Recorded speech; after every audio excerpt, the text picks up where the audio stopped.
今日大寒，若过今日，万物皆兴。时诺纵饮，莫问前路。唐二老爷好雅兴。本以为这个冬日已经结束，快了，雪落消融，便可见春。像我们这个年纪的人呐，每年等着的便是冬天赶紧结束，可偏偏冬日已逝，却又下了一场雪，又迎来了你。叨扰了。杀手临门，却还如此有礼有节。你是苏家这一代的第一高手，纸伞鬼苏沐雨。有幸能让唐二老爷听过我的名字。暗河，天下第一的杀手组织，在朝能杀皇亲国戚，在野可灭江湖大派。而你纸伞鬼，更是被暗河大家长选中，成为了其直属杀手团的首领，接任了魁的位置。所以今日是大家长派你来杀我的吗？唐二老爷误会了，我今日只做旁观。哦，所以我真正的对手是……自然是我。40年前我败于你手，便和你约定40年后再战。哦，我还以为你当上了大家长，便不会再理会这些无趣的约定了。有些约定即便无趣，仍要赴约。好，我隐居这寥落城中多年，也该活动活动筋骨了。如君所愿。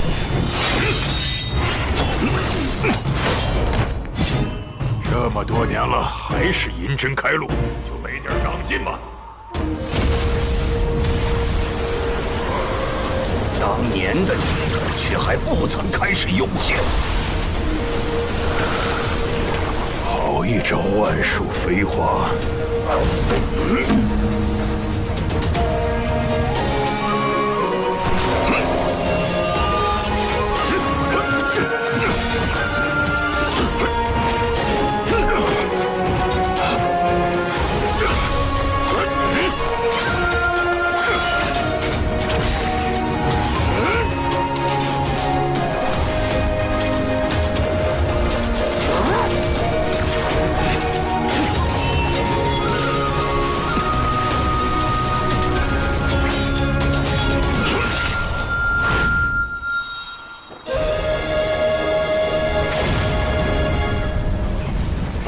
杀人之术，天下间无人能和你相比。可是你我这一战，本该只为胜负，不争生死。我接了杀你的任务，那个人的命令是我无法拒绝的。可惜啊，也有人让我杀你。黄泉路上，我会歇歇脚，可别让我等得太久。雪落一枝梅。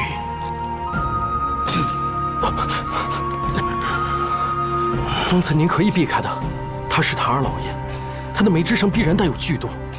但是方才是杀他最好的机会。来之前，您曾和我说过，这只是一场约定多年的比武罢了。唉，中了别人的圈套啊！我们都以为是执棋者，却成了别人的棋子。我带你回暗河，立刻让穆家最好的药师为你治疗。不能回暗河，我们去钱塘城，找一个叫白鹤怀的人。大家长是觉得，各家若是知道你受伤的消息，他们等了很久了，或许这一切就是他们安排的。找到白鹤怀，我们北上。北上？去哪里？家园。家园？是的，家园。我带你见你最想见的那个人。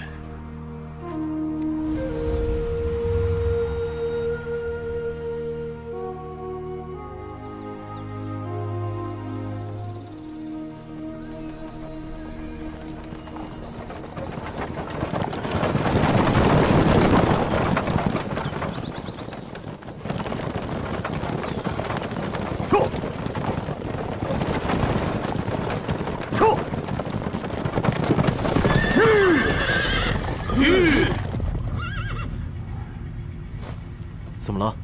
这雾气有些古怪。你们去周围看看。领命。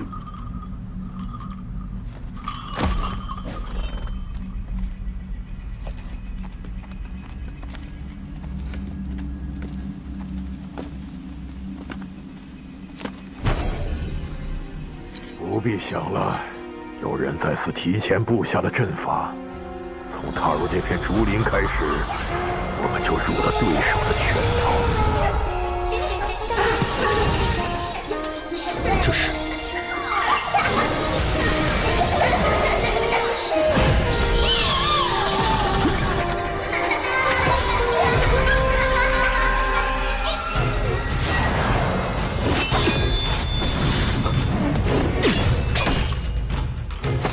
童子点灯，阴魂索命。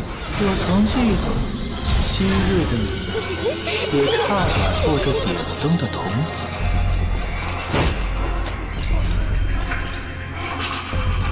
穆家穆影哲，你敢与我动手，是想叛离暗河吗？是吗？可我得到的消息，是你暗算大家长，意图谋反。我来此杀你，是奉家族之命，救出大家长。看来穆家还真是一片忠心。素闻纸伞鬼苏沐雨最强的剑法，乃是18剑阵。可看你现在的架势，似乎是觉得我没有资格同时见识那18柄剑了。你确实没有资格。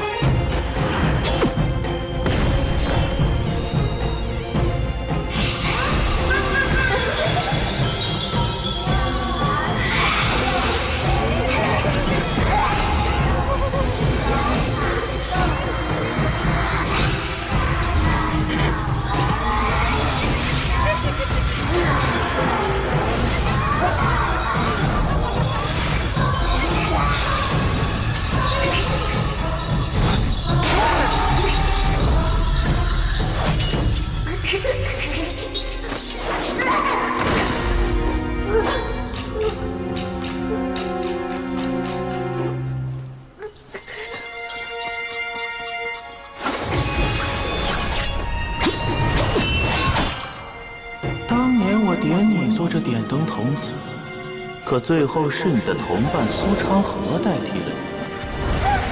他做得很好，一行17位同伴，只有他活了下来。我想我明白为何他要替你。如果当年点灯的人是你，已经死了。实在没有想到，苏家赫赫有名的纸伞鬼，从尸横遍野的炼炉中爬出来的无名者，如今的朱影首领魁，居然是一个心存善念的人，舍不得对一个孩子下手。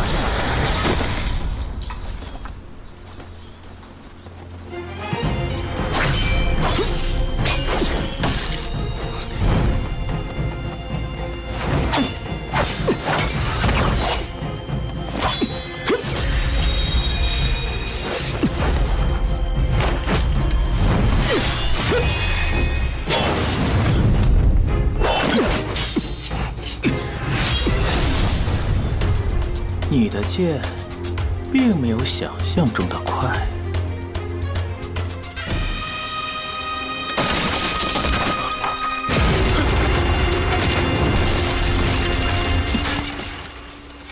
是什么时候？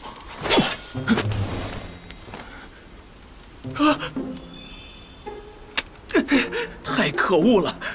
你竟然用如此肮脏的污泥玷污我，恶心死了！可恶，居然连一块干净的地方都没有，我受不了了！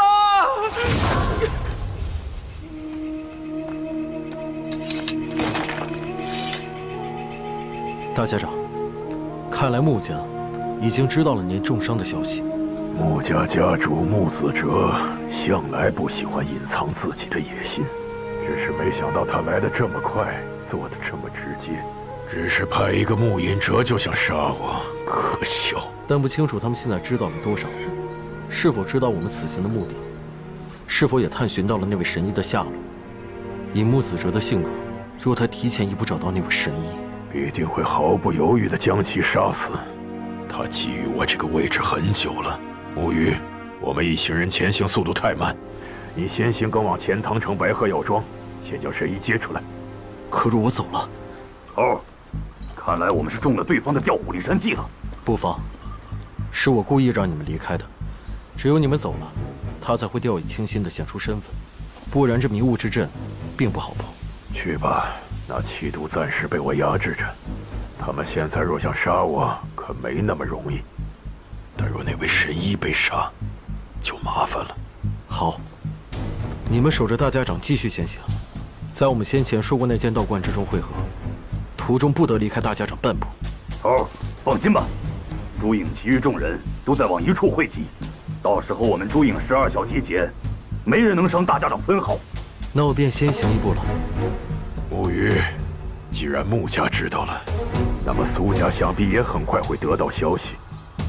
若是他们也来杀我，你当如何？还未发生的事情，我从不去想。家主命你赶往钱塘，击杀大家长，带回绵龙剑。此时动手，老爷子就不怕背负骂名。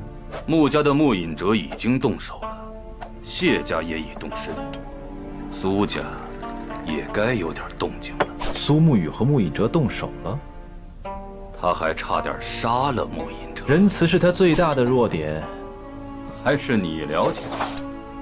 这就是老爷子选你去杀他的缘故。我们是最好的朋友，老爷子就不怕我手下留情。从现在开始，带着这块令牌，苏家杀手皆由你统帅。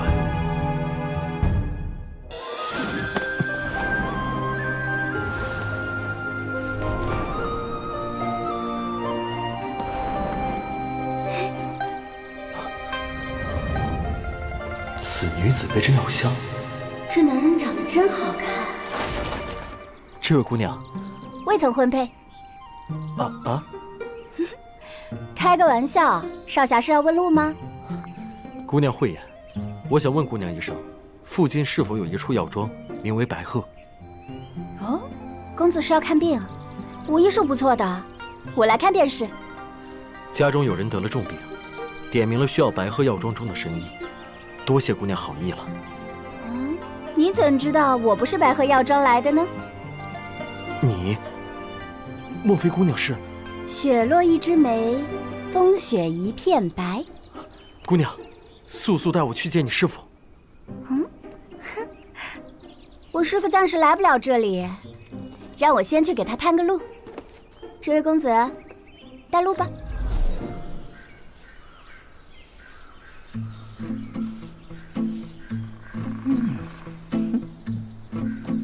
歇够了没？再吃怕是人都跑了。急什么？等我擦完宝穴。你心里有没有正事儿？正事，就凭我们俩杀大家长，夺绵龙剑。大家长受重伤，千载难逢。少主说，这消息咱们谢家是第一个知道的。咱俩这是要飞黄腾达了。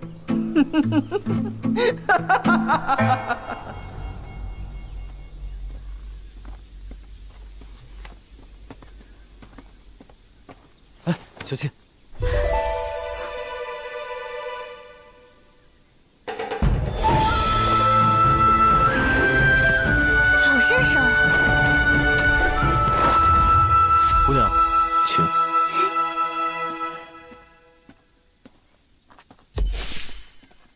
我们到了。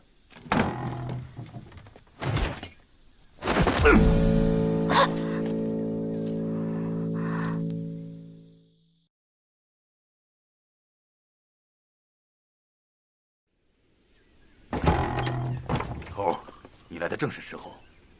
大家长那边似乎出了些问题，可神医呢？嗨，我这么一个大活人站在你面前，你怎么就看不见呢？这姑娘就是神医？不是，走了走了。哎，姑娘莫怪，这是神医的弟子，先过来帮师傅看一下病情。姑娘，随我进去。对，哼，我觉得这里好像有鬼啊。头，你回来了，回来了。嗯，大家长在里面等你。姑娘，请。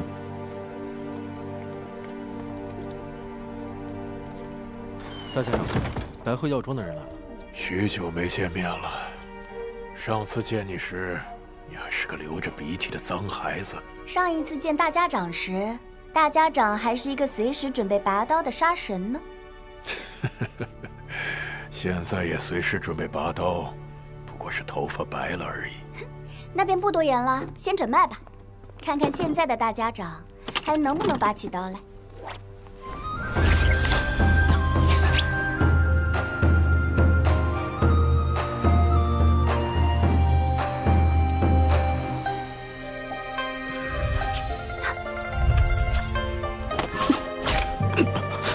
这位美男子，请收起你的杀气。若是吓到我了，我手微微抖那么一下，你们的大家长可就死定了。抱歉。你还挺有礼貌。我的血液是不是有一股淡淡的霉香？雪落一枝梅。大家长，我有一个问题，实在忍不住想问你。哦，什么问题？大家长，你怎么还没有死？木鱼，别紧张，毕竟我还有几十年的功力在身，勉强能撑着不死。雪落一枝梅，唐二老爷的独门奇毒。据说除了唐二老爷之外，无人能解此毒。唐二老爷人呢？被我杀了。那就麻烦了。麻烦？莫非就连药王谷都没有办法？我们药王谷的名言便是：只要没有死，就可以医。那便快些。只要什么？只要银子给够，管够，这就行了，能医。姑娘可以做主，不再让你的师傅来看看了吗？我师傅早就入土为安了。新百草的小师叔已经死了。木鱼，这就是新百草的小师叔，前代药王的师妹，药王谷初代谷主李雨珍的关门弟子。医者白鹤怀，见过暗河大家长，见过暗河的魁大人。神医先生，请借一步说话。可以，你借一步说话，我借点糕饼说话。大家长，这么多你也吃不完，我帮你吃吧。都拿去吧。那我可就都拿走了。拿去。你把我单独叫出来，想问我多久能医好大家长？正是。我已经将大家长身上的奇毒强行压下去了，他今天肯定死不了。今天？这可是唐门奇毒，哪有那么好医？不过放心，我师傅都说我天赋异禀，我可是他的关门弟子。你是不是觉得我贪财啊？先生医术高明，多收点钱也是应该的。你这个人不坦诚。对了，你怎么不好奇我是如何看穿你身份的？姑娘和大家长是旧识，自然听过我们。小时候我不想学医术，便缠着师傅给我讲故事。据说那是天下最厉害的杀手组织，由3姓家族组成，分别是苏家、谢家和穆家。3家同气连枝，又各有分工。每过几年，便推选一人做3家统帅，称大家长。大家长座下有直属杀手团朱影，其中最强的12人以地支12校为代号。而你，随侍大家长身旁，气度不凡，身上还戴着一副恶鬼面具，自然便是朱影的首领。亏了，身为杀手，为什么把身份写在脸上？上一任的魁说，这是仪式感。这是仪式感？你怎么突然说方言？不是我说方言，是他说方言。不好。什么不好？难道白日里那个人就是上一任的魁？他是不是拿着一根佛杖？哲树，他来了。不只有他，还有个留着小胡子的家伙。哎，有没得人呐？哲叔，你见过神医吗？没见过啊。唉，哲叔，咱们还是杀了大家长得了。你不怕周沐雨跟你翻脸啊？所以啊，你杀我是上一任的仆人。我就说里面有人嘛。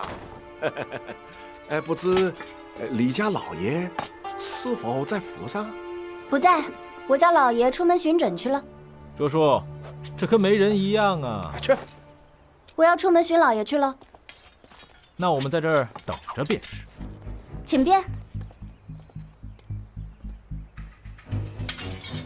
哎呦！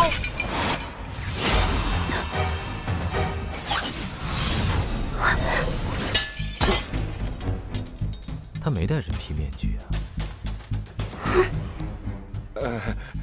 不好意思，手滑了。我还以为只是2个讨厌的江湖人，竟也是你们暗河中人。你们不是一伙的。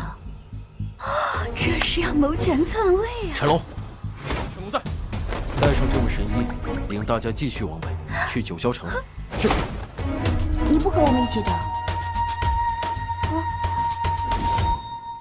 这是某兔。神医，请跟我走。我要留下来拦住他们。魁大人，九霄城接。不必叫我魁大人，叫我苏沐雨就行。真是个好听的名字，和我一样，好听的名字就该配好看的人。走。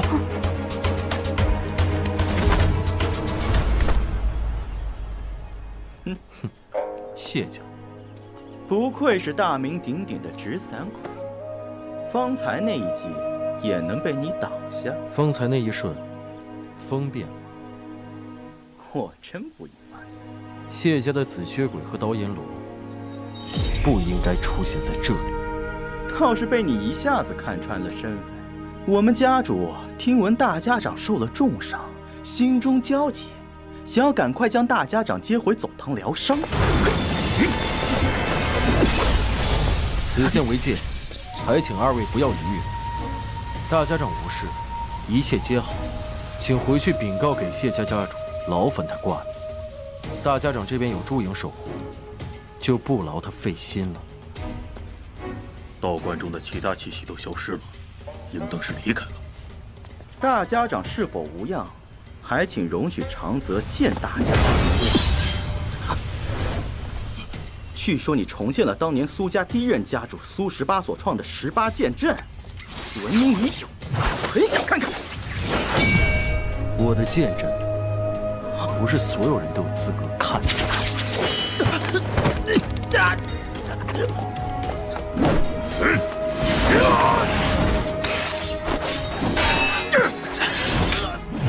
伞中藏刃，为何不敢一见？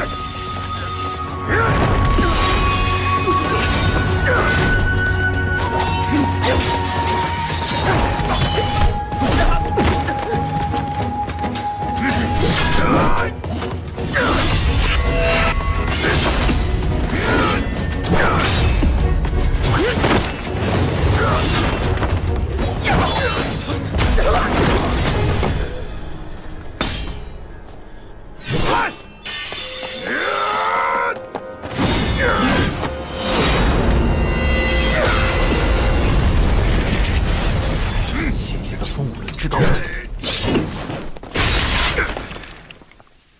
不错。真以为我有那么弱？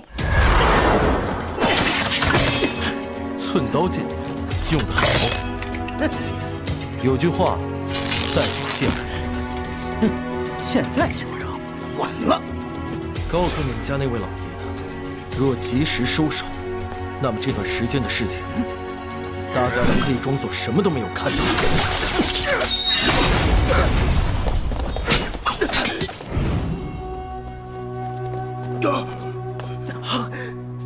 苏沐雨，我只说一次，你不杀我们，暗河同门皆是家人。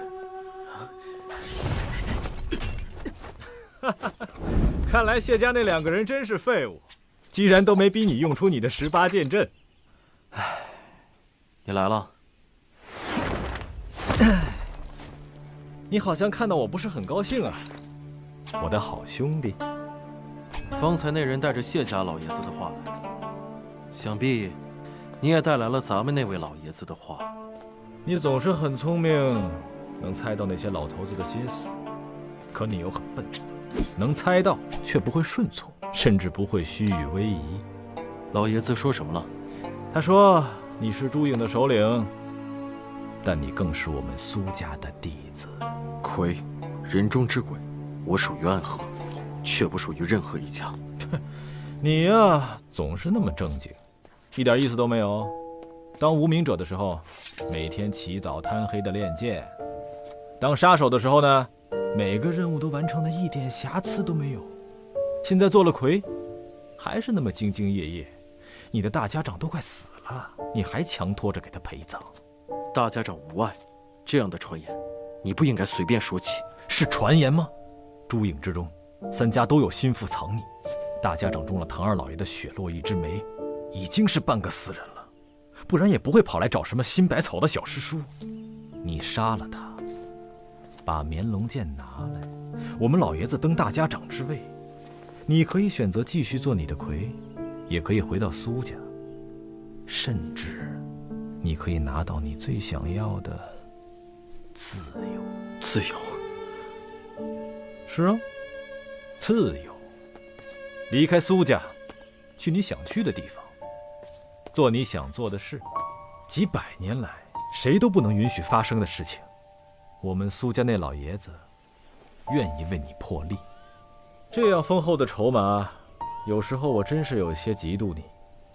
虽然出自同一座炼炉，老爷子对你的偏爱却实在是太多了。若我拒绝呢？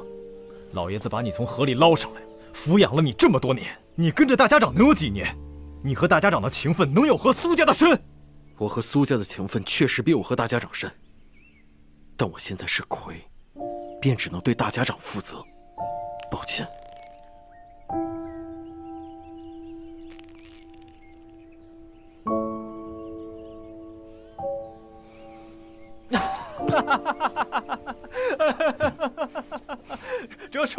哲叔，100两啊，100两。哲叔，我和哲叔在老爷们面前打了个赌，我说你一定会这样说，甚至连那一句抱歉我都猜到了。哲叔，你欠我100两啊！你那个小子坏得很，要不是我晓得沐雨的性格，哼，肯定是觉得你们活活骗老子的钱。老爷子怎么说？老爷子说，既然如此，那就杀了他吧。老爷子真的想谋逆？不是老爷子想，是谢家也想，穆家也想。那么这个位置便只能是谁强谁来做。说到底，这一切也是源于你。之前的一代代，下一任的暗河大家长，都是由魁直接接任的。可这一任的魁是你，你是谁？你是苏沐雨，和我苏昌河一样，我们都是无名者出身。无名者出身的人，没有资格统帅整个暗河。我并不想坐这个位置，等大家长伤好了，我会与他提此事，让他挑选一个合适的接班人来担任魁之位。你有的时候强的可怕，有的时候又天真的可爱。要不是你武功好，你怕是都死了几百次了。小沐雨啊，你和小仓活得差不多厉害，但加上一个我，你觉得呢？若哲叔和昌河联手，那么我自然不是对手。但凡事总得有一试。唉，为什么呀？偏偏这样的人，居然是我苏长河最好的朋友。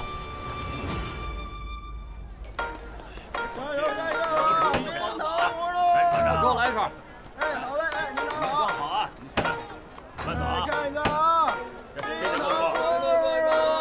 好嘞，给你装好了。都是新鲜的，来看这个不错。天家，我要的山货到了。他们家味的包子了。等等，等等，小的正要给少爷送去呢。多谢店家。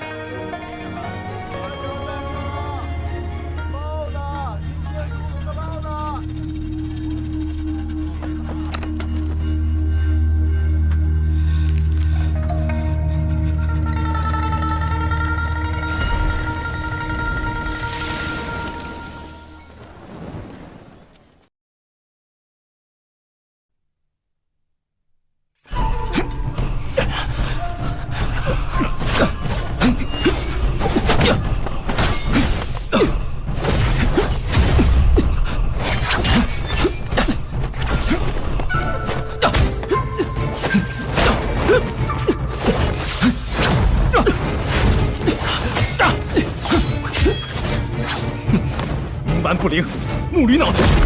这样的人在这世上能活到今日，已经是个奇迹了。你还偏偏当上了苦力，真是令人费解。有意思。哎，小骚货，长河，不要逼我，我不想和你动手。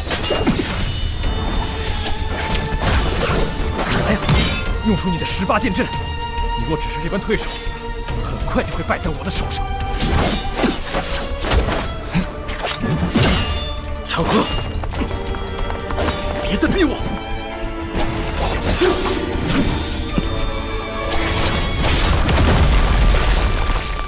穆家的兄弟，我在暗处看的可还过瘾？不下场比划比划？苏家苏昌河，你想造反？如今大家长病危，谁不想造反？苏家、谢家，你们穆家哪个不想？动手只需要一个理由，而结果只能靠自己的实力。放肆！大家长如何，穆家如何，岂容你来智慧？方才那一击伤了你的筋脉，若不找个地方调息一下，你活不过今晚。苏长河，你会为此付出代价。这句我听多了，人人都要我付出代价，我代价很贵的，你们可出不起。但是沐雨，可以。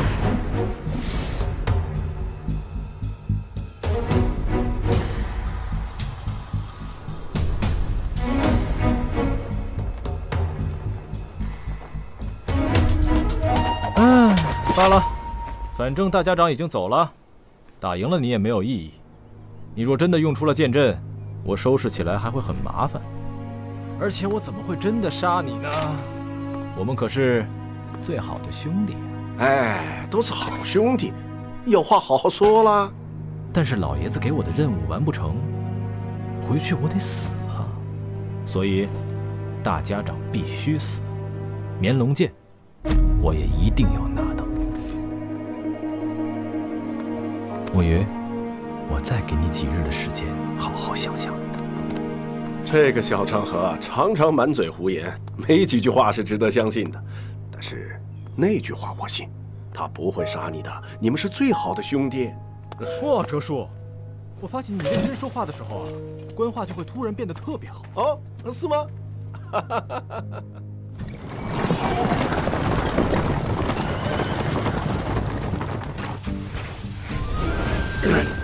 这辆马车可真有意思，坐在其中，就仿佛与这个世间隔绝开来，完全感受不到外面的一丝波动。这是本家搬三爷捣鼓出来的玩意儿，能将外部和马车完全隔离开来。那外面有人来杀我们，我们岂不是也察觉不到？搬三爷说过，只要没有他亲自来，就算来了几百个高手，也攻不下这辆马车。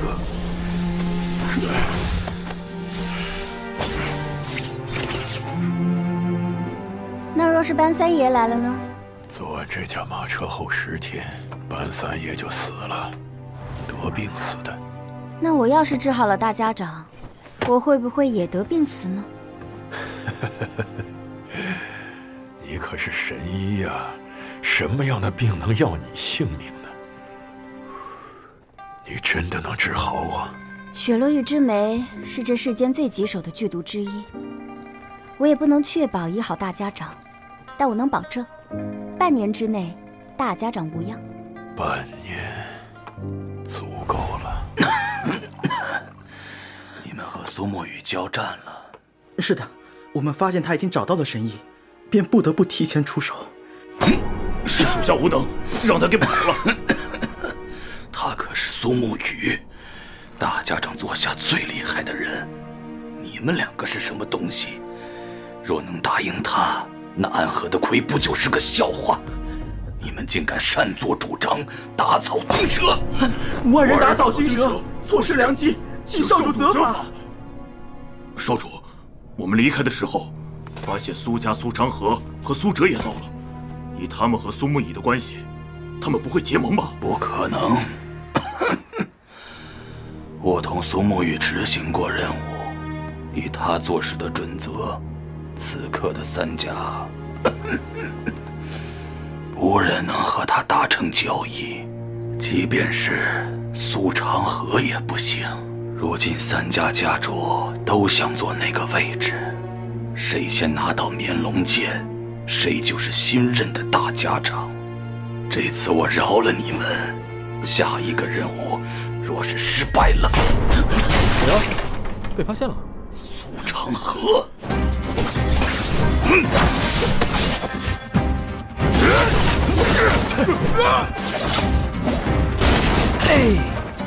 哎呦，抱歉抱歉，踩疼你了。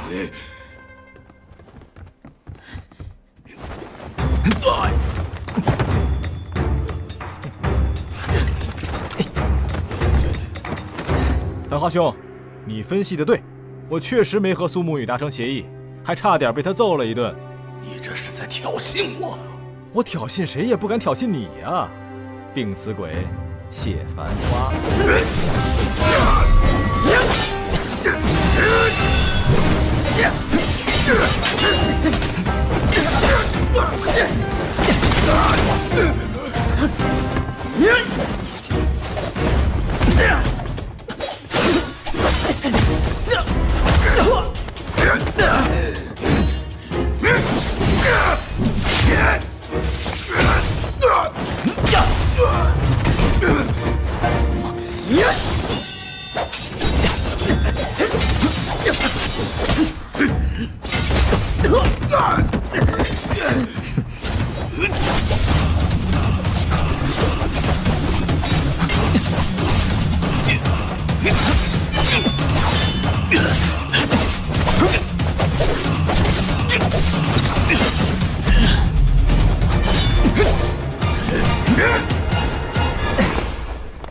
我还有要事在身，谢少主，回见。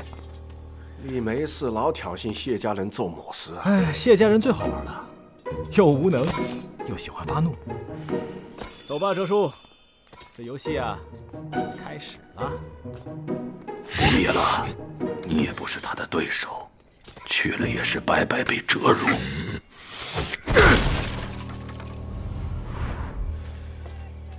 收摊了。是。老爷子让我来帮你，听你的指挥。你有某事安排啦？大家长北上，无非是拖延时间，让神医帮他治病。万一大家长病好了，回到暗河，那些老爷子肯定没事。咱们这些跑腿的，难免就要被清算喽。所以，我们必须让大家长死。我先派人去拦苏沐雨。都姓苏，苏沐雨不会杀他们。只要让苏沐雨一时半会儿追不上大家长，我们去把那个神医给杀了。大家长和那神医现在有地支12效了，你那么有信心？我派人向北面的皇城传了个信，皇城里面有个唐门的人，当年在江湖上也算是赫赫有名。九江琵琶亭内3道暗器震惊天下，是可以和百里东军、司空长风等人并提的绝世高手。唐门未来的家主唐连月，唐二老爷死了，最想报仇的一定是唐连月。去，昌河，你的这步棋走得响啊！皇家改朝可以天下人为代价，我们暗河改朝换代，为何就不能走一步险棋呢？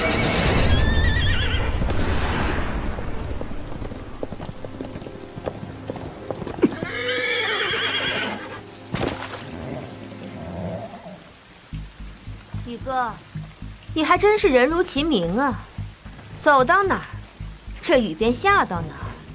你们为何会在此处？是昌河派你们来的？确实是大哥让我来的。我说我不是宇哥的对手，他说实在拦不住你的话，就只能让我睡了你。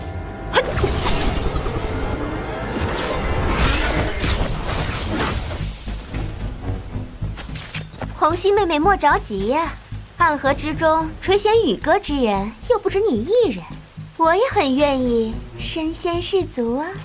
你们想拖住我？没错，大哥想大家长死，却不想你死，所以最好的方式就是拖住你。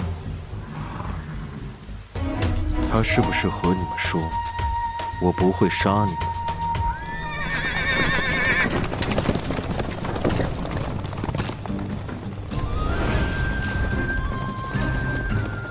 前方有处荒宅，休整一下。此行凶险，在此处冒险停留有危险。若再这么赶路下去，你们的大家长就危险了。听神医的。是。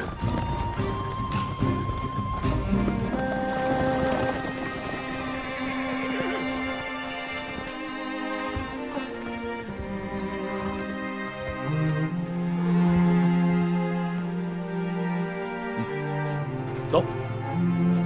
大家长，有一句话我不知当说不当说。只要不说我没得救了，那你就说吧。大家长倒还有心情开玩笑，怕是喝坏多虑了。一路之上，我能感觉到大家长你似乎有些不安，而我印象中的你是个神鬼不惧的人。因为沐雨不在，难免有些不安。哦，难道他一人能比这朱影12人还更值得依靠？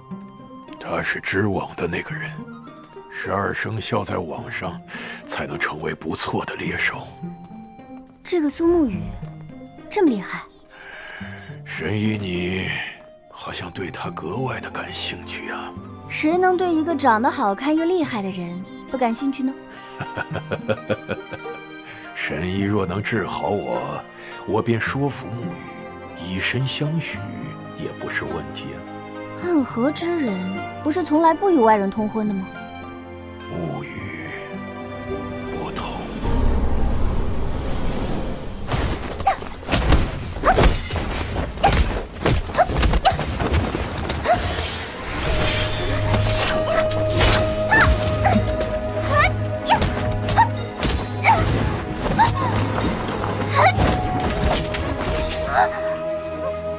玉哥，我怕我的头转得猛一些，脑袋就掉了。我没有拔剑。川河觉得我不会杀你们，所以派你们来拦住我。他以为自己能猜透我的心。我杀过很多人，也有无法控制住我杀心的时候。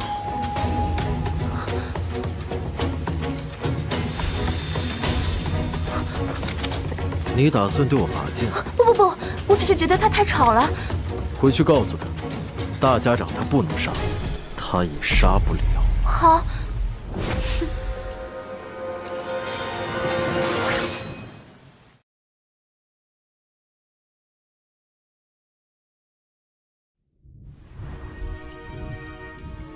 回去告诉长河，大家长他不能杀，他也杀不了。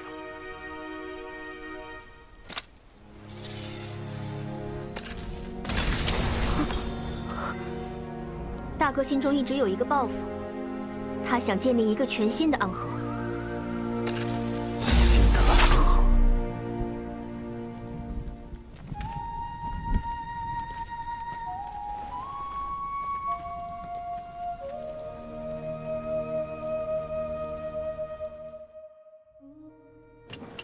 大家长，接下来这一轮刑侦或许会比较痛苦哦。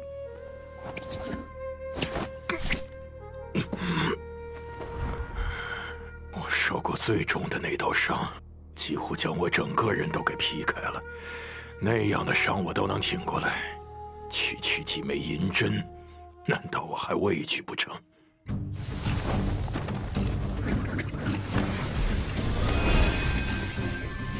我说的痛苦，可不止皮肉之苦。哦，我这13针落下，大家长会濒临极限。极限之时，意识会不受控制，想起一些痛苦的事。痛苦的事情，你最不想回忆的事，都会重现。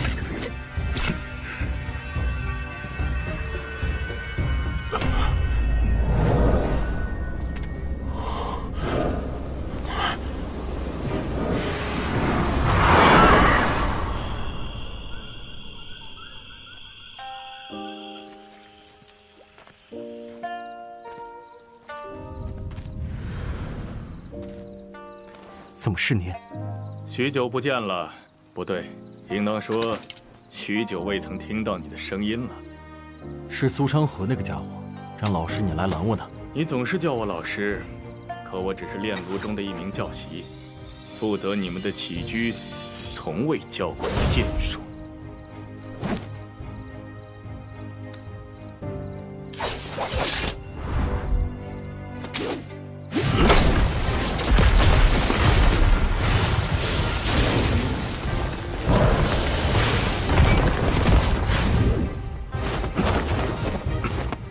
来此，也不过是想与你见上一面，下一局棋。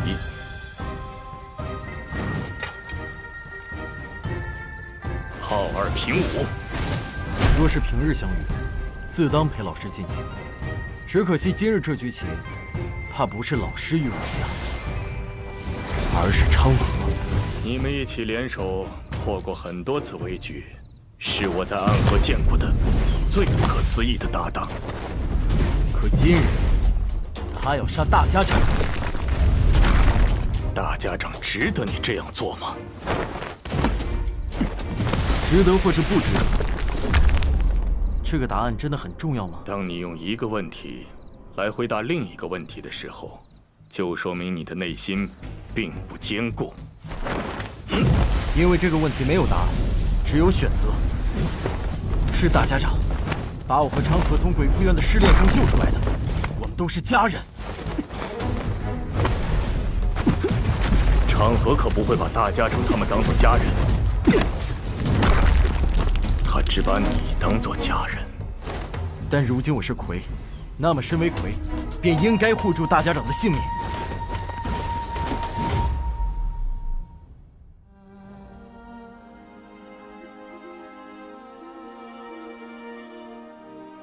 姐姐在看什么？在看月亮啊。姐姐喜欢看月亮啊。月亮啊，是这世间最美的事物了。姐姐生得这么漂亮，却每日戴着一张面具，可惜了。神医比我想象中的有趣得多。我既然戴着面具，你怎能看出我的容貌是美还是丑呢？我会看骨相啊，我可是神医。别说一个大活人站在我面前了，就算只看到一只手，我也能想象出对方的容貌。所以你不用摘下面具，我就知道姐姐长得国色天香。你的那个同伴丑牛，不用看就知道，丑得很嘞。莫介奥神医，你本来就不好看。神医莫怕，那是丑牛。多谢姐姐。姐姐叫什么名字？我叫木雨墨，如诗一般的名字，和苏沐雨这个名字好像。你们两个是一对吗？啊？我们看起来像是一对吗？守好门，别乱听。不吃可惜了，到北方就没有这么好吃的桂花糕了。姐姐，你还没有回答我的问题呢。我和魁大人自然不是一对了。暗河中人若是成了婚，那就得退下来，做一些内堂事务，很少有在外执行任务的了。那未成婚，只是单纯的彼此喜欢呢？魁大人会喜欢人吗？我觉得他谁也不喜欢，谁也不讨厌，很无趣，但又无趣的很有趣。什么是无趣又显得很有趣？长得好看而无趣就是有趣。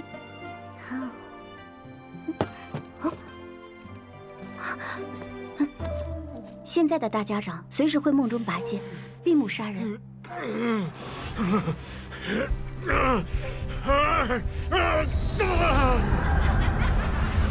邪魔歪道！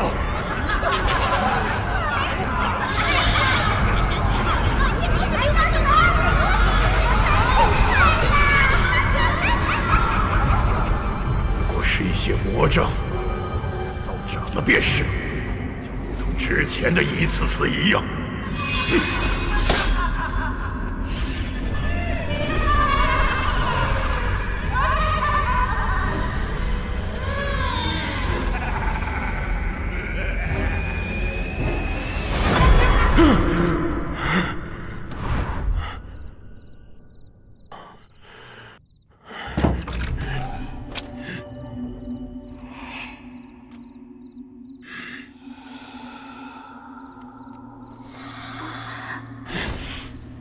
小心，或许大家长仍旧还在梦里。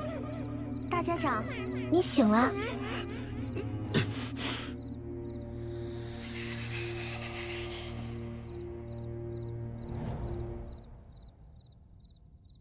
出去！这么凶啊！看来大家长已经清醒了，那继续整治吧。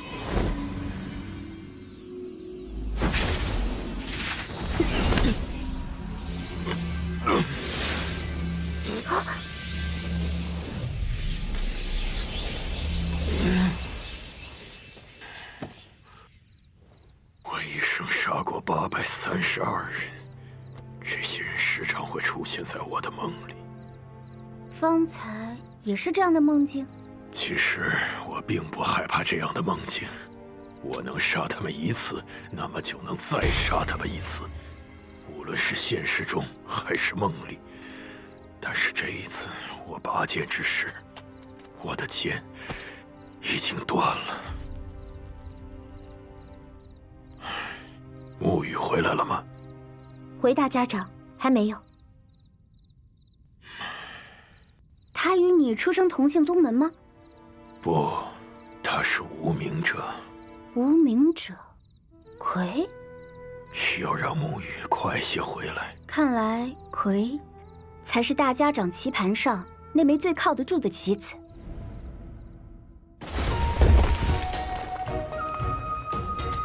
你还是没变，总是那般执拗。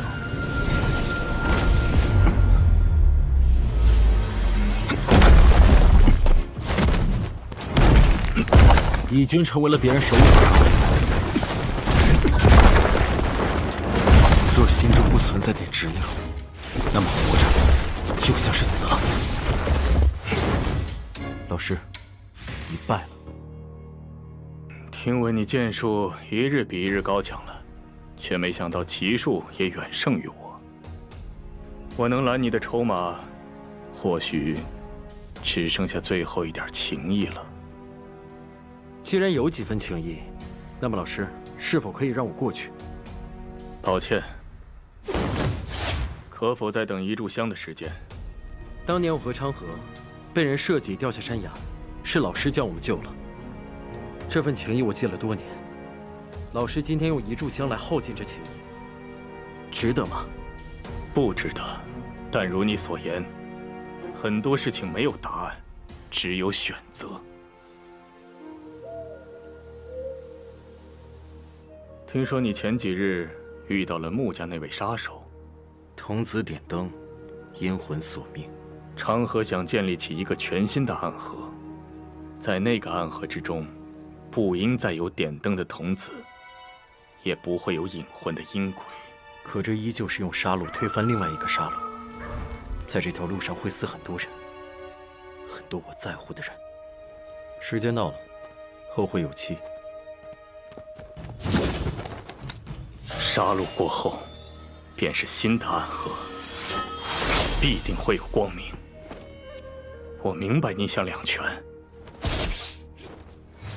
你想护住所有人，可是道阻且长啊！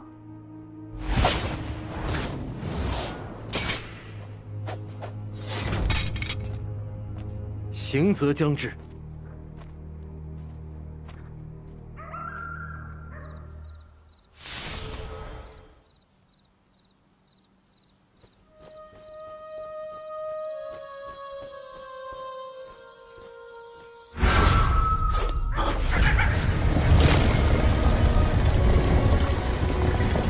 带大家长走。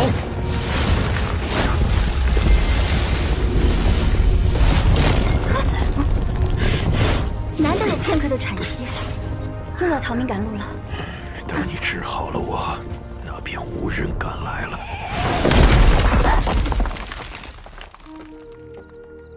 不愧是朱颖啊，每一次行动都如此迅捷。保护好大家长，九霄成见。撤！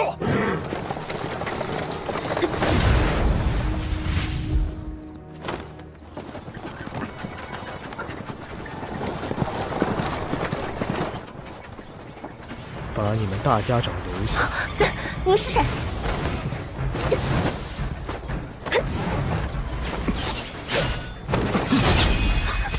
唐虚真，唐门的人。这辆马车是空的，休想骗我！吴马，你先走，这里交给我。好，奎大人快到了，你多加小心。你是唐门的谁？唐门，唐连月。唐连月，天启城玄武守护使。我要找的人不是你，你们大家长在哪里？我要见他。一，这里不是天启城；二，我们暗河不听朝廷指令，大家长岂是你想见就能见的？我并不是以天启城玄武守护使的身份而来，我以唐门弟子的身份而来。你们暗河大家长杀了我们唐门的二老爷，这笔账我负责来清算。起！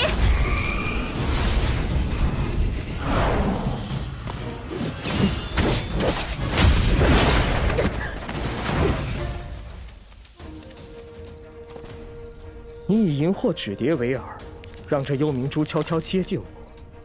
你以为我没有发现？自以为聪明的傻子！幽冥珠原本都以吐丝奇毒攻击对手，你在幽冥珠里放了些什么？你们唐门最怕什么，我就放了什么。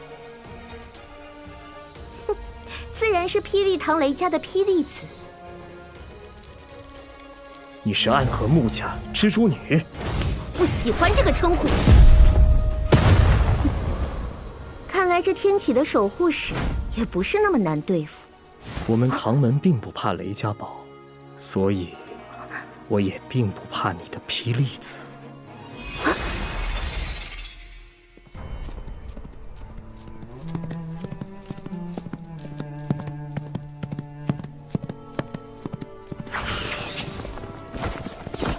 长河东有这么多苏家弟子拦截我，想阻止我和大家长他们会合。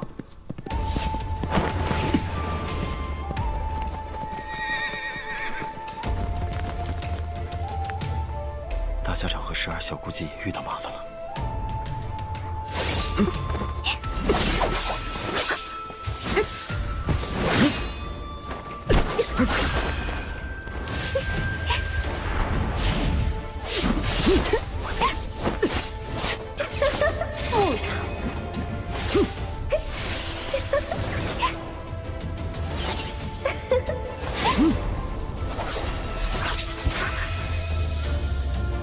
方才差点就被你杀了呢，还好玄武使怜香惜玉，最后一刻手下留情。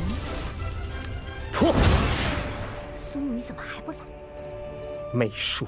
媚术？我方才用的可不是媚术，是虚影步啊！哼，都是邪魔歪道。哦，原来你是被我的美貌吸引了呀。说媚术也没错，我的美貌啊，天生自带媚术。这一次，我可不会手下留情了。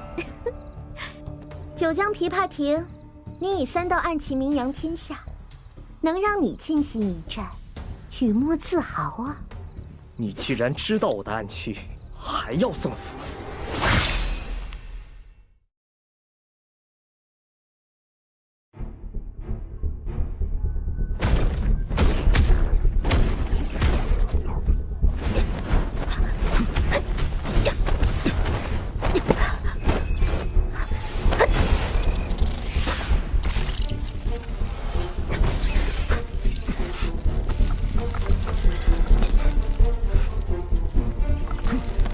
别乱动，再动，这些蜘蛛就将你变成冰人了。再配上一些狼蛛，炸得你尸骨无存。那便是神。这便是当年3道暗器的第1道，千鸟精灵。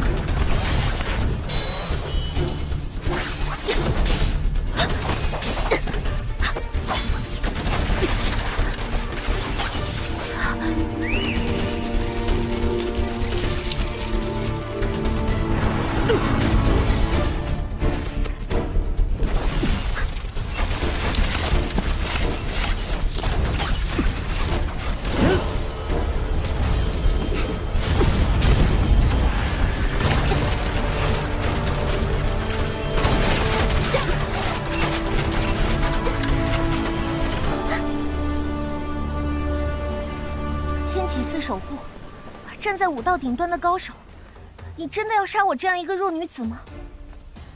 同样的媚术，我可不会再中。我都说了我不会媚术，若有波动，那便是心动了。哼，妖女，一派胡言，看真！哎，你能不能换1道暗器？这么多针扎我，死得太丑，能不能给我换个美美的死法？妖女还耍花招！若我死前能见到你3件暗器齐出，也够我到地府吹上一阵子。这是什么？这是血玫瑰，当它刺入你体内，血液便会流入这花瓣之中，盛开出鲜红的玫瑰，你很美。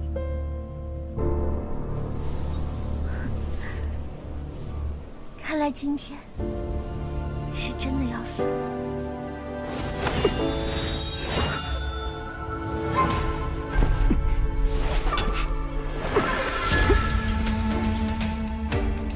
苏沐雪，你的面具呢？被这个登徒子给打掉了。唐莲月，听说你现在是魁，能与你一战，也算不虚此行。牵出阵。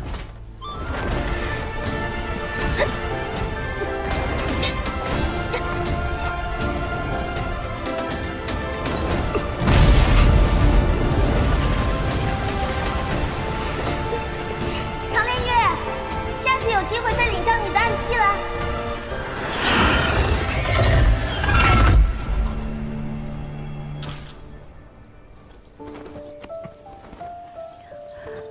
伤势不要紧吗？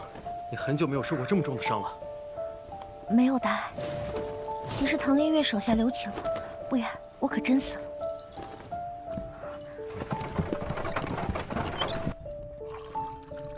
大家长身边除了苏沐雨之外，还有其他你在意之人吧？你是说雨墨吧？那个女娃娃，我记得你以前很喜欢。放心吧，我不觉得天下间有人会舍得对雨墨下杀手，包括那心如磐石的唐莲月。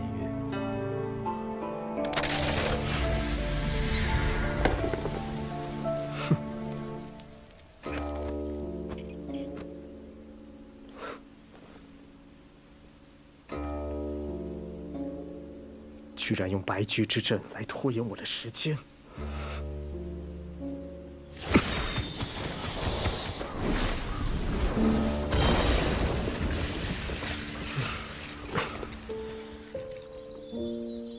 诡计多端的女人。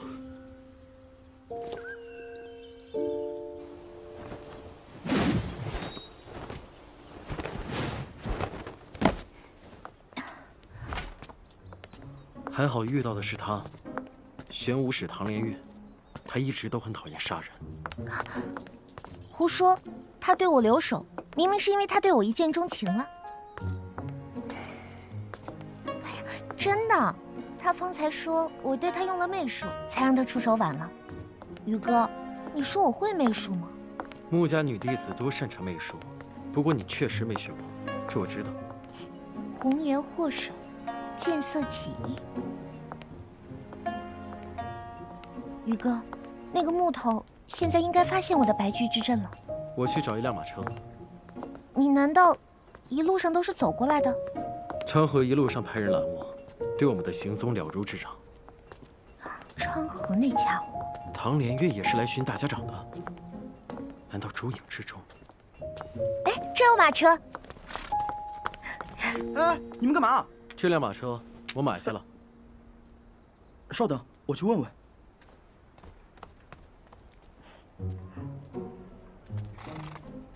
我家主簿说了，这架马车你们着急就拿去用吧，银子不用了，照顾好这位姑娘。又是个见色起意的。那便多谢了。驾！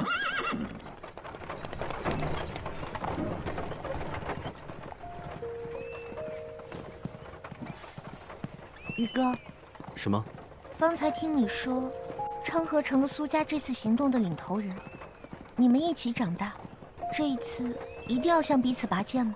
你我是同一日入的朱影，朱影就是要誓死保护大家长的安危。我自然记得，可是只要大家长病愈好，重新统帅三家，那么苏家自然会收回首领，昌河便可以安全的回去。我是想我们两人也可以不必向对方拔剑了。宇哥，你的剑法强得可怕，可你的想法却很天真，是吗？是啊，他总是那么天真。你明知他天真的要救大家长，为何还把马车借给他，助他一臂之力？我们在这里拦住他，正好借唐连月的手杀死大家长啊！大家长要是死了，估计咱爷俩也得交代在这儿了。我已经让悔叔去散播消息了，咱们得去九霄城下盘大棋。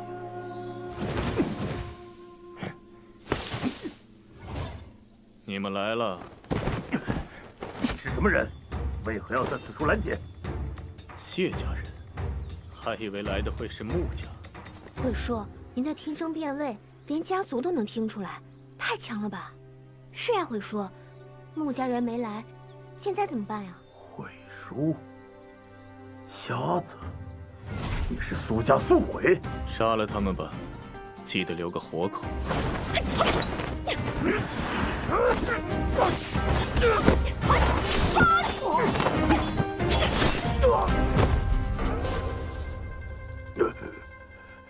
苏家到底要干什么？不该问的别问，回去告诉你们主子，想杀大家长，去九霄城。会说，大哥交代要把消息给穆家，现在却把消息给了谢家，这无妨，谢家知道了，穆家也就知道了。宇哥那边会不会有危险呀？唉，沐雨那边就交给昌河吧。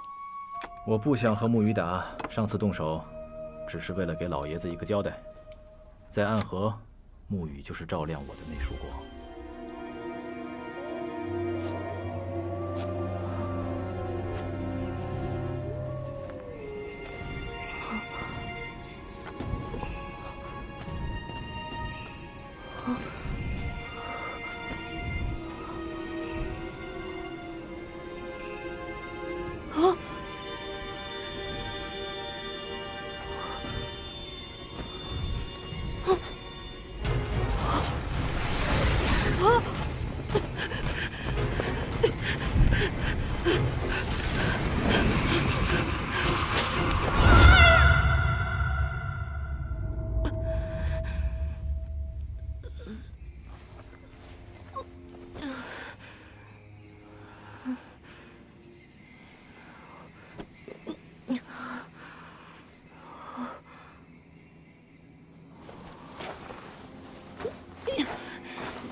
就要这么死在这里了吗？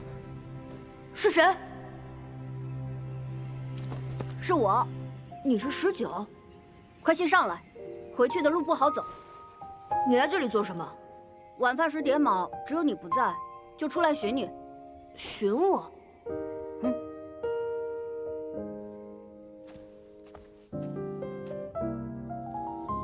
快上来吧。我可以相信他吗？喂，你想什么呢？快上来呀！好。你为何会掉进这个坑里啊？哼，那帮家伙是见输了，怀恨在心，假意约我私下比试，暗中做了陷阱害我。教习不在的时候，不要接触其他人。你也是其他人啊。你放心，我从来不欠人情，你这个恩，我以后一定会报的。不必放心上，可要跟紧哦。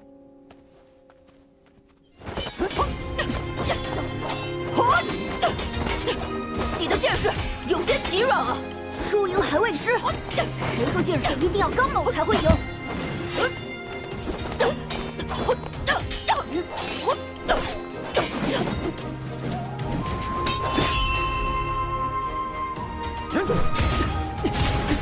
我们打了4次，你赢了2次，我赢了2次，说好了，这一次定输赢。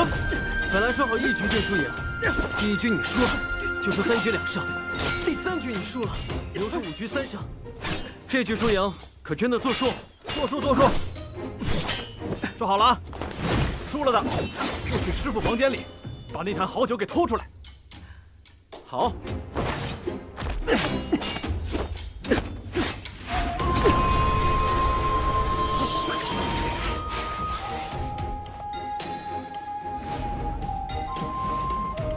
会输，我赢了，这局不算。这便是你替苏家选中的2个无名者。这一批无名者之中，没有人比他们更强，更适合苏家了。无论是身法还是剑技，都无可挑剔。带他们进望书楼，不要被穆家那些人发现。遵命。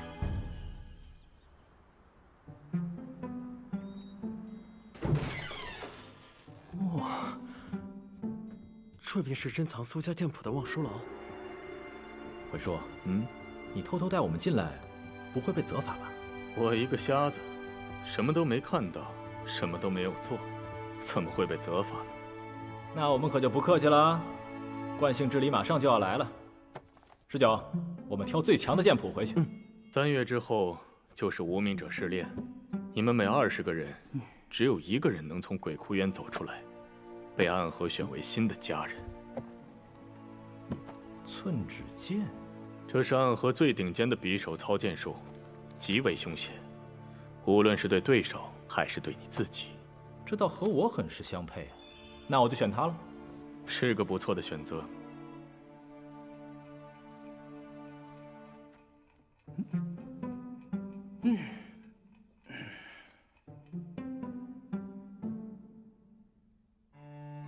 19，你好了没？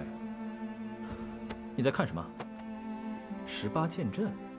会说，我选它了。18剑阵，这是本残卷。自从苏家高手苏18死后，再也没有人能够重现这门武功了。你确定要选择它吗？就它了。生死关头，不如选一个学起来快的。会说，就它了。我们就一起戮力同心，奋进独行。到了惯性之礼的年纪，我还记得当年沐雨回我的那句话：只要足够强，就可以天真。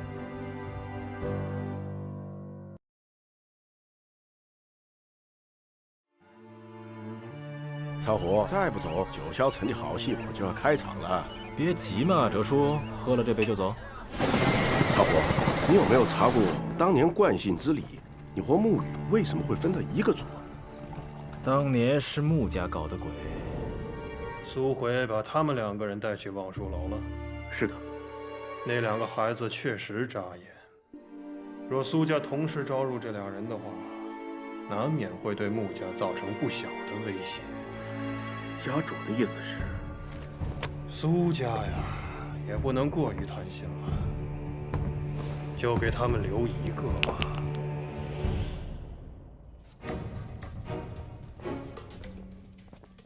该死，我们被分到一组了。小心点，不要走散了。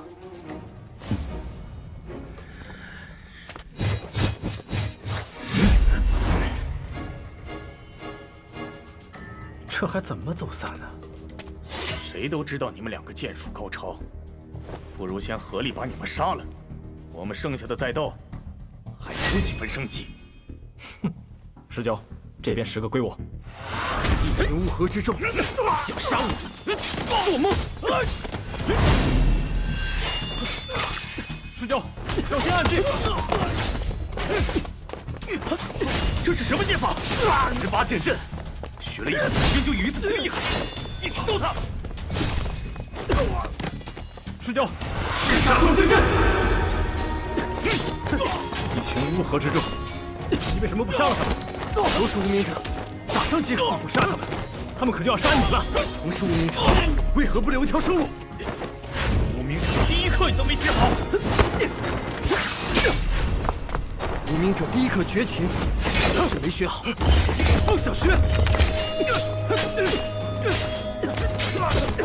他不想杀的人，我替他杀。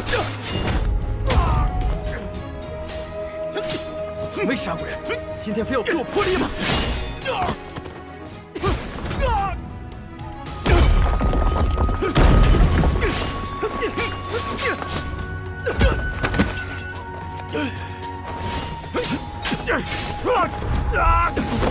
你看看他们，都快杀疯了！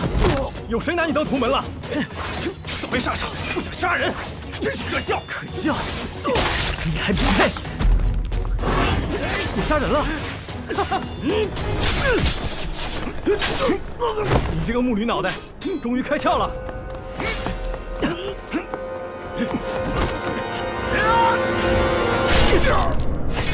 不是开窍，是他们不值得。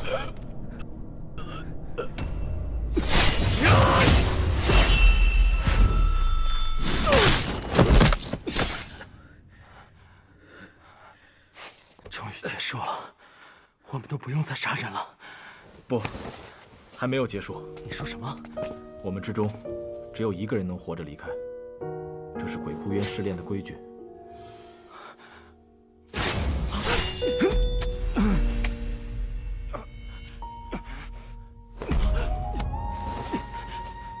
长河，你做什么？这是当年我欠你的。我说过，不用你还。能活着，没人愿意去死。但暗河100年的规矩，注定只能活一个。他们想要的是杀手，我们两个是最合适的，他们不会愿意就这么失去我们。你太天真了。只要足够强，就可以天战。傻子，我们出不去的。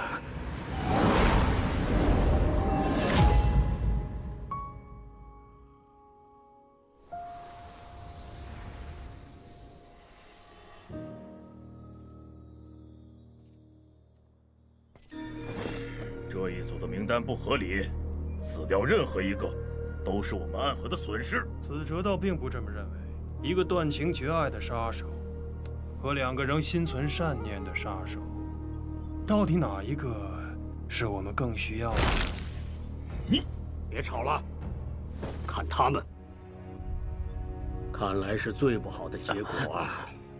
活着的若是2个人，那2个人就都得杀了。很好，已经很久没有人敢挑战暗河的权威了。我们出不去的。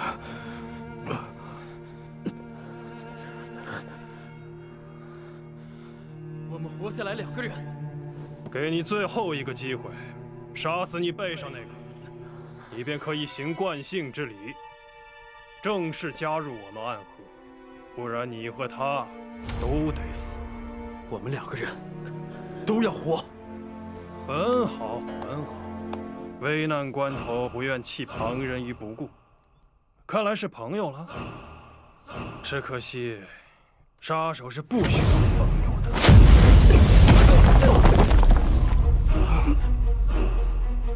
杀了我吧，别犯傻了。我们两个都要活。好大的口气，那便来试试。家主，他们再优秀，也只是两个无名者。为了他们和穆家起冲突，不知道。住手！恭迎大家长。百年来，鬼窟园中向来只能活一个。你这么做，是要挑战暗河的威严，也是在挑战我的威严。我们两个都要活。你觉得你们两个人值得暗河为你们破这立了100年的规矩吗？值得。白痴，这下真的一起死了。我保证，6年之内，我们会成为暗河100年来最优秀的杀手，整个暗河都将会因为今天而改变。哦，3家之中，你想去哪一家？大家长，不可听他信口胡言。只要你能力足够强，规矩是可以打破的。暗河这100年来，也破过不少的规矩。我今日破了这规矩，并且亲自为你进行惯性之礼。但你要是做不到你说的，6年之后，我亲自来取你的性命。死在我的手上，可比死在别人手上要痛苦100倍。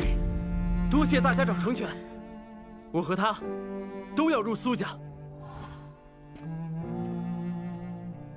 苏家，欢迎你们2人的加入。可想过取什么名字？我想叫苏沐雨。为何呢？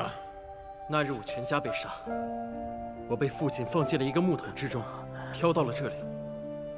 那天下了一场不大不小的雨。是个不错的名字。那么你呢？想叫什么名字？苏昌河。苏昌河是个很有野心的名字呀。自今日起，苏沐雨、苏昌河正式加入暗河苏家。双日为昌，意为兴盛、明亮。昌河意在让暗河走出阴暗，迎来光明。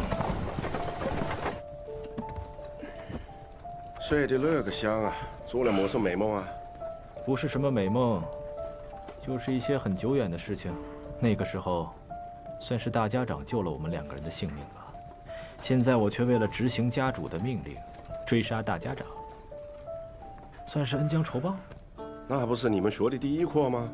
确实，第一课就是绝情绝爱。我现在这样做，也算是回报大家长他的教育之恩了。若说不要脸，苏家你第一。哎，周叔，你是暗河本家弟子，按说也可以娶亲生子。那你有家人吗？以前有过一个女儿，粉雕玉琢，很可爱的，不过死了。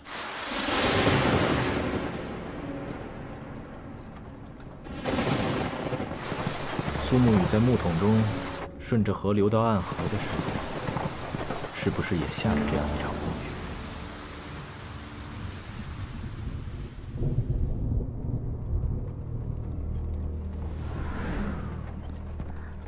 雨？宇哥，你一路都不曾歇息，不如先缓一下。不能歇息，即便九霄城有筑巢也不安全。出影之中有内奸。宇哥，你难道就没有想过，我可能就是那个内奸吗？唐门的人真是有钱，身上一堆破铜烂铁，也不知道打飞了会不会有。你来的倒是挺快啊，就这么急不可耐的想要见我。你该抛下他的，他受了伤，你们驾着马车走得快，我自然追得上。我拦住他，你跑。宇哥，我方才说了，我是奸细。我只当是一句玩笑。昌河找到过我，但我不想在你们之间做选择，所以宇哥，你去将一切事情了结吧。不必推辞，都得留下。走啊！相信我，家伙舍不得杀我。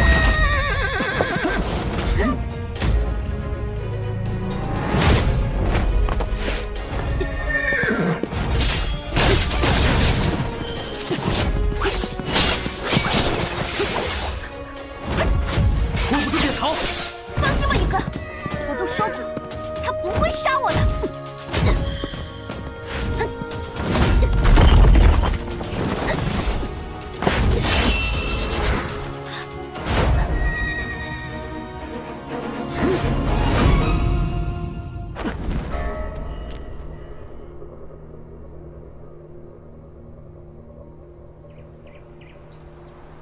你就不怕我杀了你？你觉得呢？你真的很自信。江湖中不缺多情郎，但是今日多情，明日无情。虽说前几日你看了我一眼，乱了心神，但过了几日了，或许也忘了，又或许在你心中报仇为重，儿女情长随处可放。谁看你乱了心神？唉，虽说我穆雨墨天生国色，乃暗河第一美人，但是我们毕竟不过是初次相见。所谓的一见钟情，不过是见色起意。你对我，终究是没有太多的深情。见色起意，我的龙须针，你要不要见一见？哦，龙须针，不必了。该死，我居然没有发现。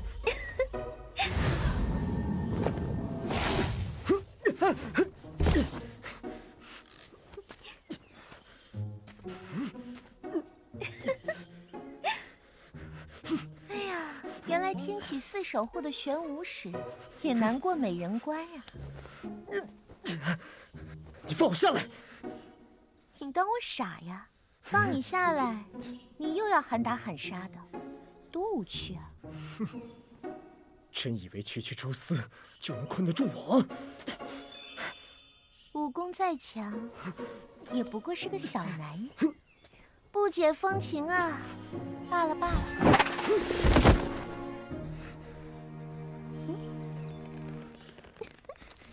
妖女，我杀了你！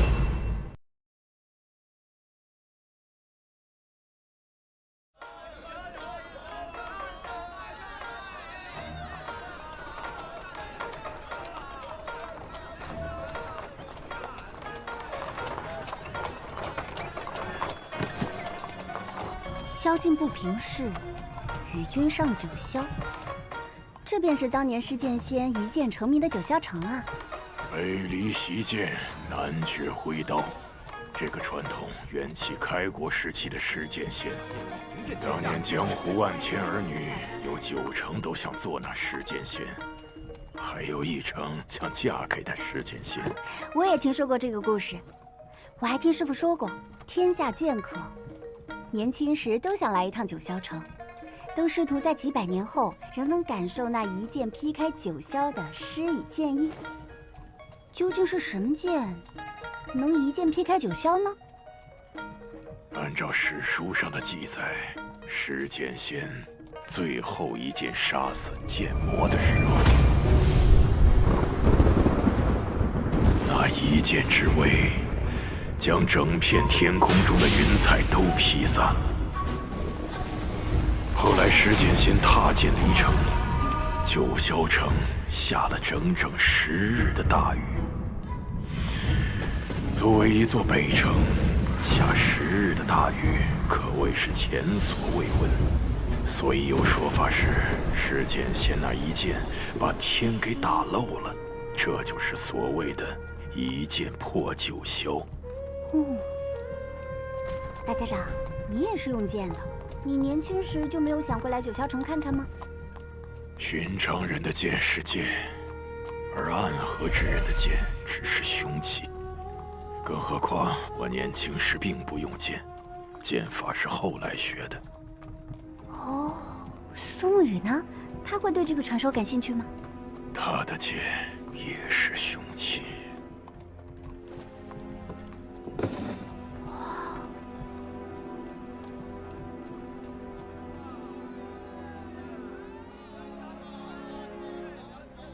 这里便是九霄城了。大家长这会儿应该快到朱巢了。你能把人塞进朱隐？是的。就连家主都没得办法将自己的势力渗透进朱隐。我很了解苏沐雨，很清楚他会选择什么样的人。这叔，奔波了这么久，找一处地方歇歇脚吧。嗯，休息。若大家长他们进了朱巢，那易守难攻的地方，我们再想下手就不容易了。不必我们动手。我把消息泄露给了谢家和穆家，他们会动手的。你这个人，果然坏得很。这叔，我得去会一个人了。我也想成为英雄。真是有志向啊！这家伙，比我预计的快呀。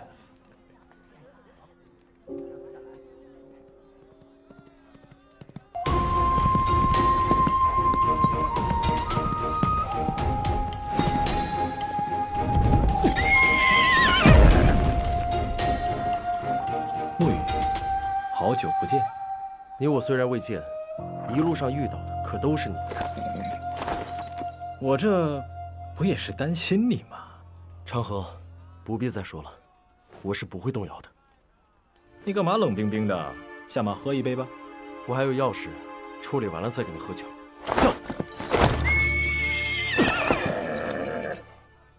若是我非要留你喝一杯呢？一路上，我已经妥协很多次了，不要逼我。唉，谁让你是我最好的兄弟呢？荷西啊，你现在去了，也赶不上谢家和穆家的速度了。不好，驾！沐雨，我迟迟未动手，都是为了你呀。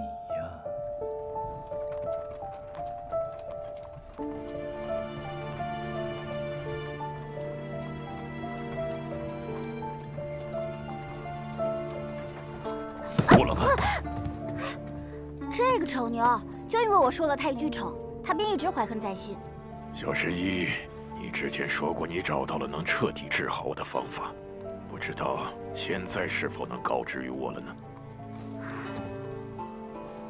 天下第一毒门温家座下有一斩魁堂，专门研究解毒之术。这帮人很疯狂，遇到解不了的毒，那便以身试毒，能解就解。解不了就死。他们有一句话是这样说的：你只有真正中了那毒，才能了解它，了解它，才能对付它。以身试毒，先中毒，再解毒，倒是有种不疯魔不成活的意思。只是我不明白，小神医为了几张银票，愿意为我以身试毒？自然不愿意。小神医说这么一大堆话，不是为了调侃我的吧？药王谷的移魂大法，大家长可曾听说过？移魂大法，一旦对某个人用出这个法门，便能与他的五感共识，甚至彻底占据他的意识。他的过往，他此刻的想法，都会被对方彻底侵蚀。而且一旦用了移魂大法，那么大家长的性命便全在我白鹤怀的掌控之中了。大家长可愿一试？咱们试试。大家长，到了。这就是所谓的朱巢，看起来很普通吗？不要小看这院子，寻常人踏入这里，可以让他有100种死法。所以很多人不想我们踏进去。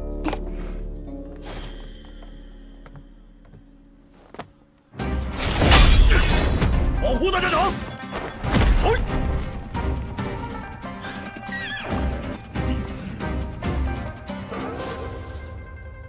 大家长，是谢家的人，就怕不止谢家的人。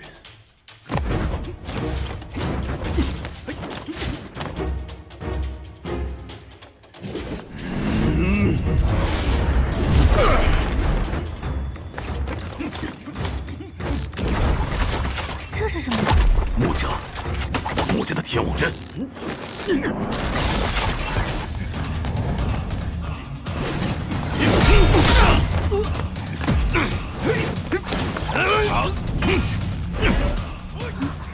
大家长，咱们趁现在退回马车吧。来不及了，人已经进来了。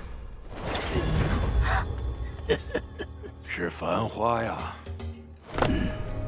许久不见了，大家长。你伤势如何了？老病鬼，你这变身入骨髓了，神仙都治不了了。是啊，我是个注定快死的人，所以我才敢来呀。你怎么知道我行踪的？你大势已去，退下来颐养天年，不好吗？若是我拒绝呢？若大家长拒绝，那么繁华只能冒犯了。你们想要的，无非是我这柄绵龙剑。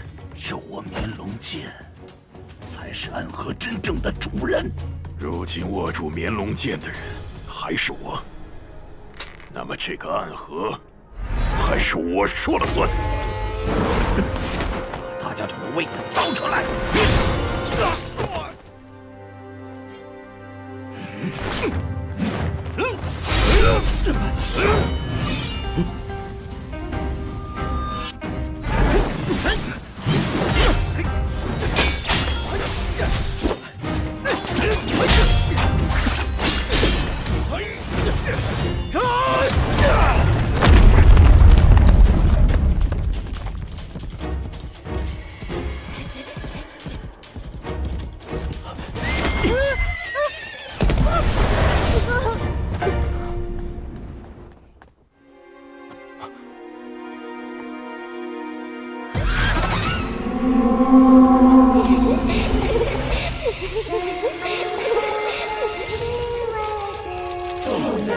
这是武蛇殿上，但你还没有差不多的时候。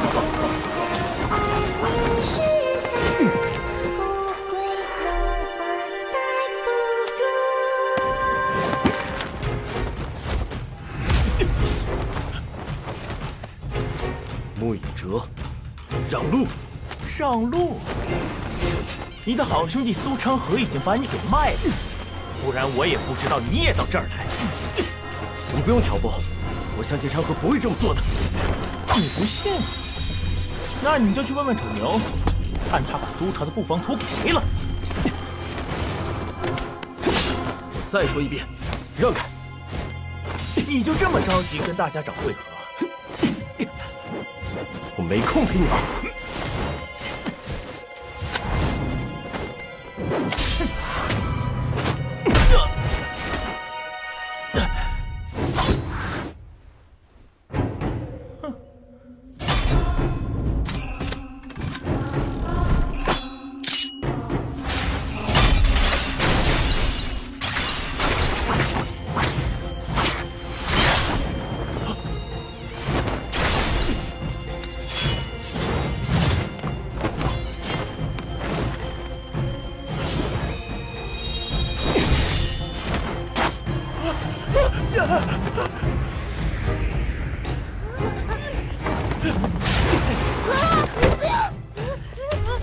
木鱼，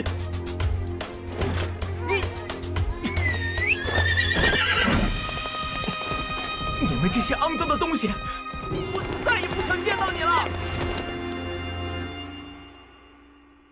唉，穆家的穆隐哲又失败了。走吧，通知谢家，下一个路口拦住苏沐雨。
引魂香。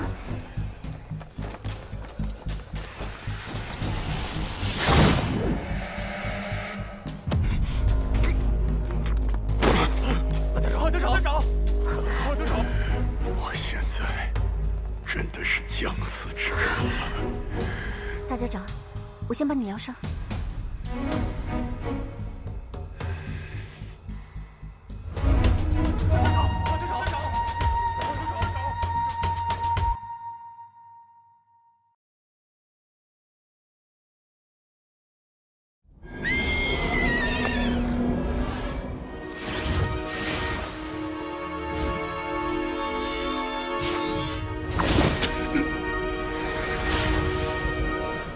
大家长，你能用内力把引魂香的毒素逼出来，太厉害了！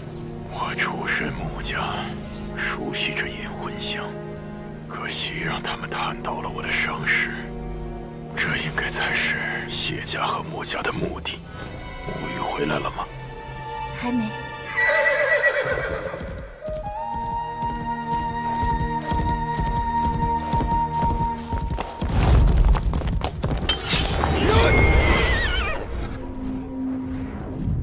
丑牛可以进筑巢了。是。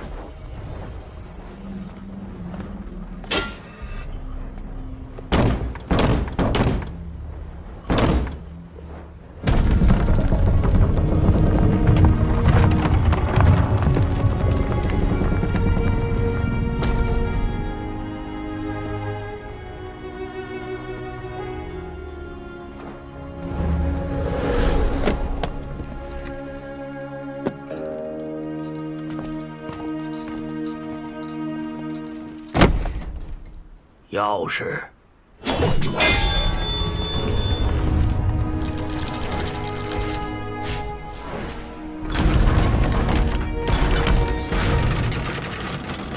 你在这里多少年了？也在这里30年了，没想到此生竟还能等到大家长亲临，无憾呐！你本该在这里颐养天年，我来此给你添麻烦了。我们这样的人，有什么资格说颐养天年呢？入门一刻，屏气，无言。凝神，运功。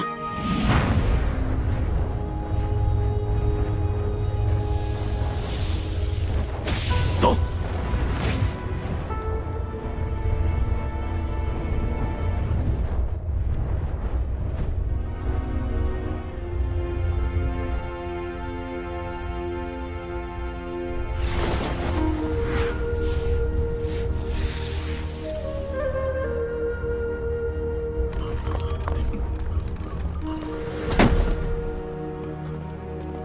可以说话了。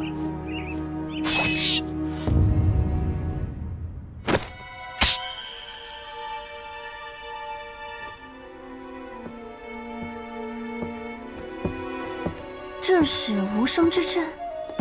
是，这便是无声之阵。这位姑娘是？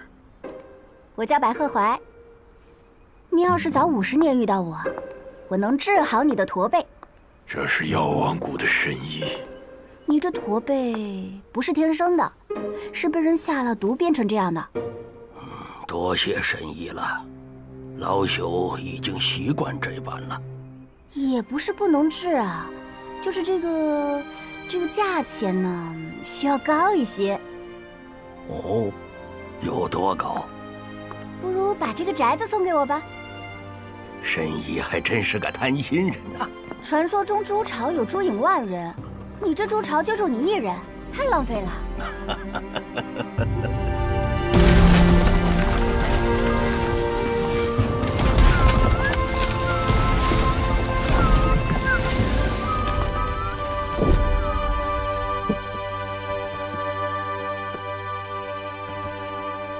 大家长，请进屋歇息。若有情况，将门上的那只木鸟放出去，我会以最快的速度赶过来。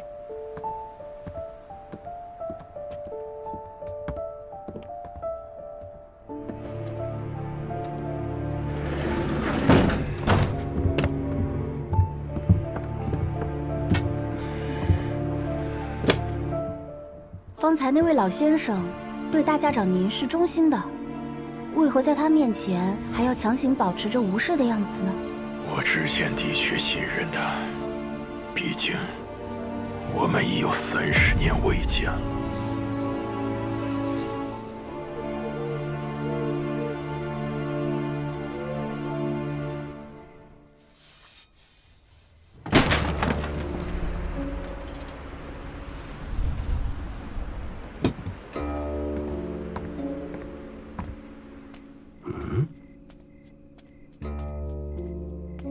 要一些。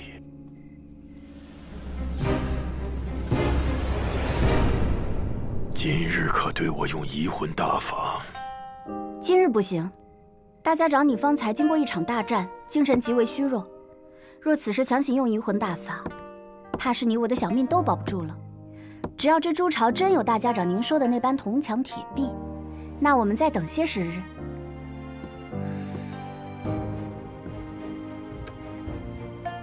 等您精神恢复了，才能用移魂大法。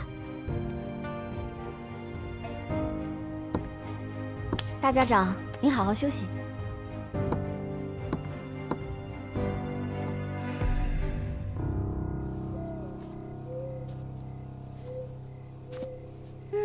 今天的月色真美呀！是啊，今天的月色很美。谁？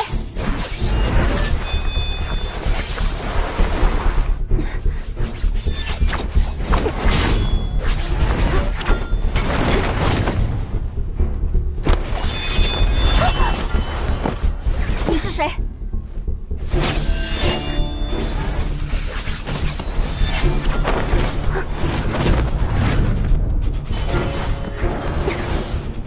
鬼宗部，你怎么会苏家的武功？你看错了，我就是随便躲了一下。有意思，本以为一招就能杀死的小丫头，倒是给了我惊喜。惊喜？惊喜总会越来越多的。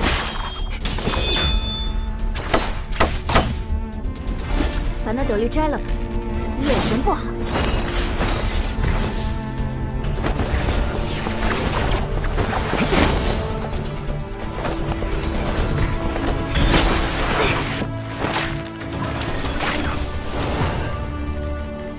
苏家的3针引线，这可是很多天字杀手都没能掌握的技艺。别乱动，再动我就杀了你！我已经动弹不得了，你现在只要给我再来1针，我就死定了。我才不会那么傻，谁知道你有什么诡计？来人！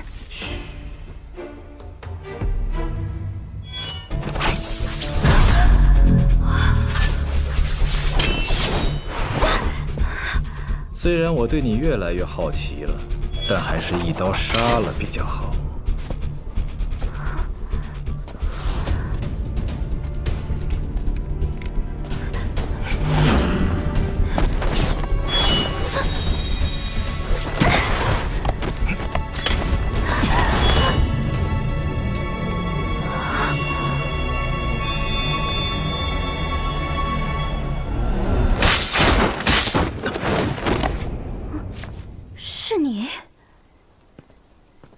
你回来了。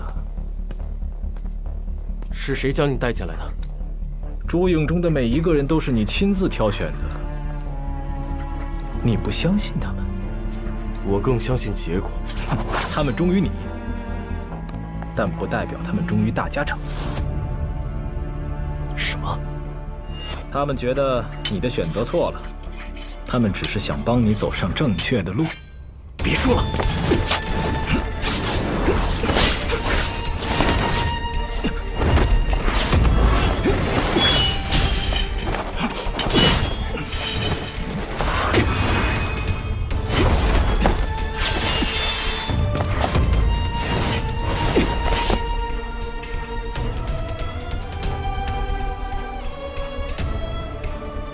今日就到这里。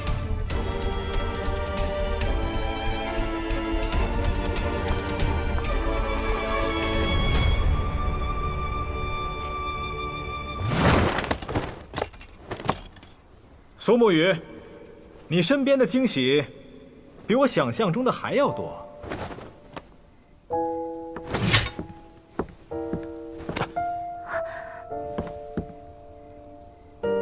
不要拉他。为什么？就当是我的请求。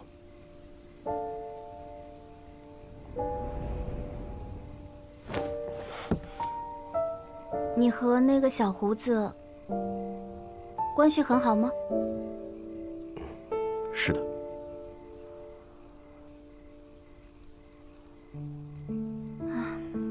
你们暗河可真是复杂。你这有内奸？抱歉，请神医此事不要和任何人提起。我刚刚差点被他杀了，你是不是疯了？姑娘，你只需尽心尽力治好大家长，剩下的事情是我们暗河自己的事情，请不要过问。那你能不能和你们暗河的人说一下，杀人的时候不要算上我？我答应姑娘，从今天起，一直到大家长病愈，不会再有任何人可以伤害到你。这是你能说了算的？要杀姑娘，得先杀了我。这家伙还真是让人信赖。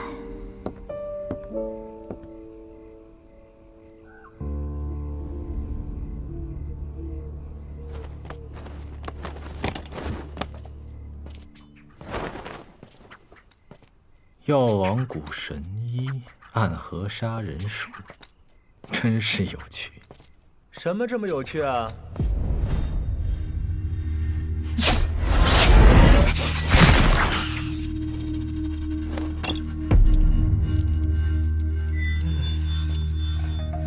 是你，穆青阳，你居然敢来九霄城？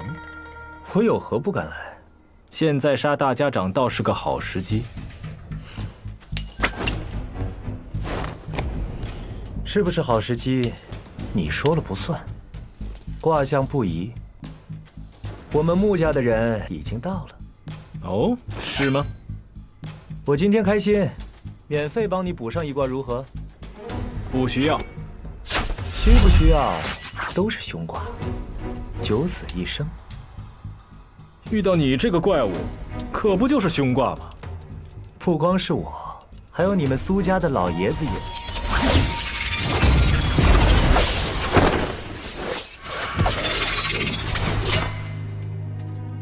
回来了，哲叔，这么晚还没睡啊？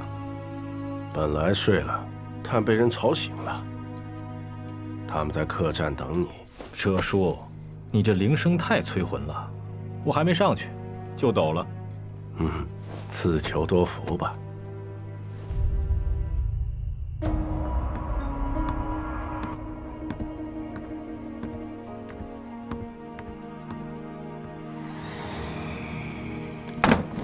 总是搞得这么阴森森的。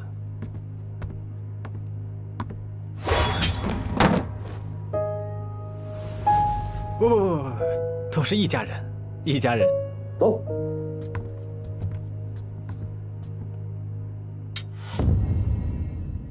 老爷子，你还记得我这个老爷子？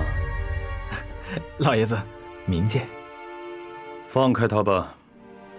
你们再这样用剑架着他，他的匕首就要割破你们的喉咙了。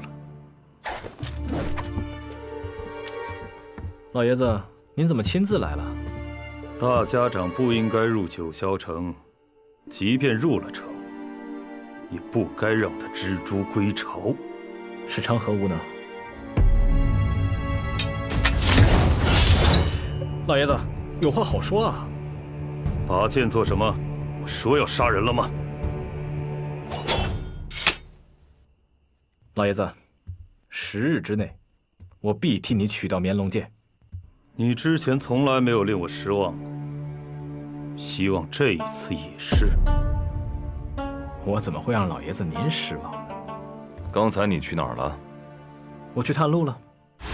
一个人？一个人。老爷子给了你手令，苏家在九霄城的人，你为何不用？我不想让苏家和朱颖正面出冲突，怕坏了老爷子的名声。我看你是想保住苏沐雨的命。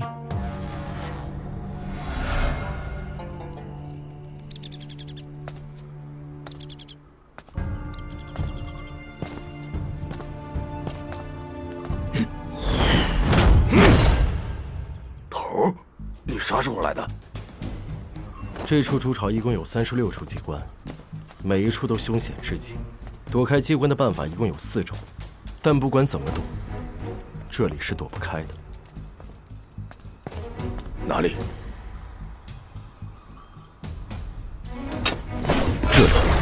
这里是整座猪巢的阵心。你给苏家的机关图上少画了这里。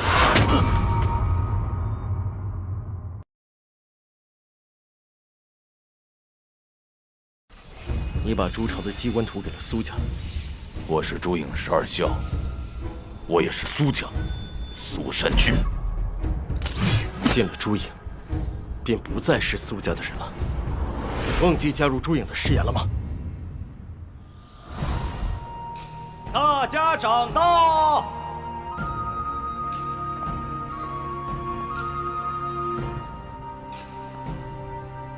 恭迎大家长。都坐吧。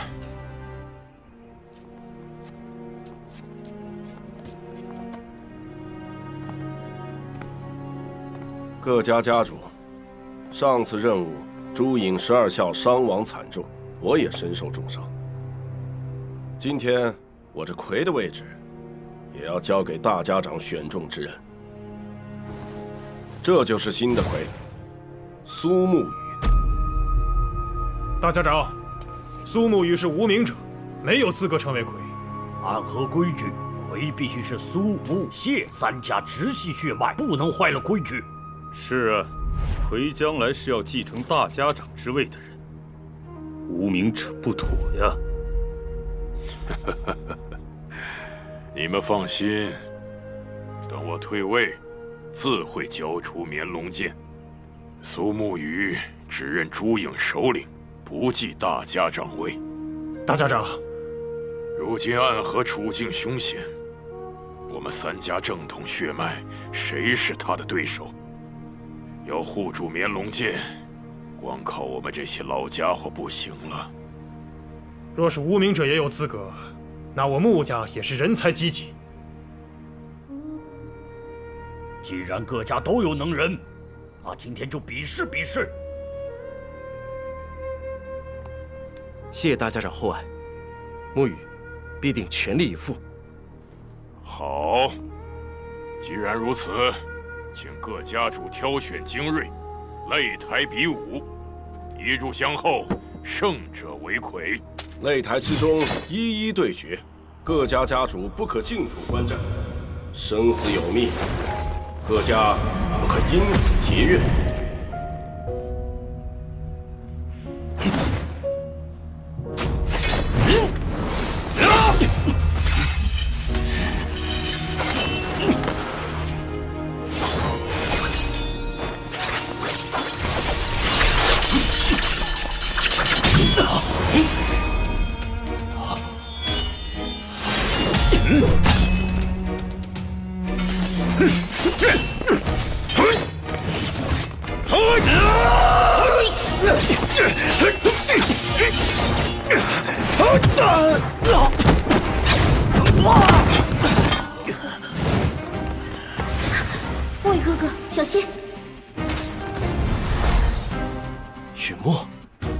穆家明知你不是我对手。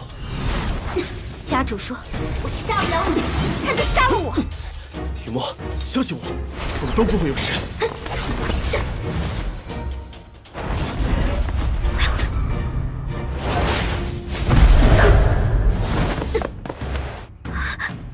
昌河哥哥，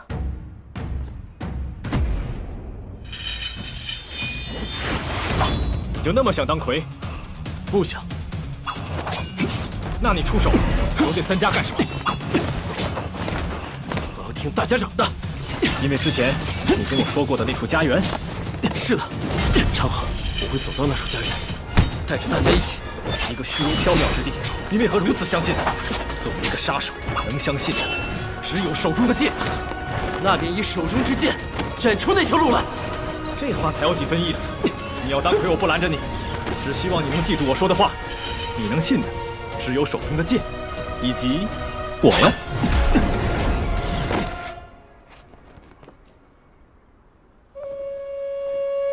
还有谁？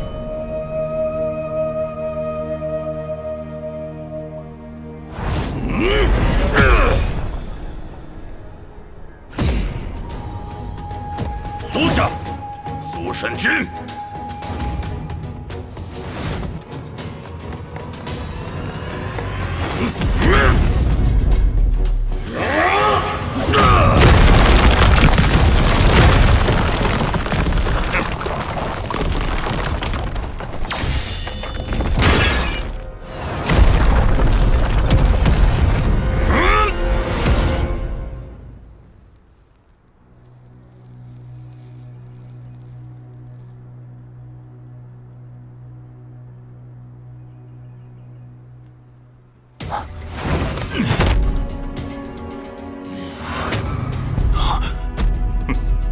看来我们苏家，苏山君成为下一任魁了。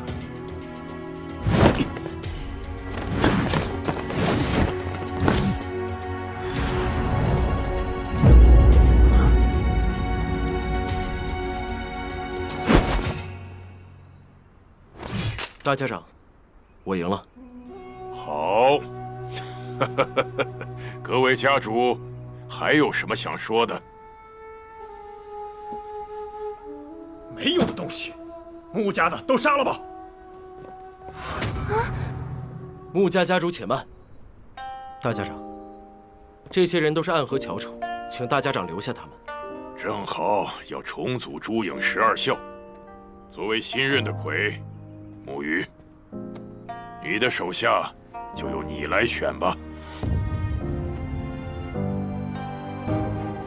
谢谢大家长。戴上面具，你们就是新的朱影12校，听命于魁。朱影就是要誓死保护大家长的安全。朱影誓死保护大家长，誓死保护大家长。当年的誓言是我们一起立下的。哦，世道变了，醒醒吧！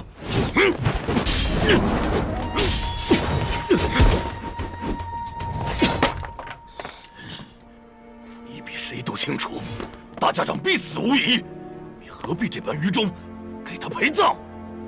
若大势所趋，我们就应势所趋，忠诚的意义何在？头儿，你拿了明龙剑吧，我跟着你。你走吧，改了姓名，换了相貌，永远别回暗河了。头，你的剑法是强，但你护不了所有人。你再说下去，今日你便走不了了。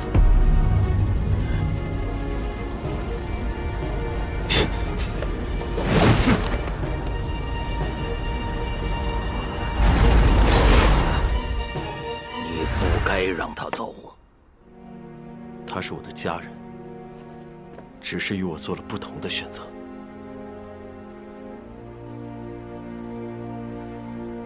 你是杀手，居然还想做个好人。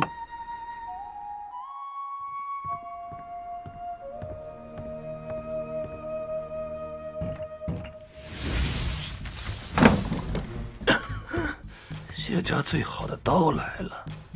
来助我和穆家联手进攻都巢的吗？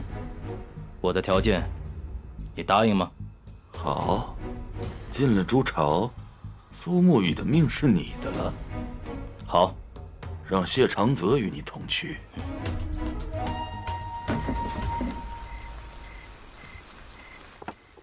听说谢家和穆家联手了，你怎么看？我就等着一出好戏开场喽。等，但是老爷子不肯等了呀。想拿到绵龙剑，总要有点耐心呢。况且是这么好的时节。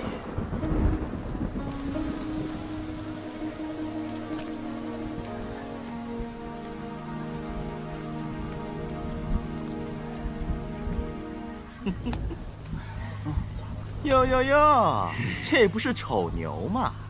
堂堂地支12孝中的丑牛，怎么面具也会了？鬼鬼祟祟的，这是要去哪儿啊？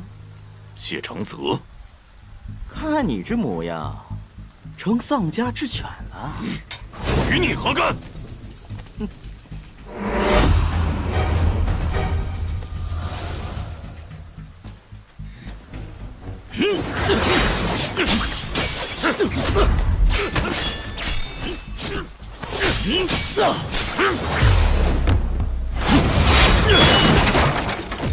你是谁？为了对付你们朱影，各家都培养了一批好手，每一个人都不比你们逊色。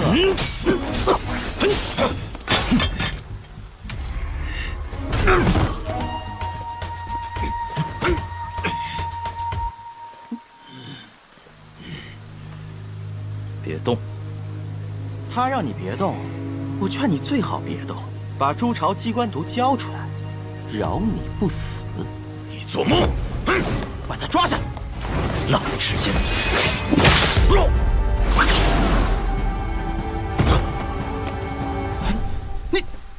你把他杀了，我还有很多问题要问呢。他是不会说的。好不容易守到一只落单的蜘蛛，就这样被你杀了。你是谁？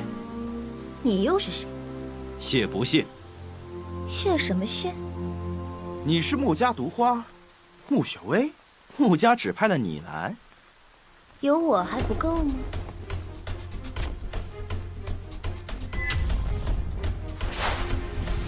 避开！不需要。你的刀法不错。穆雪薇，你中计！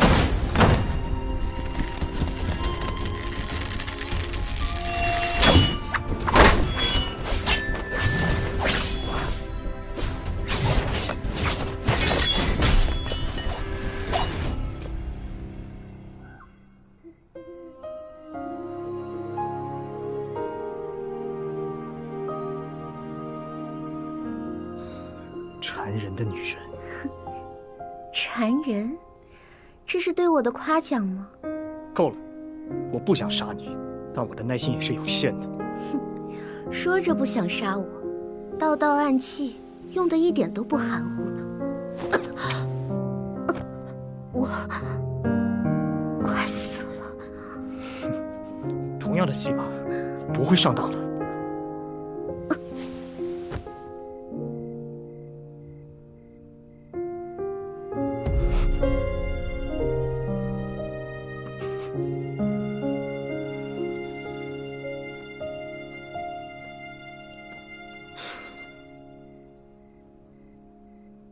我不喜欢杀人，更不杀女人。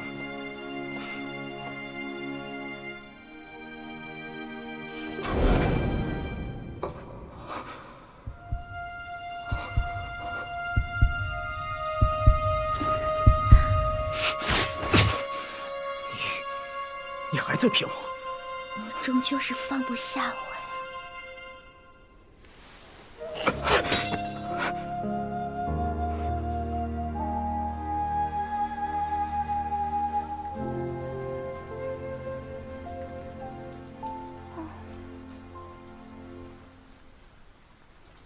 说什么必定保我无忧。我现在喊一声，你能出现吗？苏沐雨，九霄城的红米糕味道如何？吓我一跳。我说过保你无忧，自然不会骗你。这红米糕比江南的桂花糕可是差远了。对了，我有一事，但说无妨。医治大家长还得再加钱。神医怎么钻进钱眼里了？生活无忧，才能潜心治病啊！加钱。不知神医想要加多少钱？也不多，等事成之后，这处猪巢送给我得了。你要这里做什么？这里机关多，安全。一句话，行不行？九霄城是北城，红米糕也不好吃。若事成之后我还活着的话，我把你江南的白鹤药府改一处机关药府，如何？那也能有你们12校保护吗？你也会去吗？这……苏沐雨，你不说话，我就当你是默认啦。我可是带着朱朝布防图来的，你敢杀我？你是谁呀？他是谢长泽，这一代谢家机关术、阵法术第一的人。你从落地之时开始，就见了他的阵法了。穆清扬，正是在下。来，我给各位算一算此行联手的吉凶。桃花壁，青城山道剑仙赵玉珍特制而成，剑为凶，花为吉。你卜卦如此寒酸啊！哎呀，大道至简。哼，你果然是个假道士。有人来了。不愧是谢家谢不谢，最先发现了我，装神弄鬼。他就是此次穆谢两家联手行动的总指挥。在下穆白，人都齐了吗？没想到穆家派出的人居然是你，还挺有诚意。哼，谢家的诚意就很一般了，派了个将死之人。谁先死还不一定。如今有了朱朝布防图，我们谢家谢繁华、谢长泽、谢不谢。穆家，穆白、穆清扬、穆雪薇。好，就让我们6人先去探探朱朝那张网。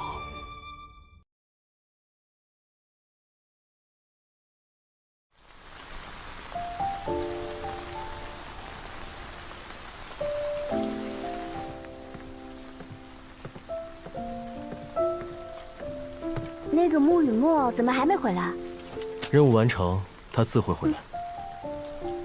这么无情，原来你不喜欢穆雨墨。雨墨我们一起长大，他是我的家人。看来雨墨真的拖住了唐连云，雨墨小心。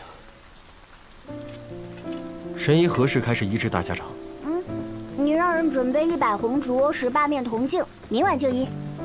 好，那便仰仗神医了。此消息一出，估计暗河3家都会知道。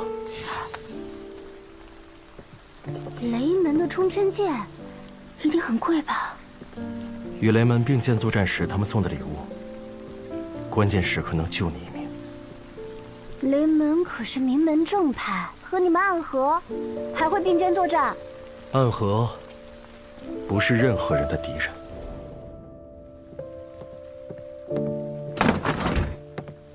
哲叔，你一边说着时间不多，一边又悠然自得，很是闲适嘛。希望这场雨停的时候，一切都可以结束了。是啊，雨啊，倒是快点结束啊！哎，掌柜的，要2间上房。哎，2间？哎，得嘞，最贵最好的上房。来福，领客人上楼。客官，到了。多谢。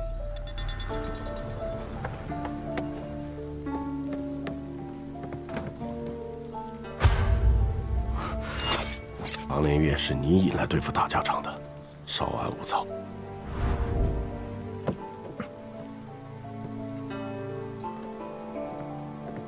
雨墨怎么会跟唐连月在一起？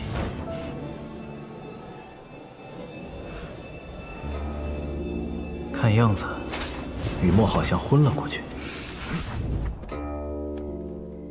雨墨根本不是他的对手。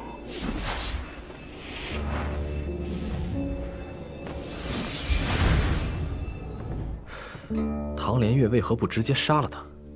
小雨墨的本事，你也不是不晓得。不行，我得去看看。雨墨，是你？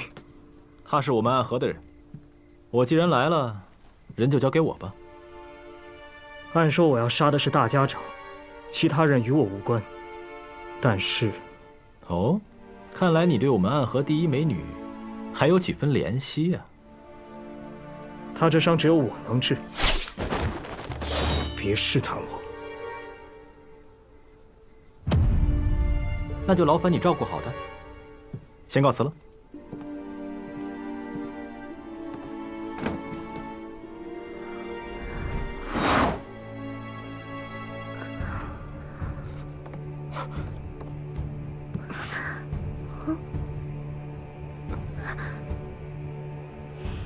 你看什么？看你呀。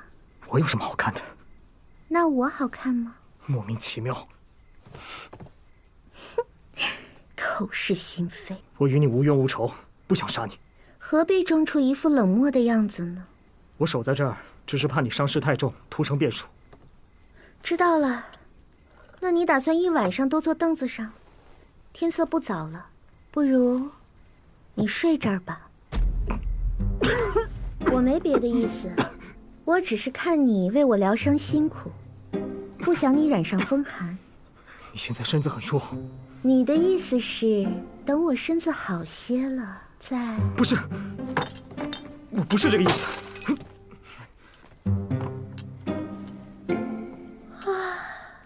从来都是别人求着我，现在倒像是我在央求你了。地上湿寒，要怎样随便你吧。我出去一下。你要走？我水喝多了。玄武使，这是要去哪儿呢？回去睡觉。若你真的怜惜我这妹妹，就在这里守她几日吧。可笑，我为什么要守你们暗河的人？九霄城的天要变了，大家长的头颅，我替你拿来。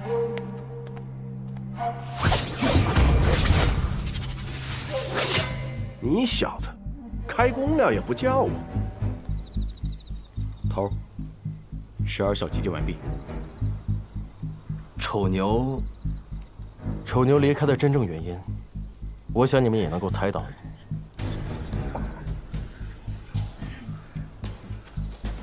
所有的一切，在今晚都会有答案。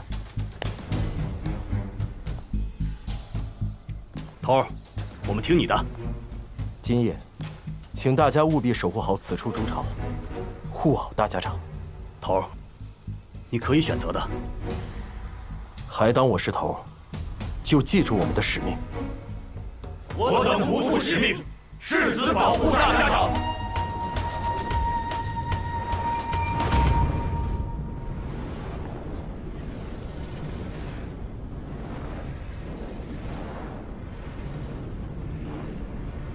大家长，准备好了吗？神医，开始吧。好。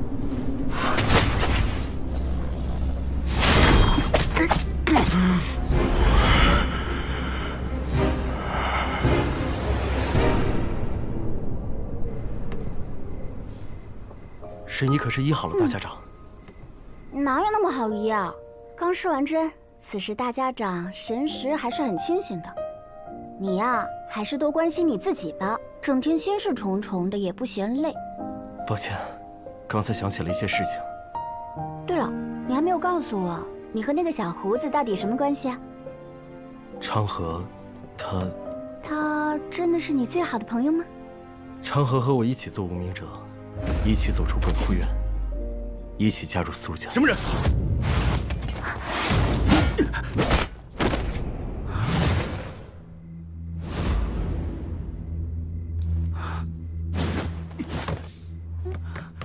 头，是丑牛的12效印记。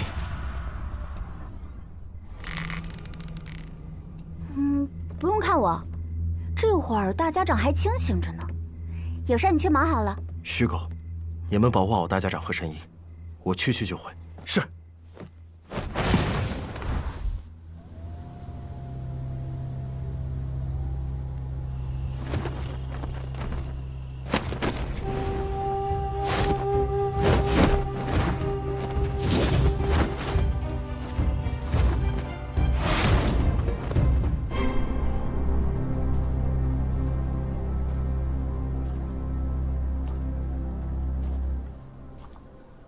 臭牛，看来我让你离开，反倒是害了你。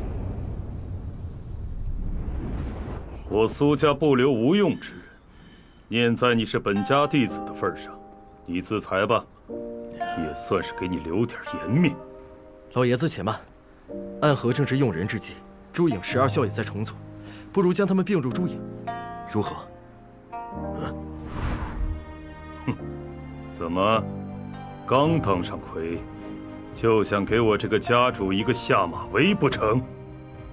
木语不敢，还望老爷子能够成全。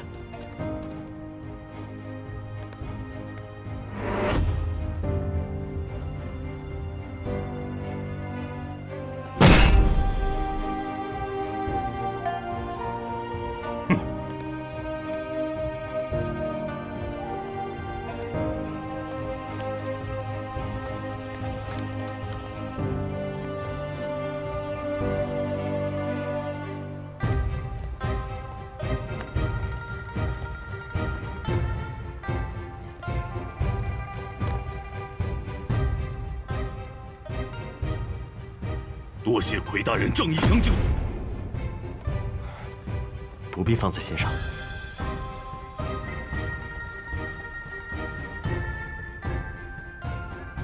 今日之后，我们便是朱影，誓死保护大家长。誓死保护大家长，誓死保护大家长。从今天起，我们便是家人了。当初入朱影之时，我曾给过你承诺。虽然我们最终还是选择了不同的路，但我仍希望你可以好好的活下去。我只是希望你好好活下去。为什么会这样？猴，小心！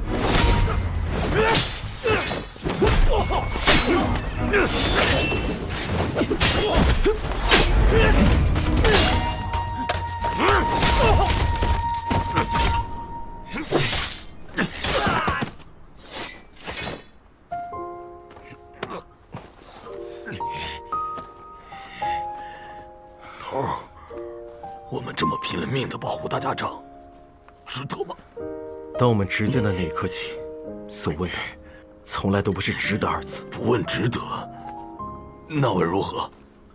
只问己心。头儿，我相信你。大家长如今大势已去，为什么就不能拿了绵龙剑继大家长之位呢？臭牛，这就是你心中所想吗？也省得各路人都来杀我们。我不想拿绵龙剑，也永远不会坐上那个位置。你们跟随我多年，应当知道我心中所想。是，头儿你有自己的坚持，可我们呢？我们也有自己的私心和野心，我们也只想好好的活下去。我们都曾立下誓言，只要我还是魁，你还是12校，那守护大家长便是我们唯一要做的事情。剩下的事情，待尘埃落定，我自会解决。头儿，你的剑法是强，但你护不了所有人。你想好好活下去，所以我让你暂时离开了这场纷争，但没想到却是害了你。你就是太天真了，你不会真以为事到如今，还真有人能从这场纷争中脱身吧？可当丑牛摘下12校的面具时，就已经与此事无关了。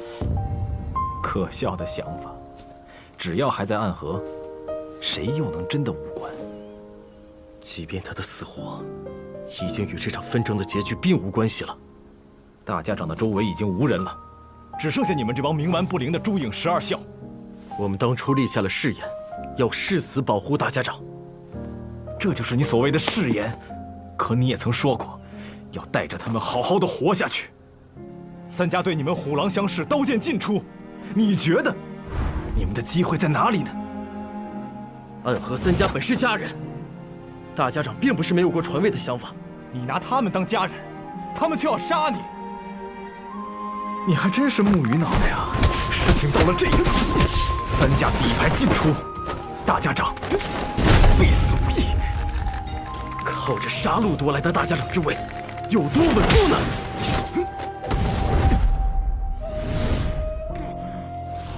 不好，看来现在就要用移魂大法了。疗伤期间，任何人不准打扰。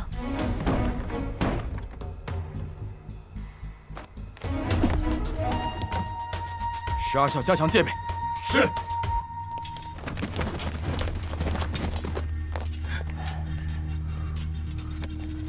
从正门进入便是无声阵，记得不要发出任何声音。少主，既然这里有无声阵，我们为什么还要从正门走啊？因为只有走这里，才不会遇见朱影12校。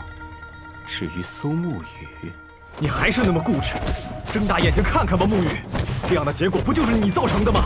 难道真的要让朱影都因为你的誓言而一一送命吗？我依然会记得我当时的话：手中握剑之时，不问值得，只问其心。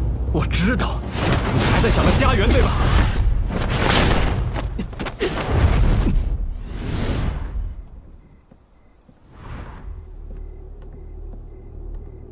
神医还在给大家长疗伤。已经进去大半个时辰了，也不知道怎么样了。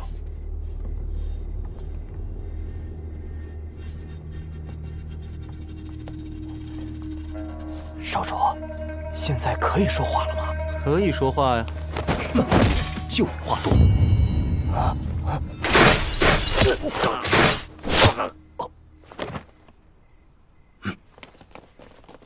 去看看。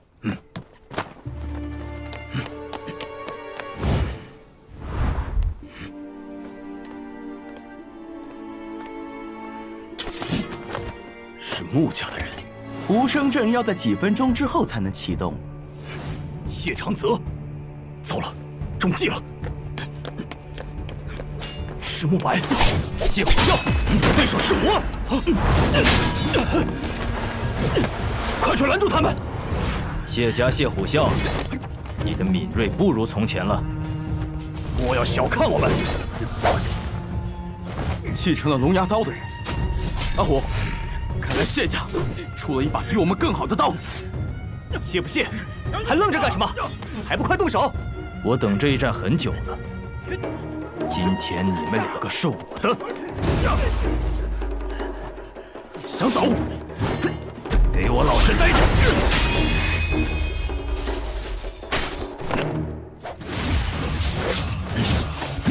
去死吧！我们走。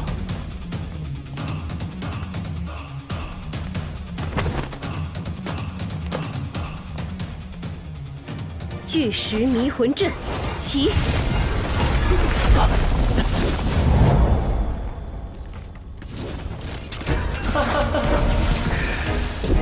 不错不错，先算算与你们一战结果如何？桃花面，大吉！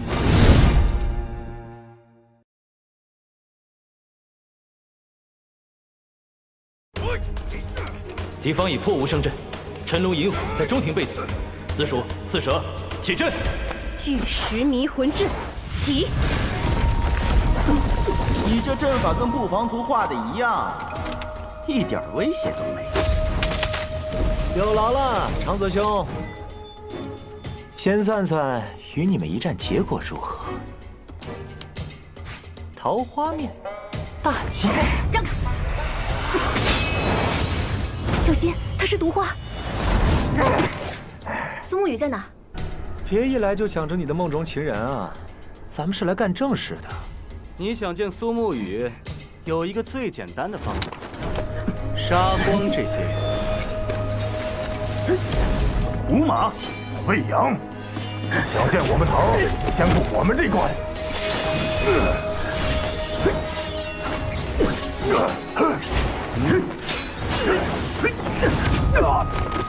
木白，左路就你们这些虾兵蟹将。魏阳，咱们速战速决，去救其他各路。好，速战速决。谢母两家已经攻到了中朝中庭，大家长这边什么情况？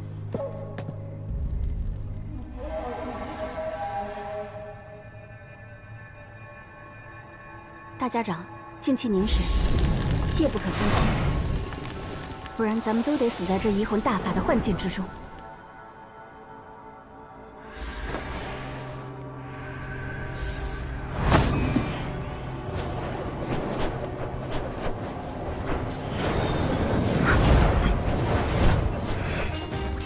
谢家已经破了中庭阵法第2关，谢家破阵，穆家杀人，爽快！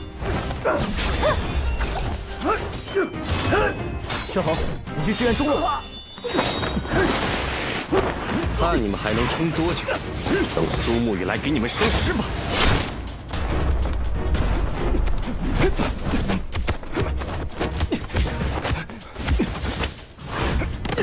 沐雨，时辰应该差不多了，你再不回去，恐怕朱朝就要被人攻下喽。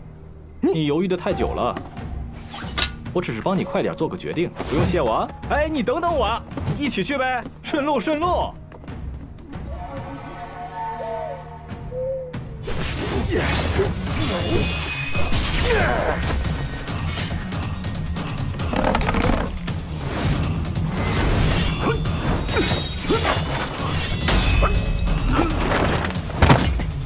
朱朝中庭最后一道法阵已过。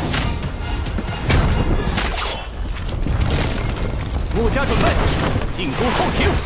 是。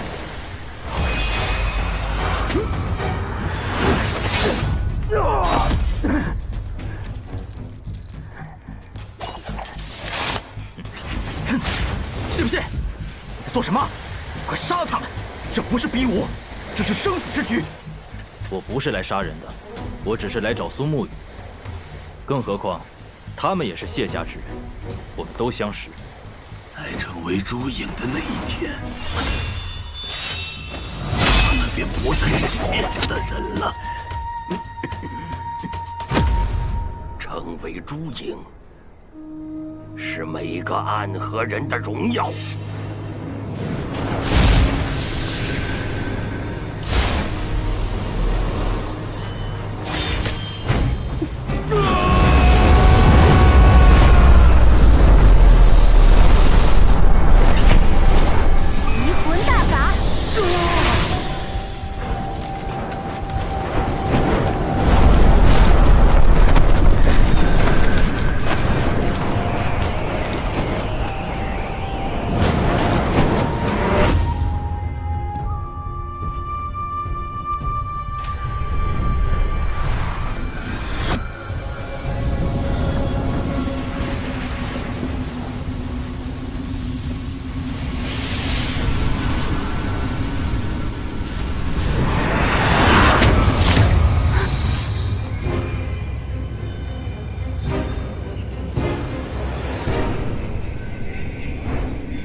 说是地狱也不为过吧。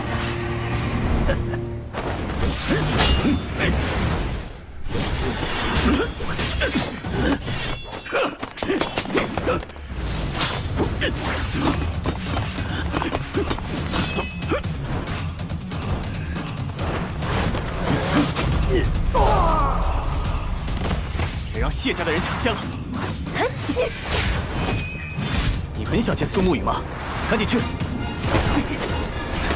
没有谢长泽帮忙破阵，这么毅然冲上去，不怕送死？破阵而已，所见皆斩不就可以了？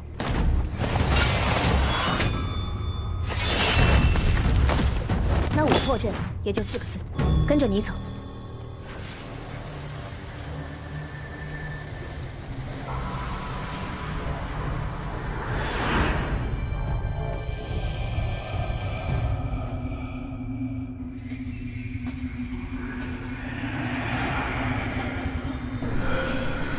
这是什么？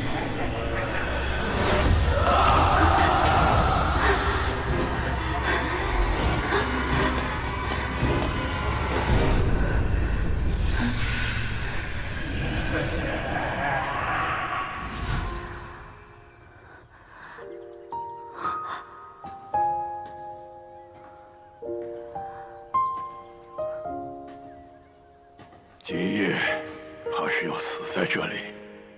哎，别说什么死不死的，老爷子，抽完这根烟，老子就出去给你把他们都杀了。原来是这个人。若是这次能够活着离开这里，你就离开暗河，去见你的妻女吧。妻女。经历过这次事情，我才知道，我的存在是他们最大的麻烦。为了他们，我已经死在这儿了。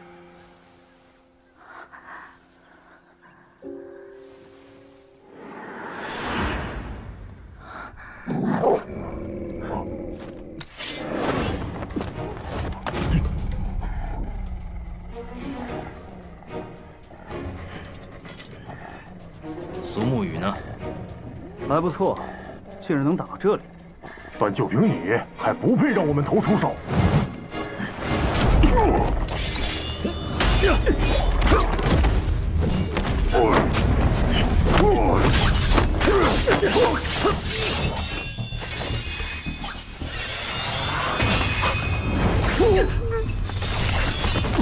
迅高！苏沐雨。你们先推到一旁。我没有见过你，看来谢家藏了一把很好的刀。我时常问我师父，我的刀法如何？师父总和我说，我的刀法在暗河这一带已是第一。但是比起剑术第一的苏沐雨，还有很长的距离。你的师父是谁？谢家，谢奇刀。七刀叔确实是一个很好的老师，你是他的弟子，难怪可以走到这里。我要的不是你言语上的称赞，你对我最好的称赞，就是和我一战。既然想打，便如你所愿。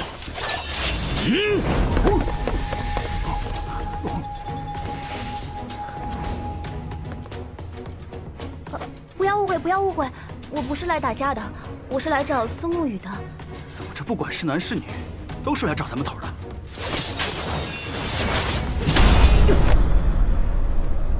难道我还没有资格让你用出18剑阵吗？目前看来还不够。好。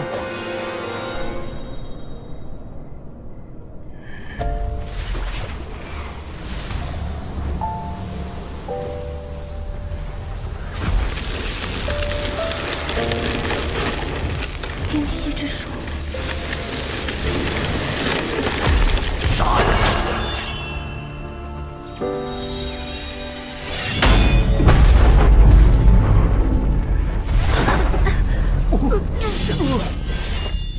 回！起！18剑阵！起！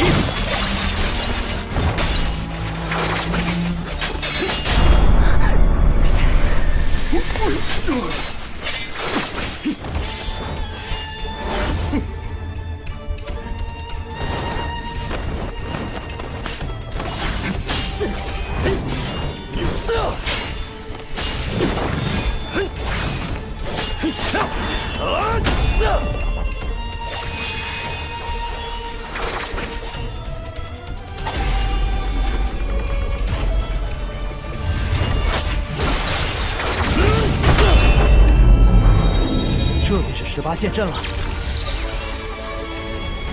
你已经见到18剑阵了，那么，你觉得自己可以跨过去吗？我觉得他跨不过去。你还真敢跟来？哈哈，沐雨，我记得你以前和我说过，世上的事情，只有跨不过去，才有跨过去的意义，不是吗？只有赢了会败的局，才有赢的意义。我听过你的名字，谢不谢？你是个刀痴。或许吧，他们都这么说。我也曾说过，苏沐雨是个剑痴，但他不同意。若不是剑痴，怎可能学会这般神奇的剑法？是啊，而且是通过一本残卷还原出来的。当时我劝他，可他不听，因为在看到剑谱第一眼的时候，他就已经疯了。不过事实上，他也一直参不透最完美的18剑阵。那最后呢？最后快被杀死的时候，他就突然用出了最完美的18剑阵。谢不谢？记住一句话：要见生死，才能见天地。你喜欢刀？喜欢。为什么喜欢？刀很美，刀身的弧度很美，刀挥出的那道线也很美。拿着，让我看看你挥刀的样子。原来所谓的第8刀，便是那最好、最纯粹的我刀时的第1刀。这是师父一直想悟出来的第8刀，今日便是出那1刀的机会。好强的一刀，确实很强。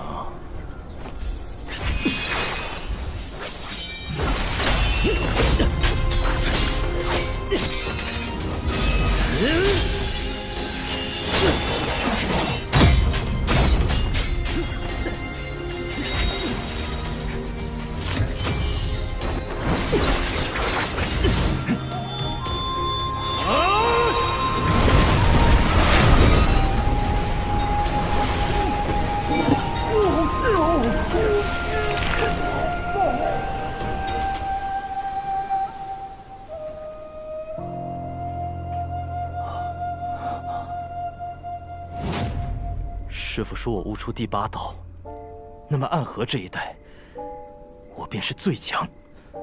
可为什么我还是输了？你痴心于道，醉心于道，可是道毕竟是死物，你需要真正值得你为之死战的理由。我不明白。就像现在，我若输了，我身后的那些人都会死，追随我的人也会死。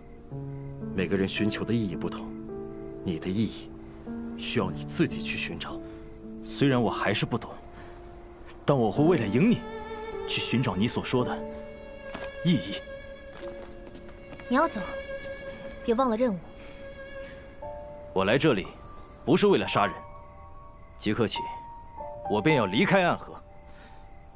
若谁有不满，让他来杀我便是。怎么？担心我偷偷进去杀你的小神医？放心吧，我的好兄弟。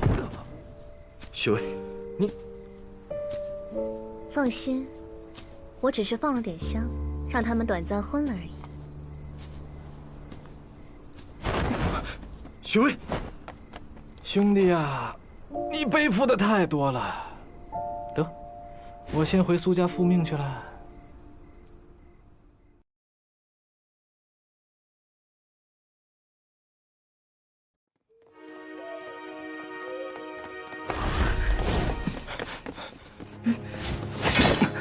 雪薇，你也要和我一战吗？战你个头啊！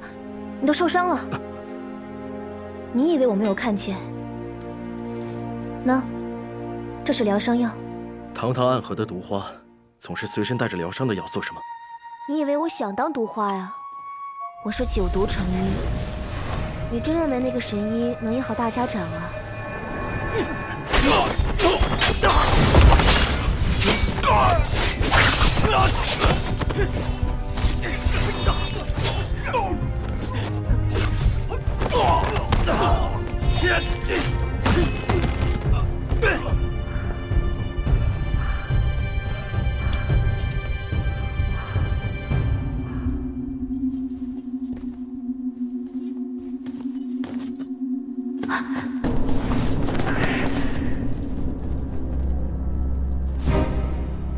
果然是温家气流一生疮，这是我给你爹留下的印记。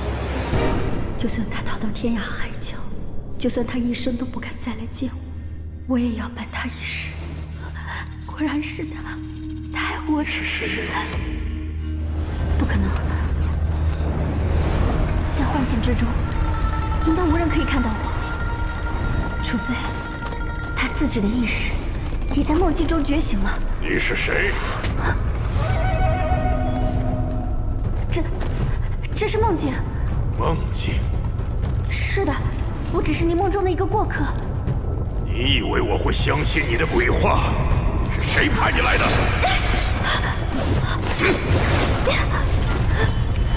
鬼总部，你是苏家的人，他们背叛了我。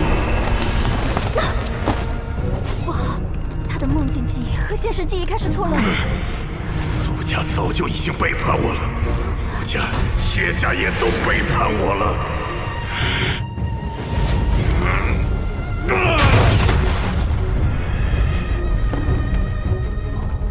原来是这样。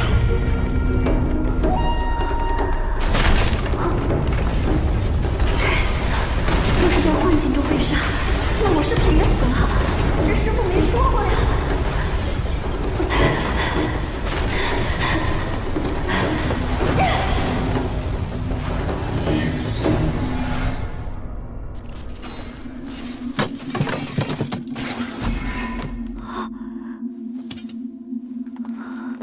方才的问题，我再问你一遍，你是谁？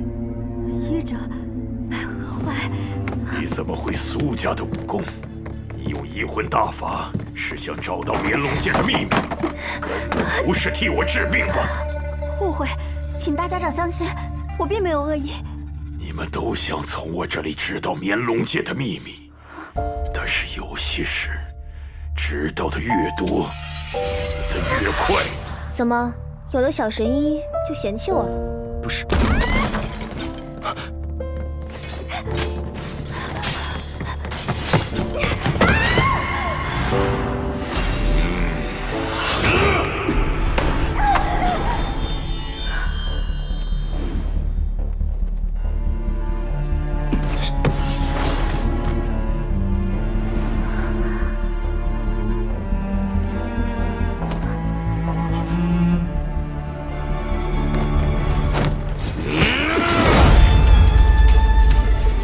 大家长，我是苏沐雨。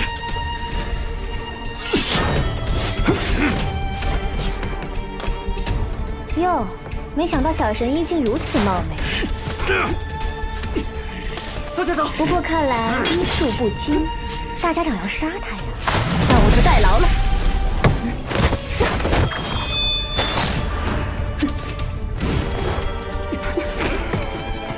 苏家的三针有戏，你究竟是谁？不知道我是谁，下手还这么狠。不管了，先找人来稳住这局面，剩下的随后再说。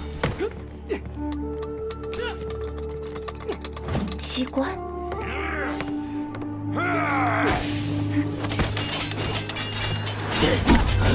快回去，大家长有危险！拦住他们！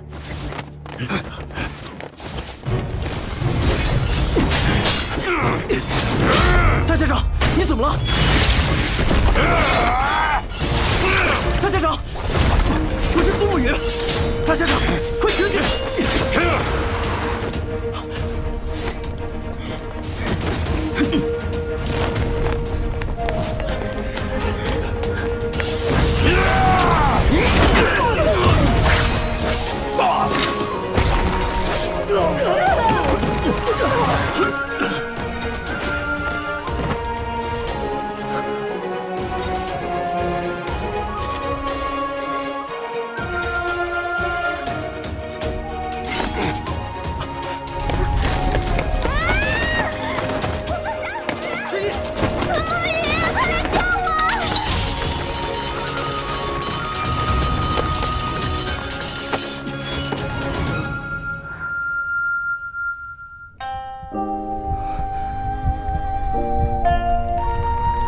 抱歉王，有我在，保你无恙。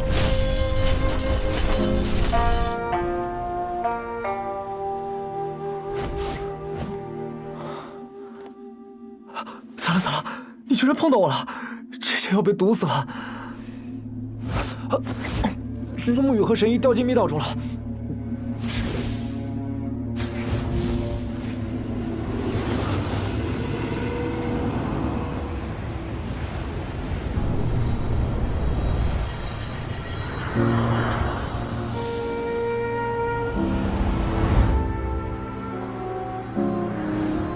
我往那洞里撒了剧毒，他们必死。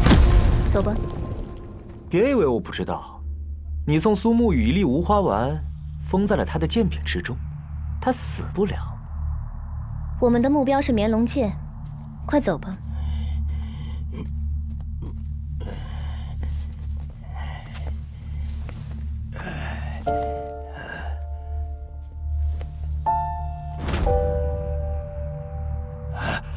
大家长，你醒了。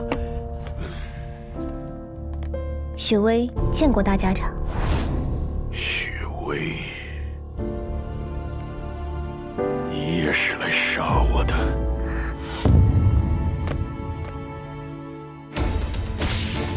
得罪了。退！该死！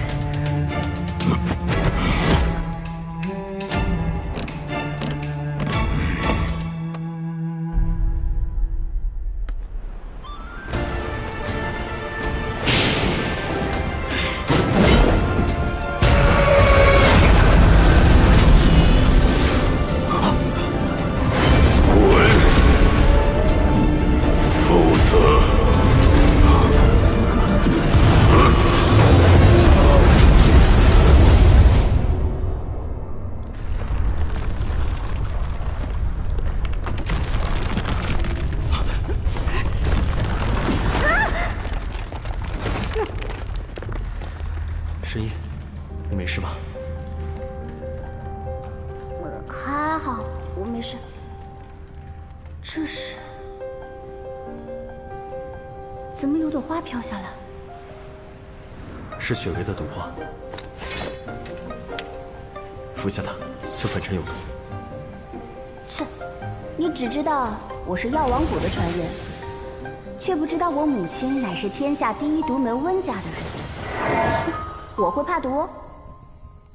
这还是留给追兵吧。那个浑身用纱布罩着的姑娘，练的是毒功。神医慧眼，雪薇幼年时练过毒沙掌。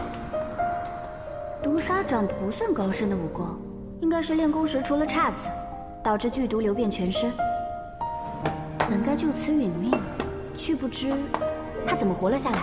人虽活着，毒还在，以至于成了一个毒人。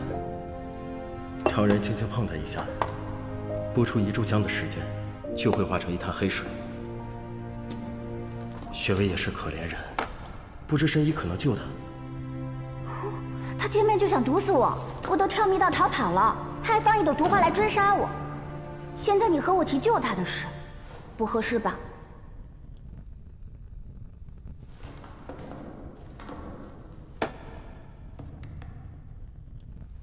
他方才对你出手，也是迫于家族的命令。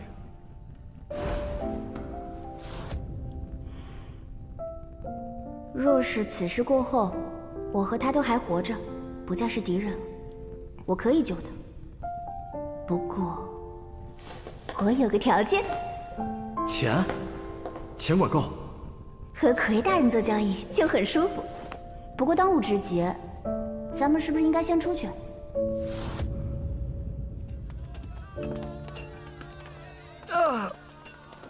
哎呀，周叔，快点！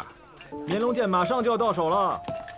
你小子，终于是要干活了吗？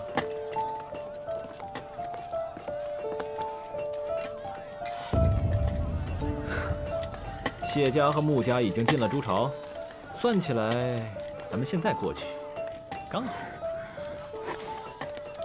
看来，老爷子对你还是不放心啊。哎呦，周叔，你这句官话说的可以啊！哎，等等我呀，哲叔。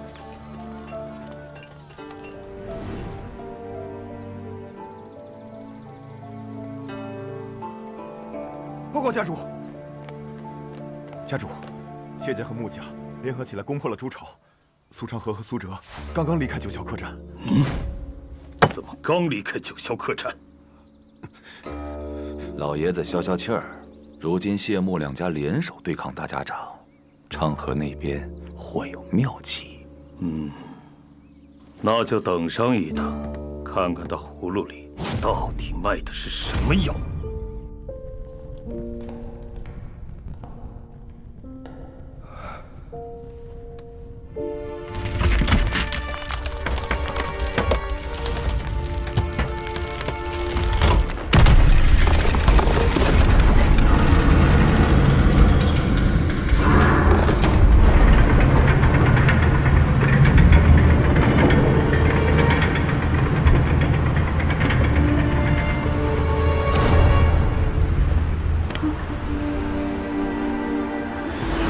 神医放心，有我在，我来走前面。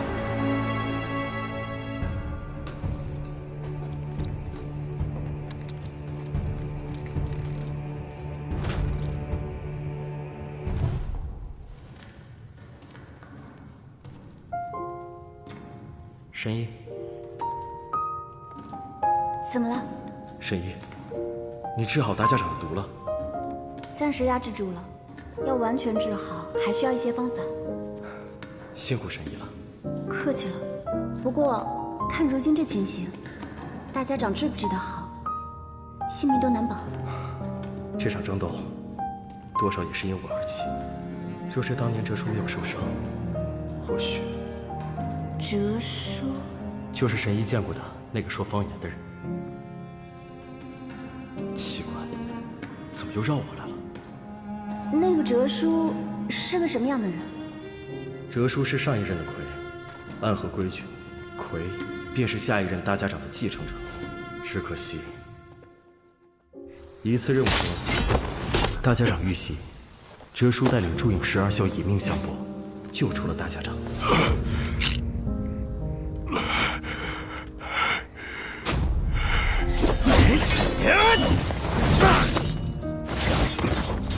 可12校全军覆没，哲叔也受了重伤。你怎么样？还好，只是一些轻伤。趁这次离开暗河，和你妻女团聚吧。之前做梦都想回到他们身边，今天我才懂了，身在暗河，只有我死了，才能让他们真正安全。那就远离暗河，建立一个家园，保护我们的家人。苏沐雨，你受伤了，你先别动。身边跟着个神医，受伤了还应酬，忍着点儿，会有点疼。身在暗河，死或许也没什么不好吧。我饿了，我要吃桂花糕，你得带我出去。好。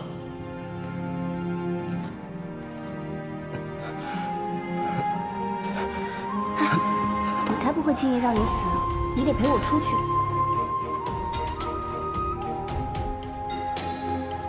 这么多条路，该走哪一条？不管是哪一条，我们都要面对。对。啊！苏沐雨，苏沐雨，苏沐雨！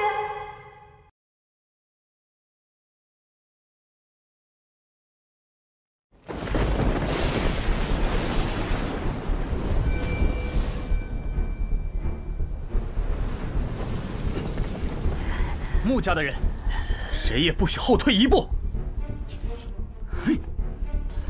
我谢家亦是如此。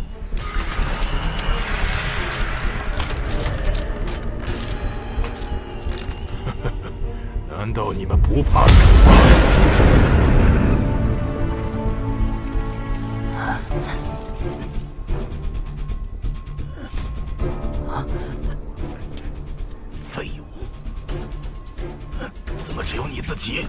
谢不谢呢？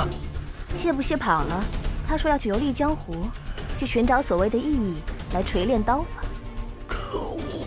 谢少主，别想这么多了。12校死伤近半，不如我们两家联手，合力击杀大家长，抢夺绵龙剑。哼，联手？若谢不谢还在，又何须和你们联手？那你倒是把谢不谢追回来呀！你，雪薇，你少说两句。哼，谢少主，眼下大家长也是强弩之末，机不可失啊。强弩之末，那你们可以试试。风。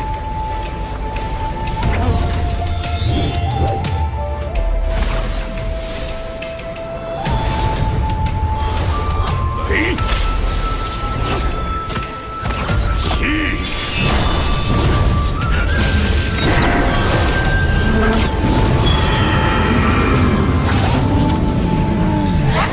斩。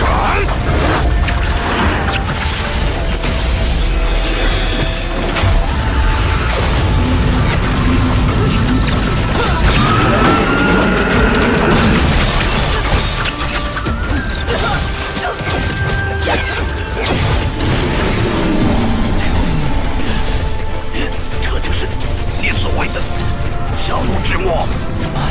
怎么回事？难道大家长的毒已经解了？不可能，刚才大家长追杀神医时的状态，明明是走火入魔了。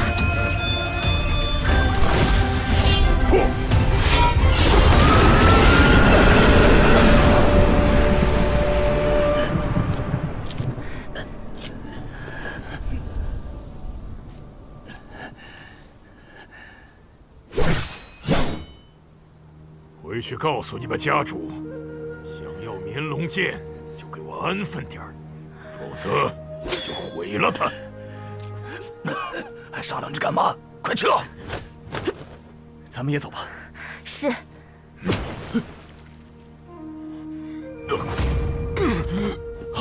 大家长，大家长，大家长，大家长，你怎么了？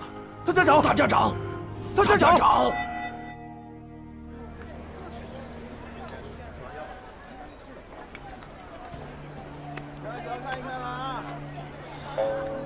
不是要去筑巢吗？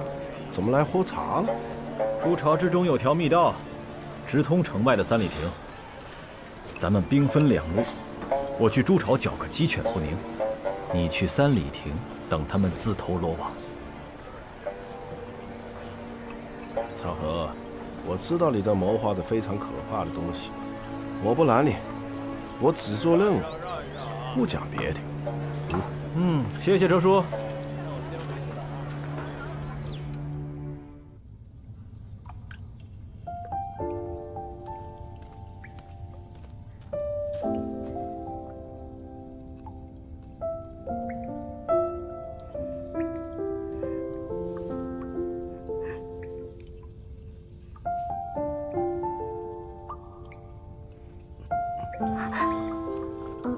我找了一些水和干粮，咱们先在这休息片刻。感谢神医。你答应了要护我周全，我当然不能让你死了呀。啊，这里面藏着的该不会是武功秘籍吧？哎呦，这些生意不好做。来看看。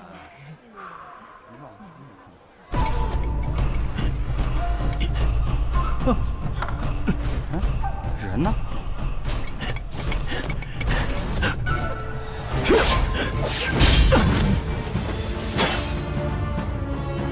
苏长河，你这是要拦我的路？看你们的样子，没能闯过筑巢。你找死！来呀来呀，陪我耍耍！哼，就这点能耐，送上门来就别想走了。今天就由你来击抓之路。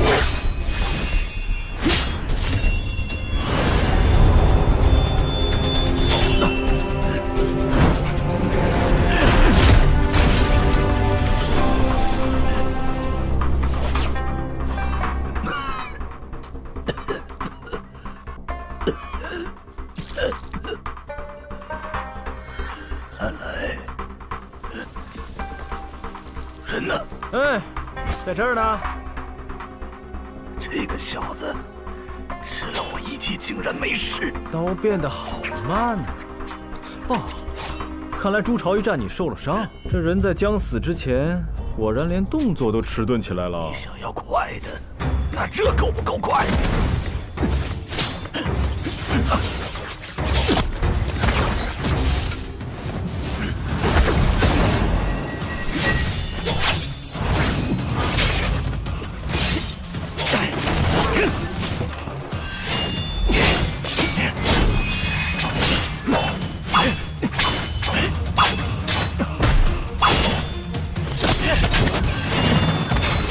记得住吗，小子？太慢了，太慢了，还不够，再快些，再快些！你所愿。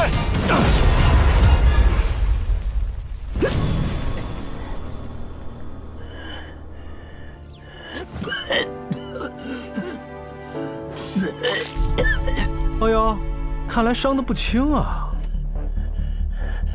苏成河。我今天一定要宰了你！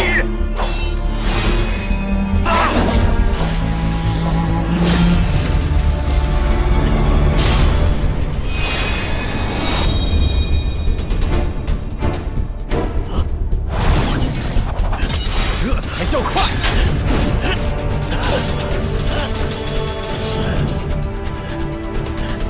傻看着干什么？一起上！是。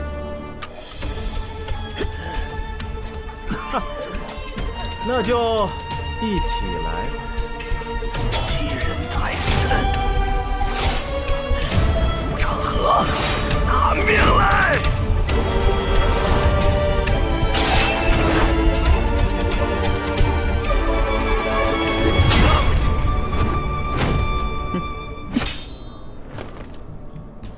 他是谢霸最钟爱的徒弟，杀了他，便等于和谢家宣战。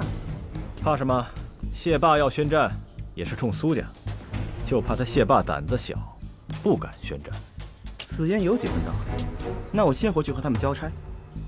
对了，谢不谢走？接下来的事情或许会很麻烦。我知道了，少了一柄不错的刀，麻烦就麻烦点吧，戏还是要演足。跨过暗河，便能到达彼岸。彼岸之处，不再是长夜，而应有光明。唉，可惜了。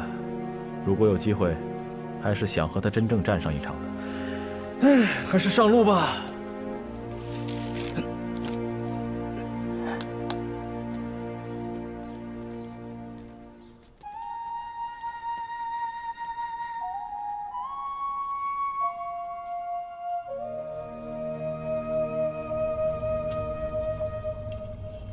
这怎么都是小说话本？你们暗河的人都这么会消磨时间吗？真是玄乎啊！怎么了？你这么快就休息好了？暗河穆家有一位穆朝阳前辈，创造了一门关于睡觉的武功——眠息法。还眠息法？只需要睡上2个时辰，其余时间再择机睡上那么1时半刻，便能恢复精力。作为一个医者，我想说，这个眠息法根本就不讲医学。即使它真的能达到你说的效果，那也是在变相的消耗生命力。神医，我们走吧。大家长那边还在等着我们呢。哦，对了，这个画本太好看了，我还有半本没有看完，能带上继续看吗？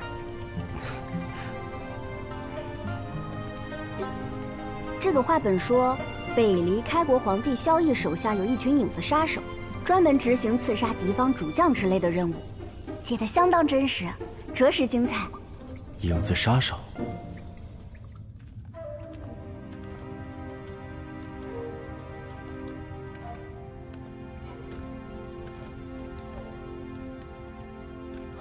神医当心，这里应该就是密室的出口了。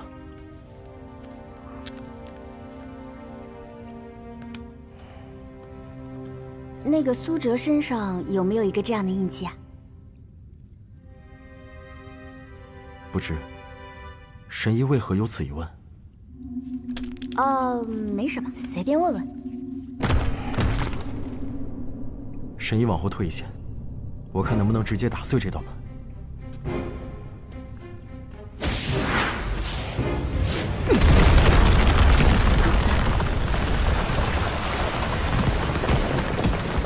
神医稍后，我先看看情况。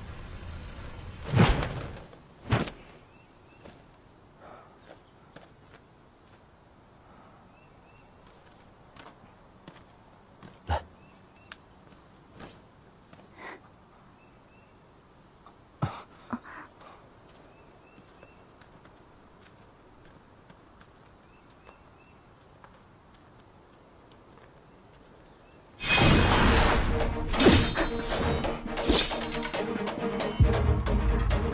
苏沐雨，我等你很久了。神医，你先找个地方躲起来，这里交给我。好，你自己小心啊。你怎么会知道密道的出口？我穆家本来就精通各种奇术怪道，找个密道口很难吗？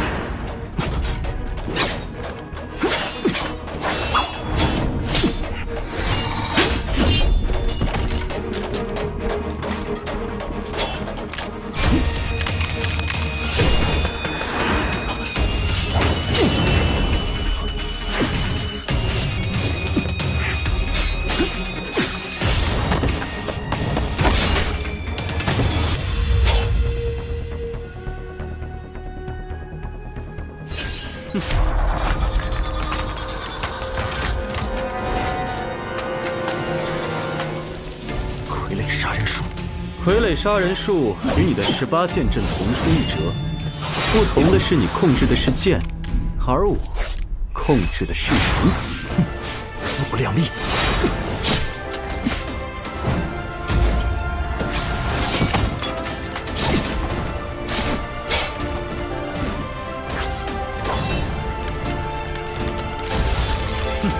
傀儡有事！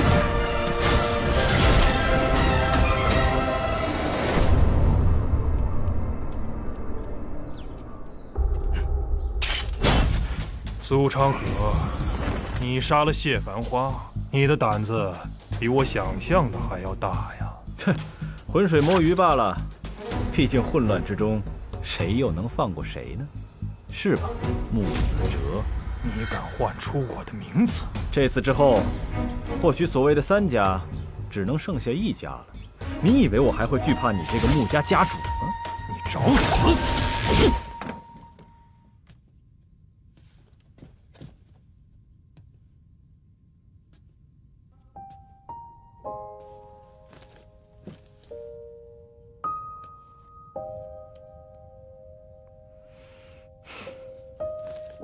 既然醒了，就起来吧。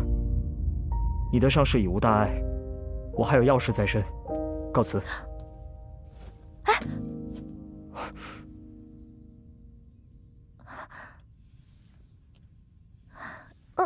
人家这里好痛啊，你帮我上药吗？你帮我上药吗？我够不着。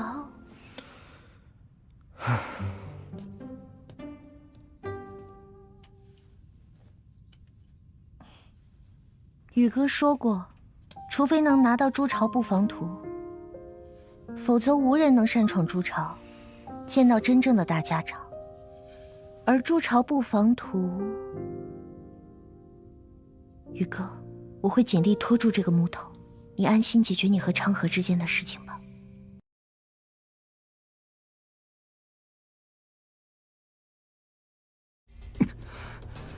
有点意思，一句用谢家掌怀剑主攻，一句用苏家秋风落主手，还有一句则用了你们穆家秀法化作的白袖剑助偷袭。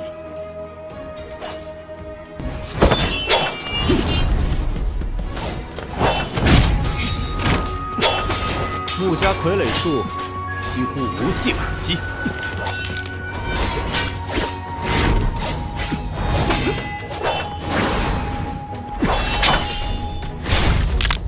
只是几乎无懈可击，并不代表无懈可击。傀儡用死剑再精妙的剑法。也能破？什么？你怎么这么快就找到了破解之法？我从一个以剑为名的地方而来，在那里有专门的人来研究破快剑、破弓箭、破手剑。我父亲曾经说过，若非剑仙，在其面前没有资格说剑这个字。无剑城，你竟是出自无剑城？这不重要，重要的是，你已经败了。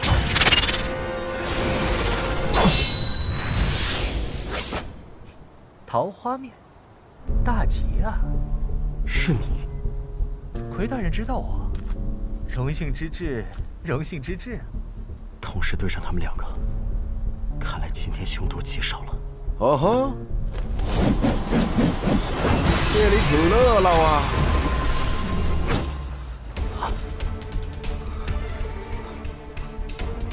是他来了。哲叔来了。小木鱼果然在这。苏长河那小子看来早就知道，所以才让老子来，真不是个东西。哲叔此言何意？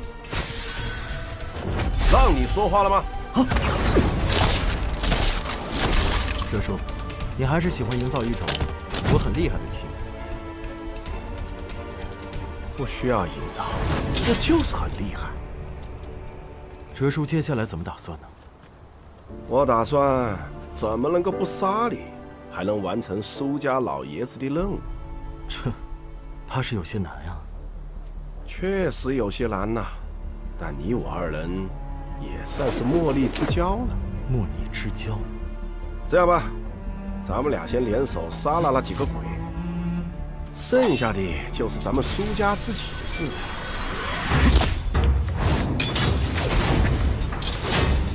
哦吼，穆家几个鬼里还有个能打的呀！久仰哲叔大名，不能打也得装能打呀。小木鱼，你怎么说呢？愿与哲叔共同退敌。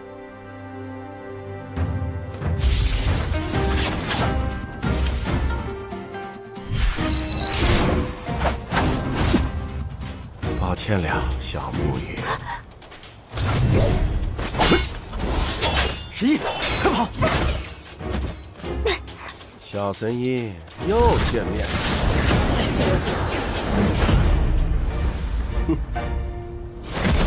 狗东西！小神医，你这是在骂我？骂没骂你？你心里有数。狗东西！狗东西！你看我这鬼宗不学的像不像？狗东西，你看我这鬼宗不学的像不像？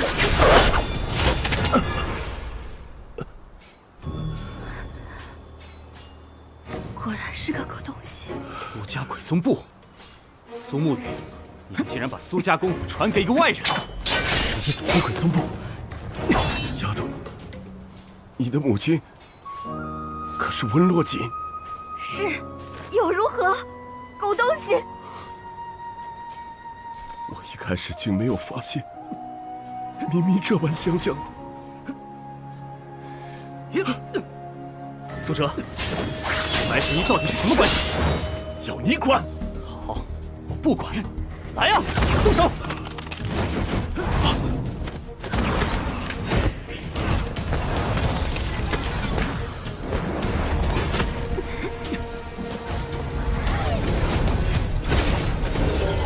给老子滚！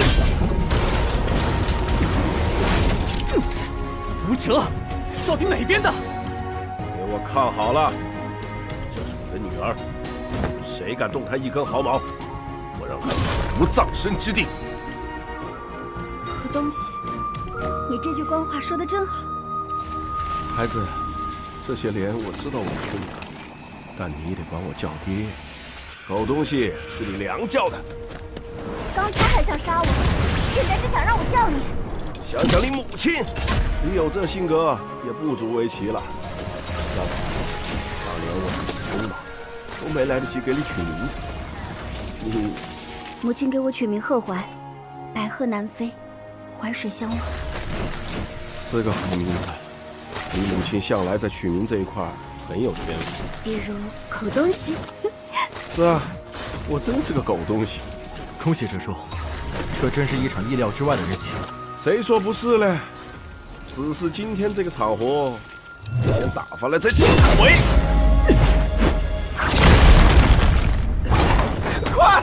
快去擒家主！少主，家主，不好了，少主出事了！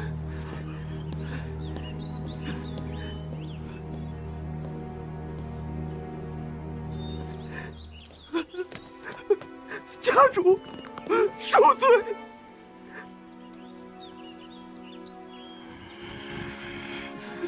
家主节哀！谢不谢呢？谢不谢？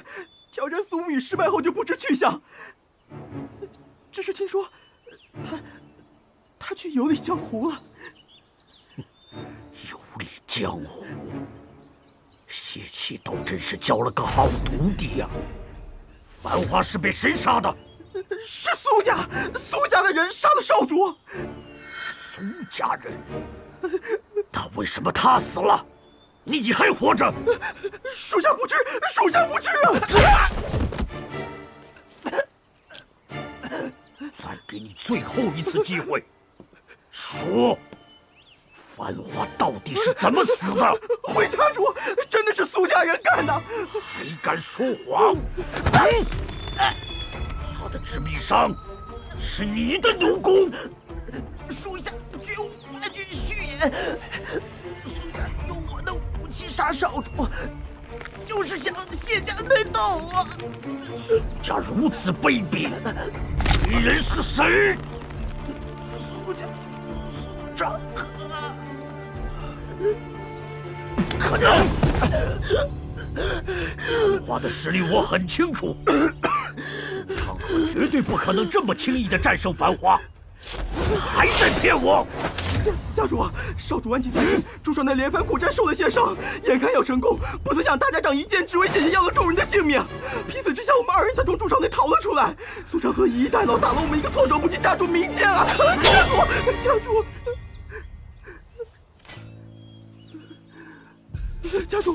主，你刚才说筑巢，差一点就成功了。是大家长的一剑，险些要了你们的性命。正是，不光是我们几个，还有木家那几个高手也是一样。难道大家长恢复了？大家长还说，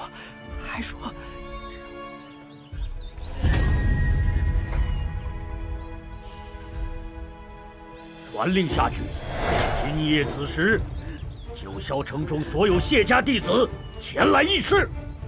他想干什么？他不是说去筑巢取绵龙剑吗？回家主，属下也不知道啊。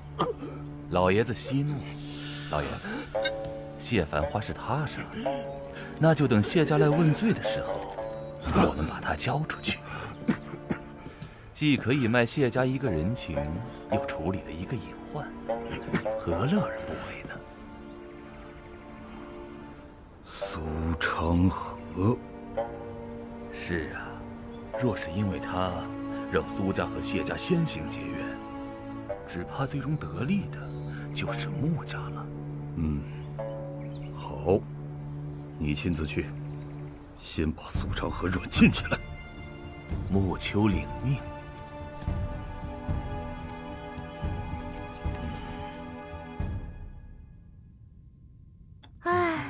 想不到在你玄武使的眼中，我居然还不如一张筑巢布防图重要。我出身唐门，有没有布防图无益。哦，这么说，玄武使还是舍不得我了。毕竟，你被我唐门暗器所伤，也只有我可以治疗。哦，那还是让这些伤恢复得慢一些吧。从未听过还有人希望自己伤势恢复的慢一些，因为只有这样，才能多见你几日啊。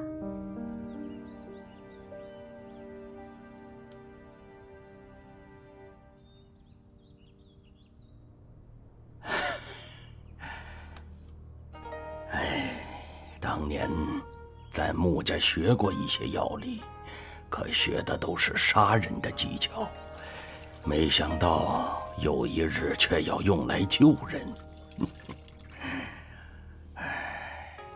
当年呐，你我同出穆家，以兄弟相称。后来你成了大家长，而我守在这处宅子里，无人问津。你有了你想要的荣耀，我过上了我所想要的平静日子。究竟是你更幸运一些，还是我更幸运一些呢？可终究，你的荣耀被鲜血所吞噬，而我的平静也终有被打破的一天。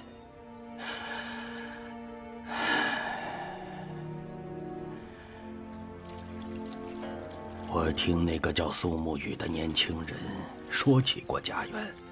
哎呀，看来你没有忘记当年我和你所说的那些话，真的创立出了一个可以让暗河子弟离开这些杀戮的地方。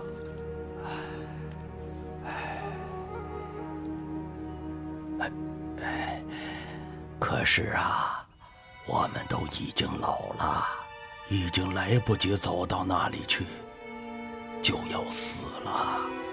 希望我们当年没能完成的梦想，新的年轻人们可以实现吧。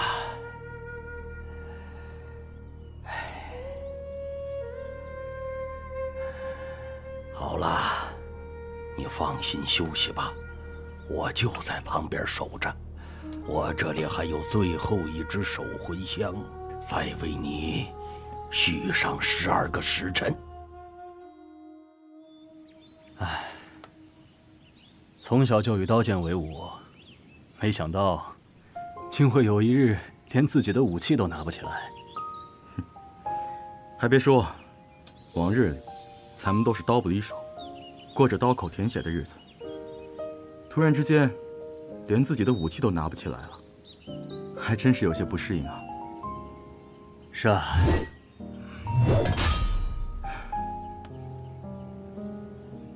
胡哥，要是有一天真的过上了平凡人的生活，怎么？你小子想隐退了？哼，我只是在想，如果我们都过平凡人的生活的话，该如何谋生呢？哎呀，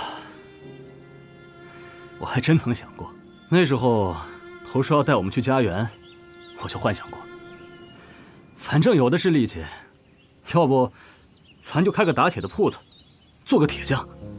不过现在这铁匠是做不成了。咱们这些人啊，除了打打杀杀，好像还真就不会别的东西了。也不知道头选的这条路对不对？管他对不对，这些大是大非，咱们也不懂。我只知道我要跟着头一路走下去，这就够了。没错，只是不知道头现在在哪儿。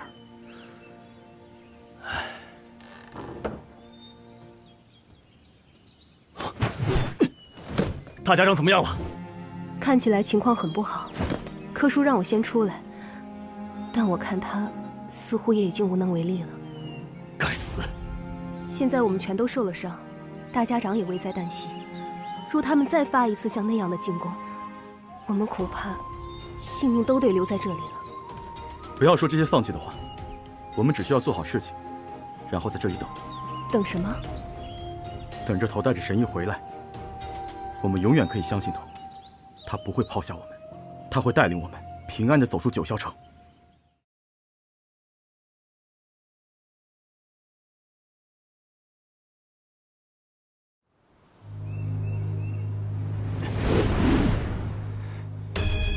给我上！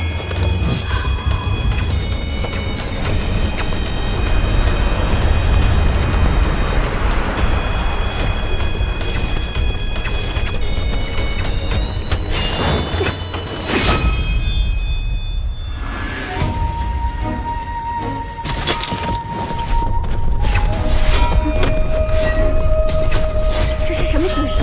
穆家的鬼虚阵法，昧魍魉，你敢在我降魔法杖面前放肆！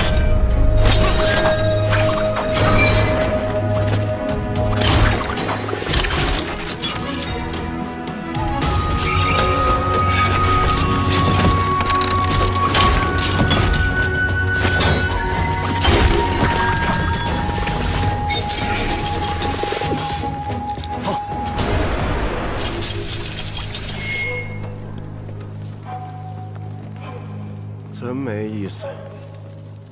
车叔啊，我们一起共抗天外天的时候，怎么没发现你有这么厉害？女儿面前，自然要卖点力嘛。况且对抗天外天什么的，又冒给老子钱。慕白和慕清扬跑了，跑了就跑了呗，真留下来2个小子，会逼急木子遮了个疯子的。车叔，咱们一起回朱朝。对你和神医没有影响吗？哎呀，怕啥影响啊？大不了过凭本事喽。现在装好人了，早干什么去了？乖女儿，你不知道，按和规矩不能与外族人通婚，否则……那你就怕了？你知不知道我娘亲死了？我知道。因为他就死在我怀里。那一年，我得知你母亲身染重病，便偷偷去了温江，也想办法帮她寻求名医。只是可惜啊，娘亲的病，连老神医都束手无策。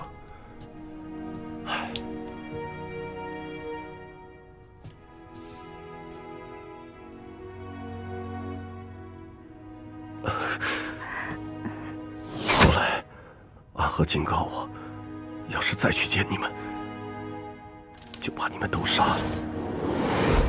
我不怕死，可是我怕害了你们呢。如今一切都已明了，神医，你也不要太悲伤。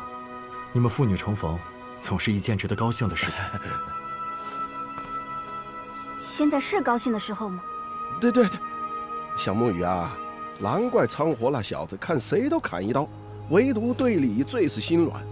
你果然招人喜欢呐。昌河此刻在哪里？他啊，不愿与你相见，去执行更危险的任务了。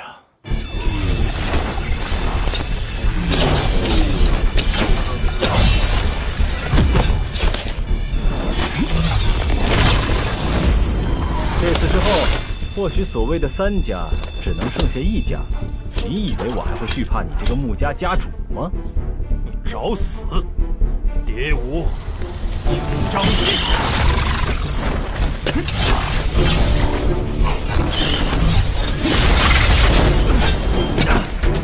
糟糕！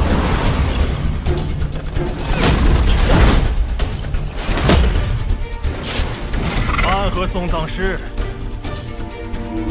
永别了。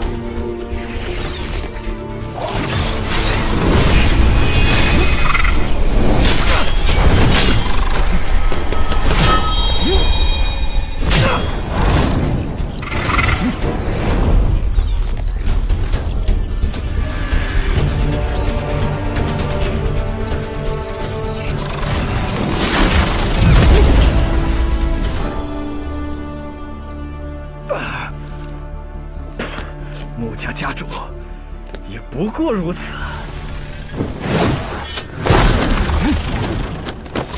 都说穆家家主3丈之外可称无敌，但如今你3尺，那也是我的天地。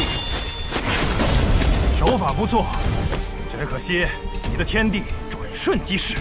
我的天地一瞬便是永恒。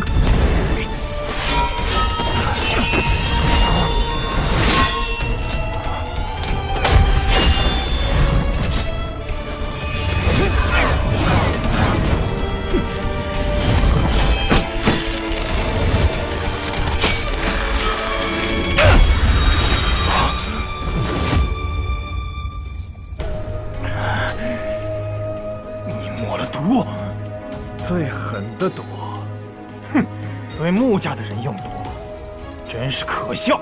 即便是你，逼出这点毒也需要一点时间。我可以先杀了你，再逼毒。你可以杀了我，但你能杀得了我们吗？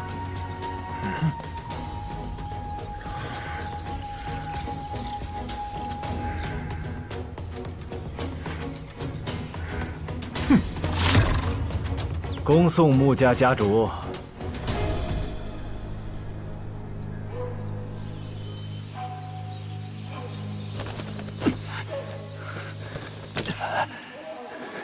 这个苏哲，实力太恐怖了。毕竟是差点当上大家长的人。我要将此事禀报给父亲。这一次，不仅要杀了大家长，就连苏家也要连根拔起。不错不错，但要让家主下定决心和苏家死战，还缺一个契机。什么契机？比如你的死。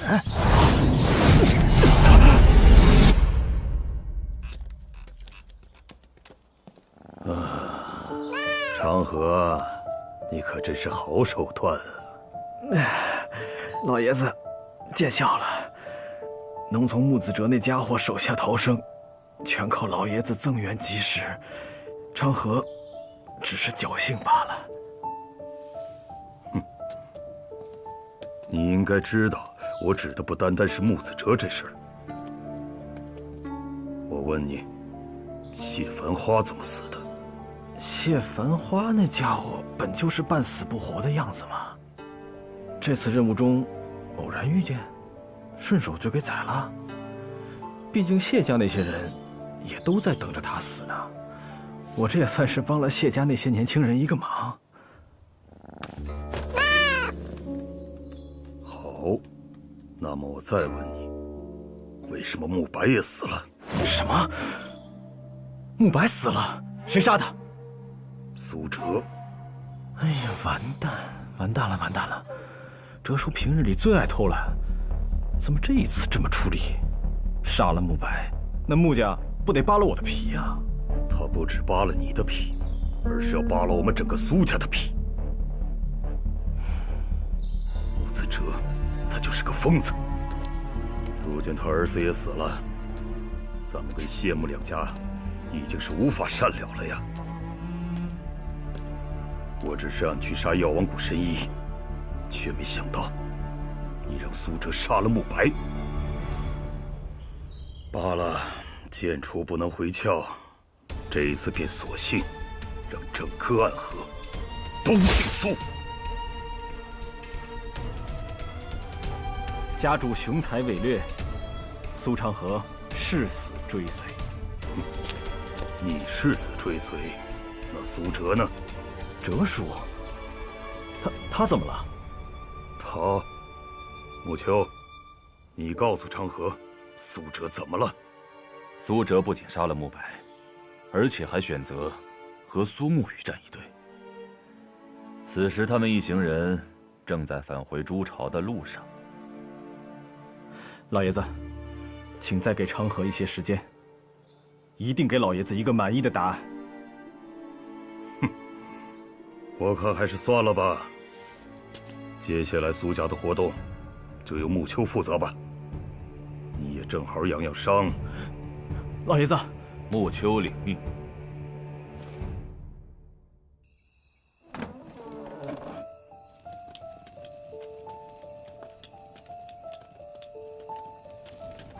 什么人？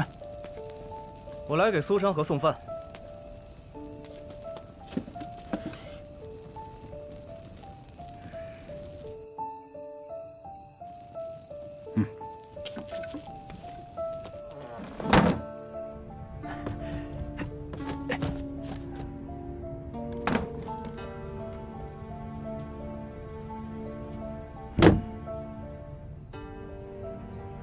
就我自己过来了，老爷子下令说是为了保护你，特意增多了一些巡逻人员。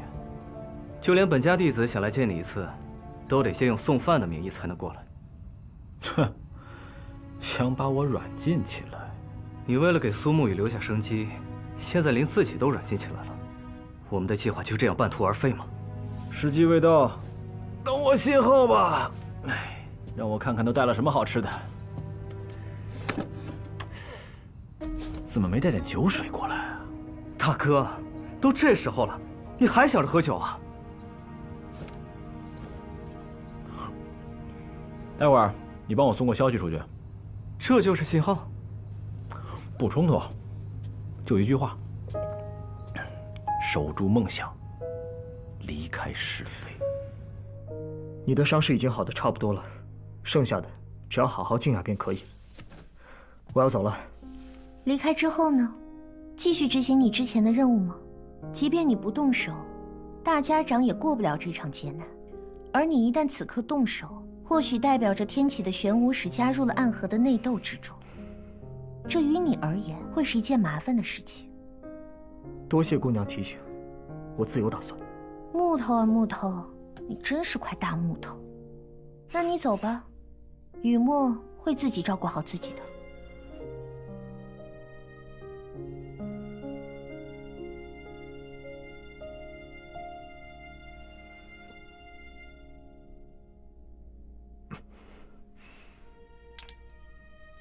告辞。啊，真是心狠的男人。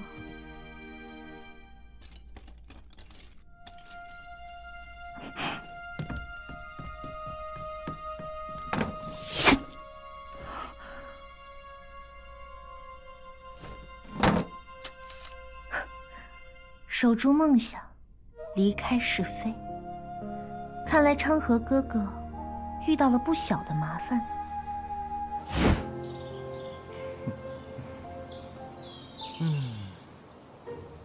看来被软禁之后，你过得更加闲适了。我躺在屋顶晒晒太阳，不算坏规矩吧？只要你不踏出这处府邸，别给我添麻烦就好。唉，早知道早点受伤了，不用打打杀杀，晒晒太阳、睡睡觉的感觉真不错呀。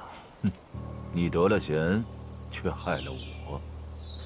穆秋书是宗门本家出身，武功一流，威望很高，比我适合当主帅。等我伤好了，定为穆秋书鞍前马后。放心吧，一定等得到你伤好。我如今的策略是等。我当时的策略也是等，怎么就被老爷子带队来威胁呢？因为当时谢家、穆家都陆续动了手，唯有你一直在那里光看不动。但是现在不同，谢家、穆家都受了重创，且都对我们苏家有了巨大的敌意。我们若贸然动手，很有可能会遭到他们的联手对付。不必担心，老爷子说了，以后整个暗河都姓苏。现在局势最不利的却是我们，就好像有一只手在无形之中操控着这一切，而他的目的是让暗河在这场混乱之中没有一个赢家。哦，是谁有这样的能耐？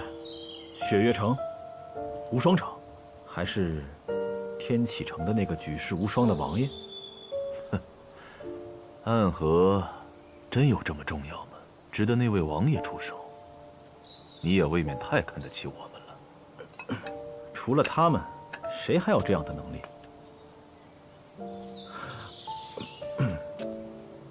雪月城那几位当家的，和我还算有点交情。要不，我去问问他们。你说10句，得有9句是假话，唯有1句真话，却可能改变很多。我只是个无名者。穆秋书这么看得起我？君子之泽，30而衰，50而斩。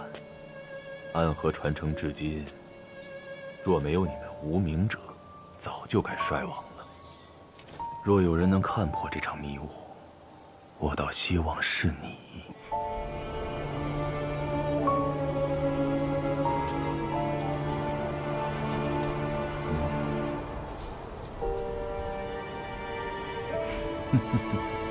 又起风了，今晚的雨怕是小不了啊。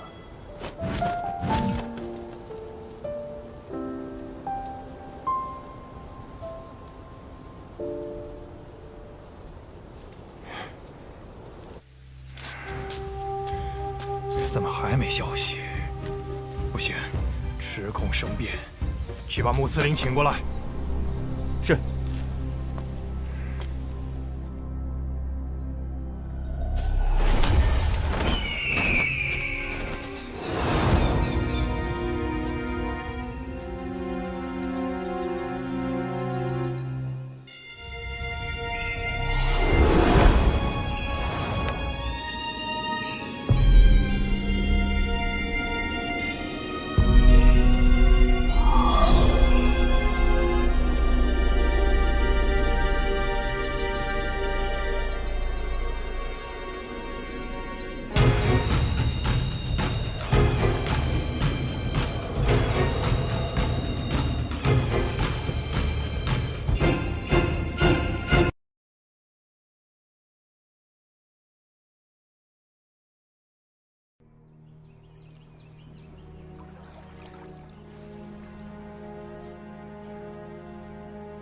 谁干的？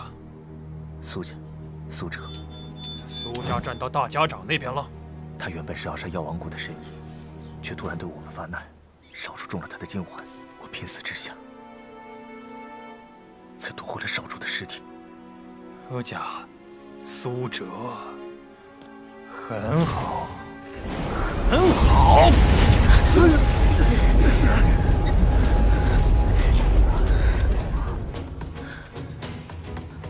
把他放出来吧。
柯叔，神医有消息了吗？还没有，担心三家再来偷袭，我们全部守在筑巢，不敢继续。速速派人去寻，12个时辰内若无人救之，大家长便神仙难救了。哎，我们12校还能站着说话的，就剩6个。你什么意思？柯叔，您别生气。申侯，你少说2句。我回来了。头，苏哲，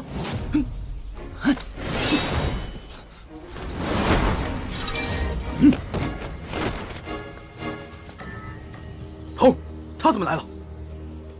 暂时没有时间细说，你们只需明白，哲叔作为上一任的魁，他愿意站在我们这一边。明白，明白，明白。是啊，肃清暗河内乱，乃吾辈之责。该死的苏沐雨，别乱给我扣帽子！柯叔，大家长情况如何？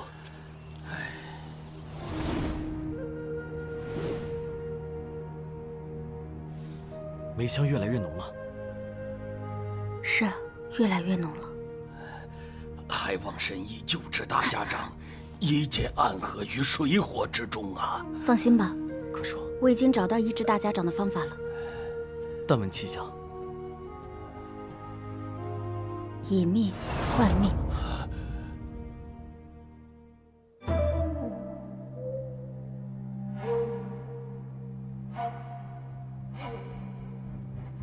血气刀那徒弟的下落找到了吗？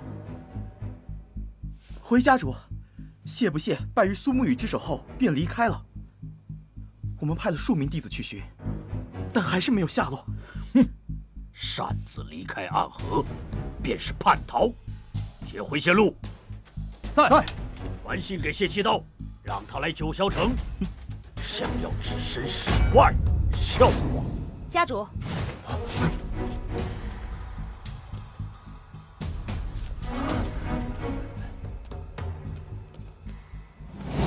华清，家主，苏昌河就交给我吧。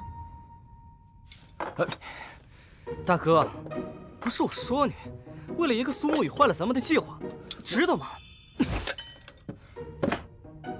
急什么？无非是软禁些时日而已。以沐雨的性子，不会坐视不理的。哼，他就是有心想要帮你，只怕你是无能为力。现在三家的目光都在大家长的绵龙剑上，只要大家长不死，沐雨还是亏。即便三家翻脸，强抢绵龙剑，也只能是玉石俱焚。沐雨要是知道我被软禁，他想救我，他会传绵龙剑给苏家家主。你倒是对你的好兄弟很有信心啊，就怕……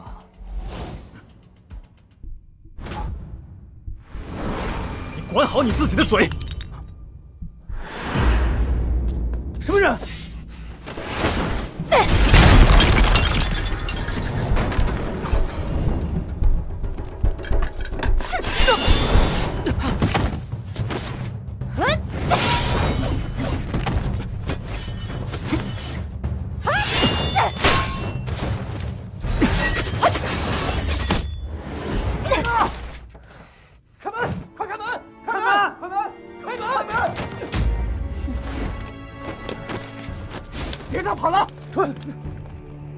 谢家人的报复即将开始了，去告诉沐雨，让他尽快离开九霄城。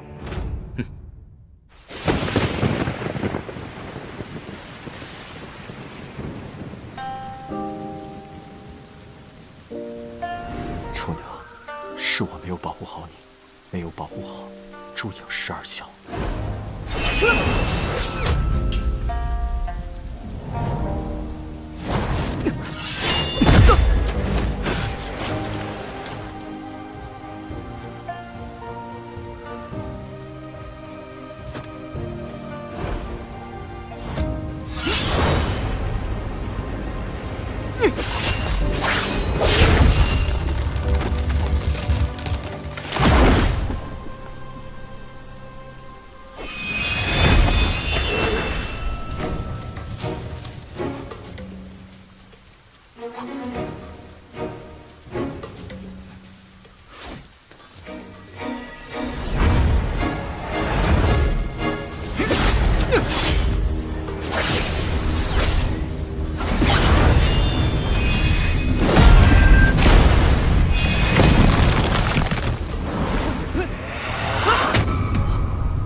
别给我装神弄鬼的！好。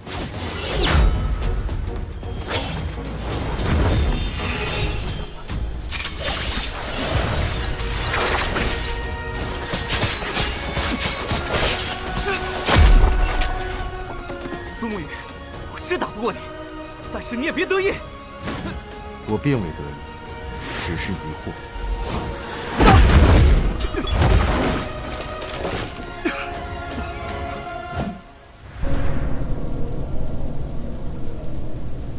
你来找我有何事？以你的剑术，长河让你来找我，定然不是来杀我。哼，杀你？你可是他最好的兄弟，那怎么舍得？我们原本的计划是利用谢幕两家的高手，刺杀大家长，夺取绵龙剑，顺带着将他们也尽数坑杀在朱城，将所有的罪名都推到朱颖和你的身上。可惜呀，到最后，他还顾念着和你的兄弟之情，让你快跑。够了，你到底想说什么？他让我带话，他现在是天境之人，再不用与你拔刀相向了。长河被软禁了，为什么？办事不力，再加上他杀了谢繁花，哲叔杀了慕白，导致其余2家将矛头全部指向了我们苏家。他让你守住梦想，远离是非。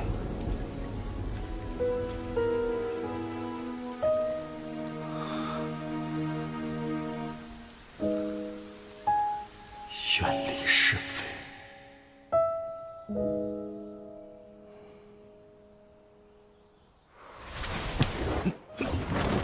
不用找了，是雨墨的信件。好，他怎么说？重伤未愈，无法回到朱朝。什么？他怎么可以这样？能够撤除此次纷乱，未尝不是一件幸事。头，你在想什么？忽然有些累了。倒是第一次听头说“累”这个字。从三里亭回来的路上，看到哲叔他们父女相认的喜悦，我突然有一瞬间，仿佛从这场杀局中抽离出去了。可回到这里，看到你们身上的伤，臭牛的粪，让我很自责。又回到了暗河的世界，突然就觉得很累。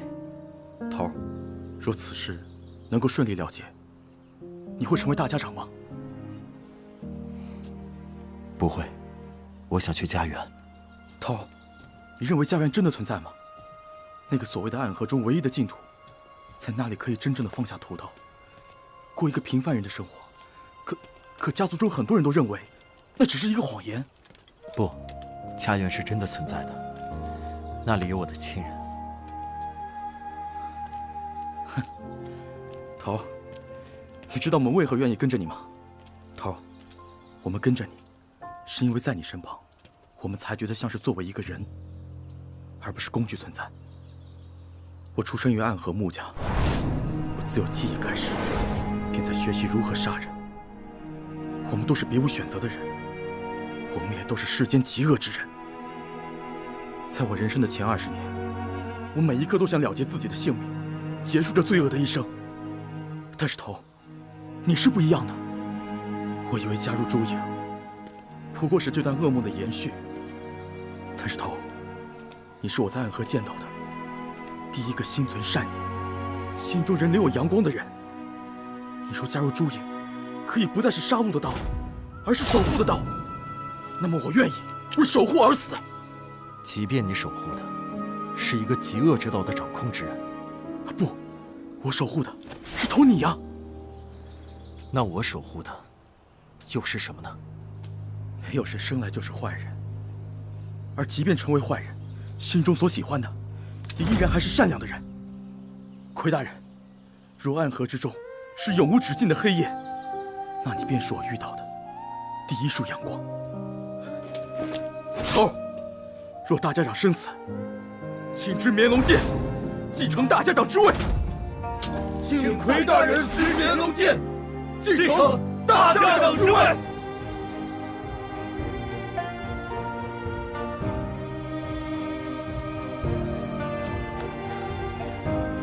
我答应你们，一定带你们回家，荣耀且自由的回家。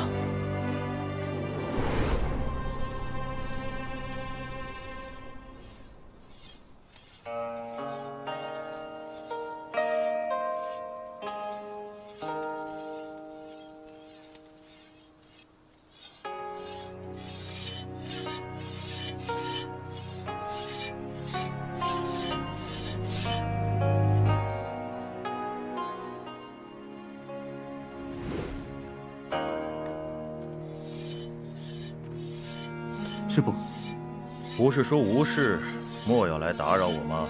这一次弟子前来，有3件事要禀告。讲。第一件，谢不谢回来了？回来了。人呢？他说有个东西要给师父看。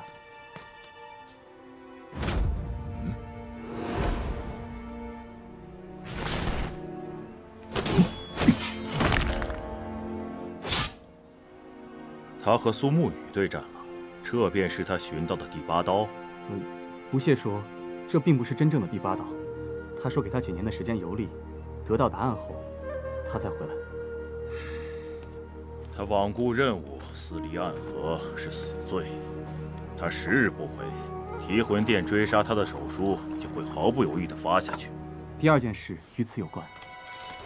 写那些废话我不想看，你直接说了便是。家主说，只要师傅您愿意去九霄城助谢家一臂之力，那么他就会求情提魂殿，赦免谢不谢的死罪。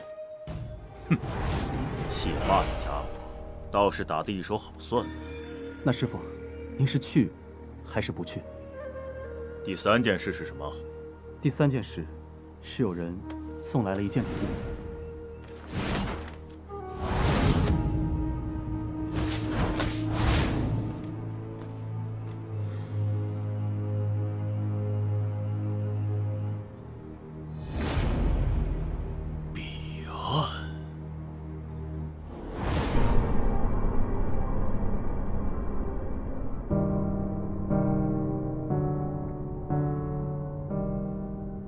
此事的发展似乎已经超出了我们最初的预料，我们需要动手干预了。那么，我们3人中应该由谁前去呢？自然除了你，都可去。此行可减恶，可赦罪，唯独赐不了福。那便我去吧。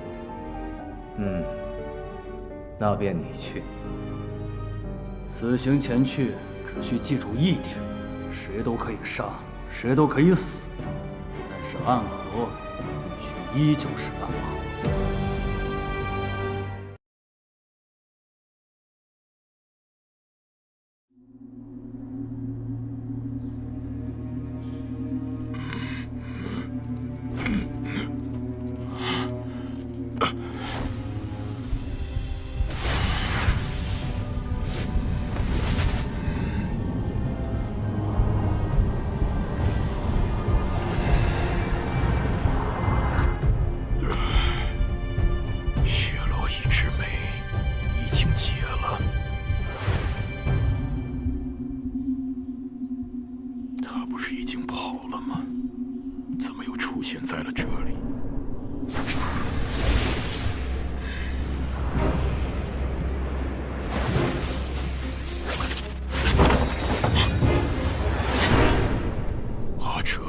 许久不见了，大家长。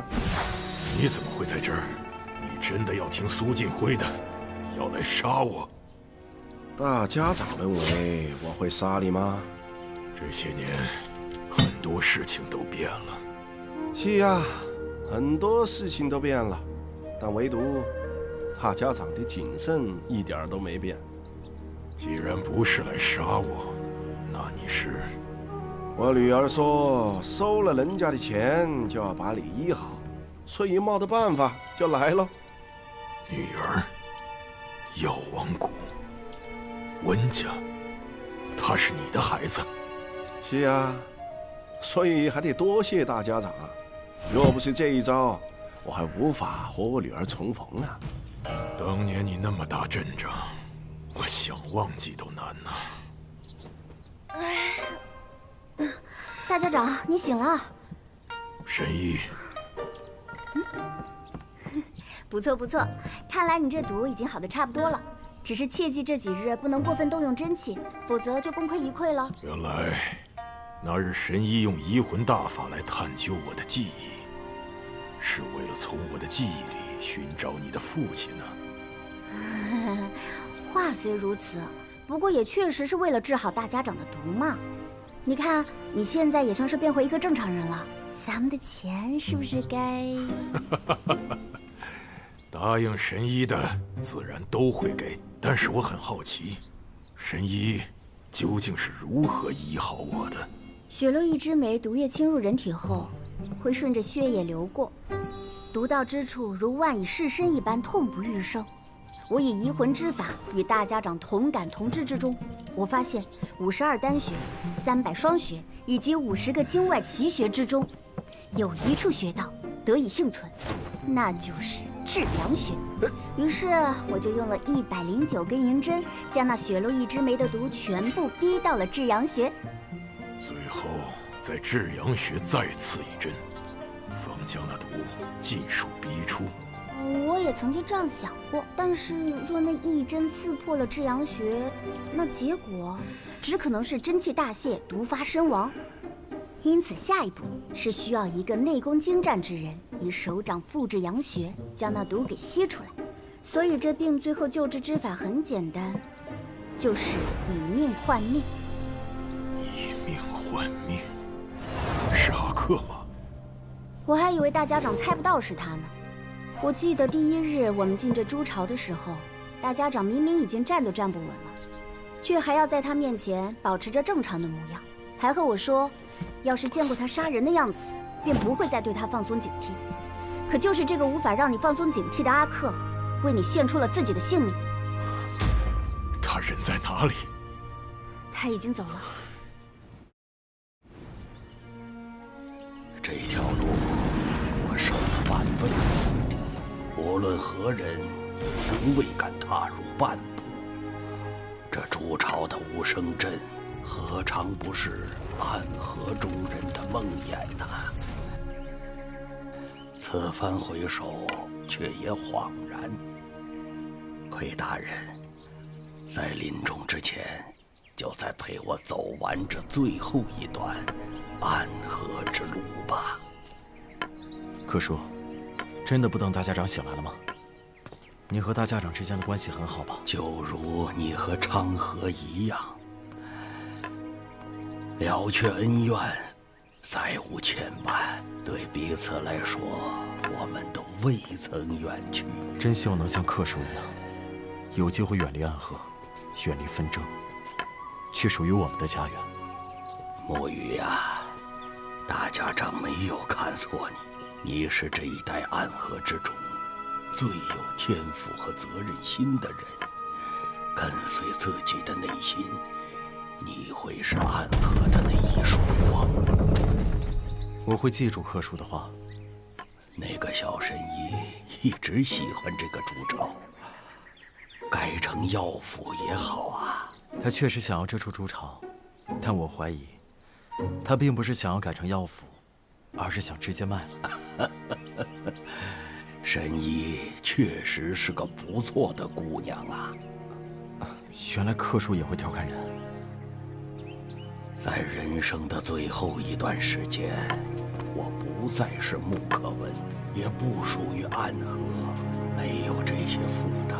我忽然觉得，活在这世间也多起了几分滋味啊。无名声，暗涌动，归路于乱世求川河。天策引，德性百家于此，他归去。无恩，无怨，无羁绊。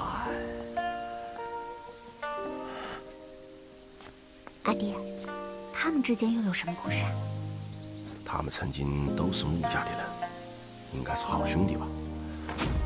后来，一个成了至高无上的大家长，一个成了驼背丑陋的看门人。大家长不是出身我们苏家吗？怎么哲叔说成穆家了？那就是另外一个故事了。木鱼，进来，我有话对你说。是。他们想杀我，无非是想得到这柄绵龙剑。为什么暗河之主一定要拥有绵龙剑呢？因为3家之上的提魂殿只认可绵龙剑，持绵龙剑者才有资格执掌暗河。提魂殿，那个掌管暗河赏善罚恶的提魂殿吗？提魂殿可不仅仅掌控着暗河的赏善罚恶，他还负责分配3家的杀手任务，以及掌管着暗河所有的财富。而绵龙剑，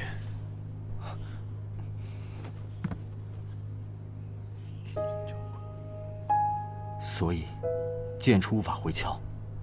这一次3家尖锐进出，必定要得到一个结果，而结果就是重新选出一位大家长。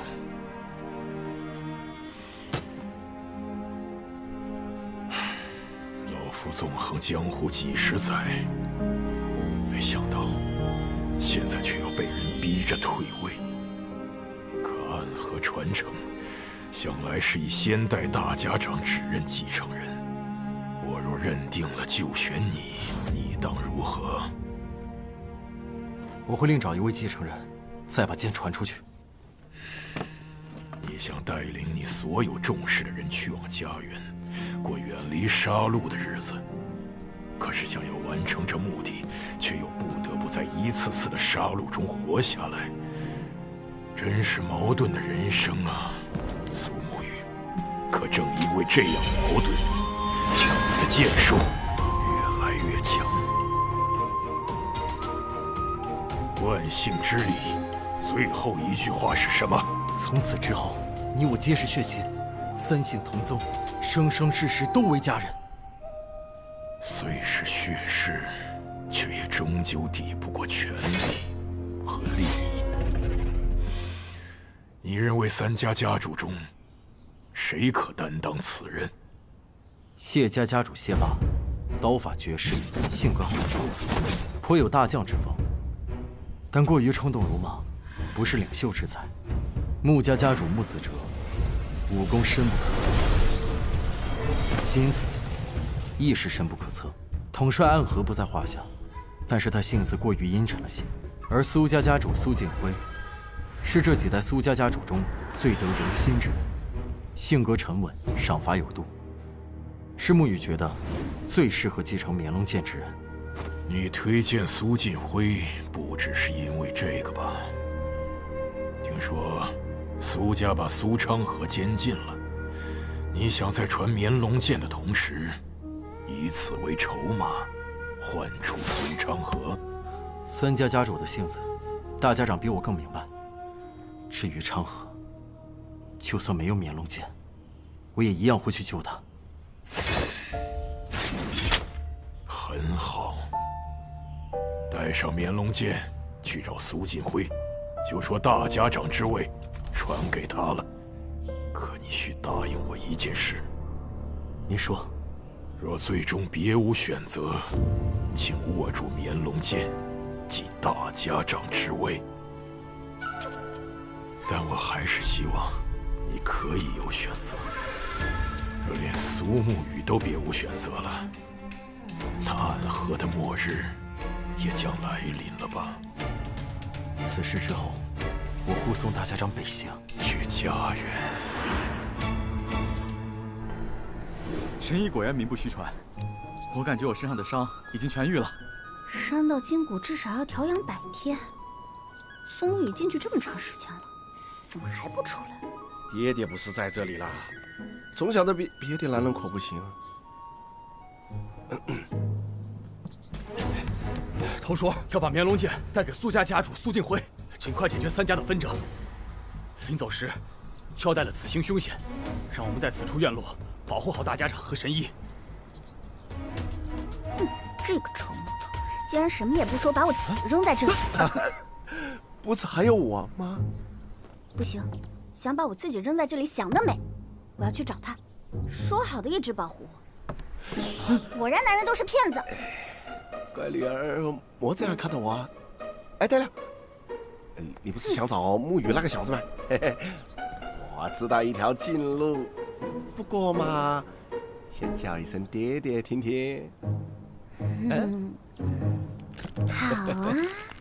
哎呦！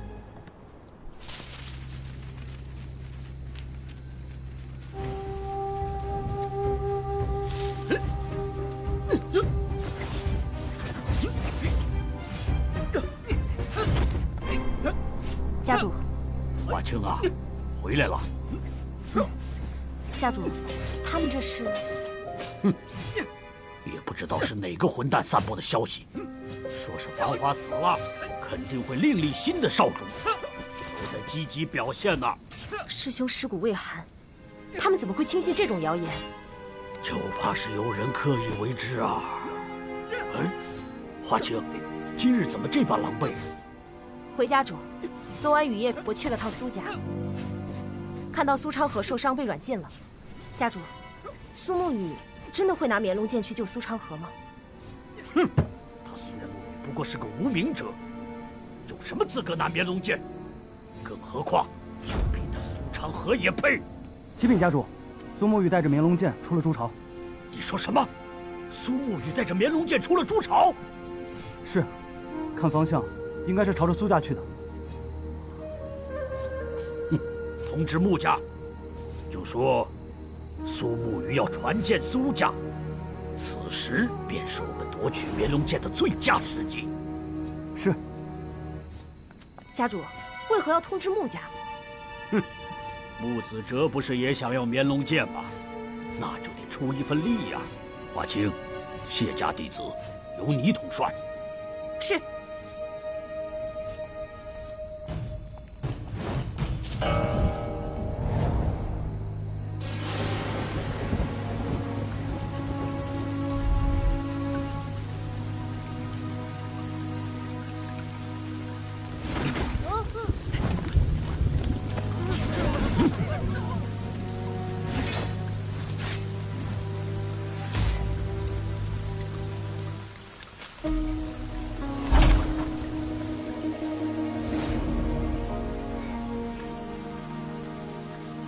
小二，这酒味道不错，叫什么名字？此酒名为屠苏。屠苏。老弟，这名字对他来说不太吉利啊。对我也不太吉利啊。哎，谢家来拦路了，小心。放心吧，现在暗河之中，能杀我的人还没出现。苏家苏哲。哲叔，沈一，你们怎么来了？我闺女不放心你，让我来为你清路了。嘿，你走你的，交给我了。来。小丫头，差不多得了。靠！血！哟，怎么越说越还来劲了嘞？哎。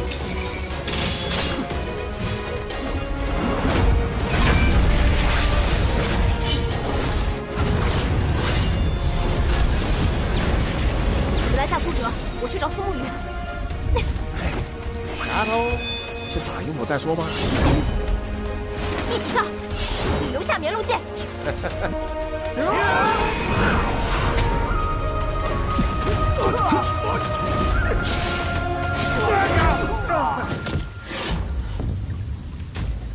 由我拦路，鬼神莫行。哎，我不管绵龙剑为什么会在你手上，既然让我遇见了，那就把剑留下吧。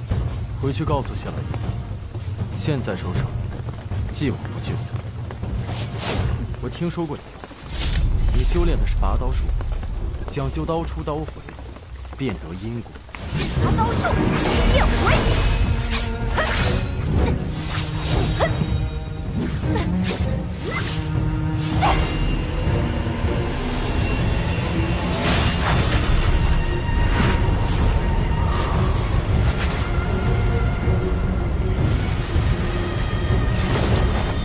可只退不战，剑呢？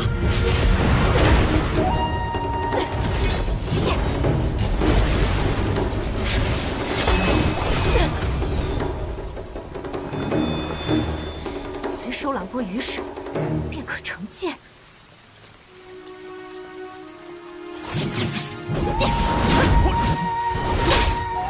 小沐雨，往前行，不必回头。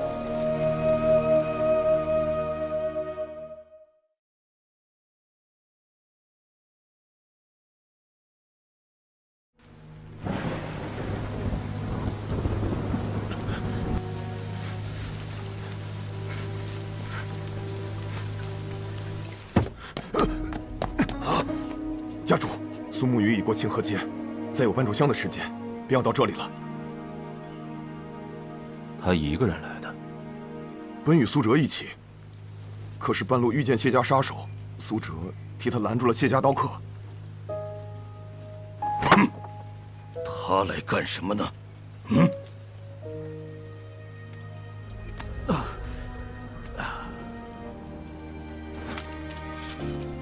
苏沐雨拜见家主。等了许久了。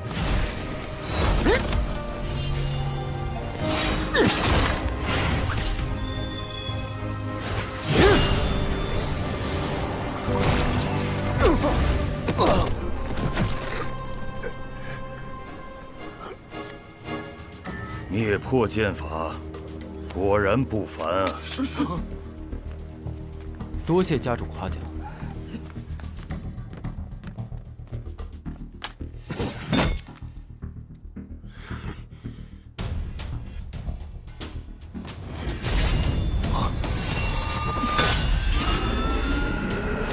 炎龙剑，大家长身上的毒已经好了，他让我带绵龙剑来此，交给苏家家主。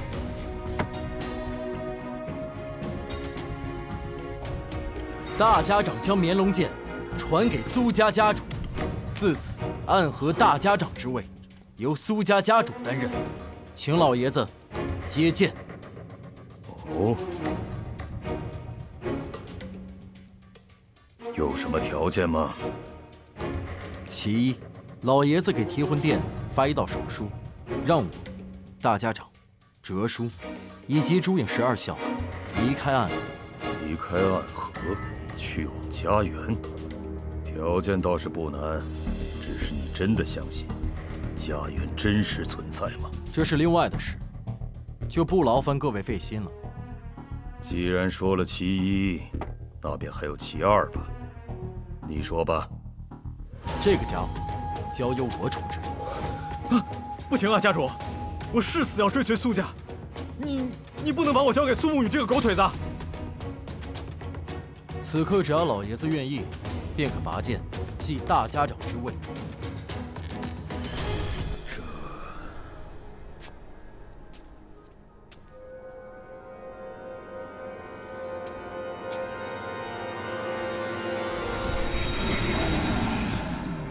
好，家主，现在不是执掌绵龙剑的最好时机。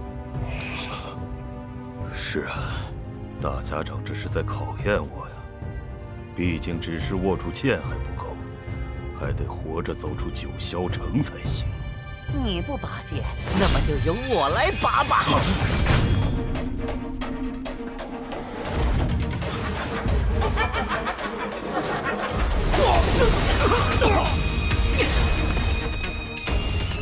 别当傻子，人不是冲你来的，这个时候露舌头。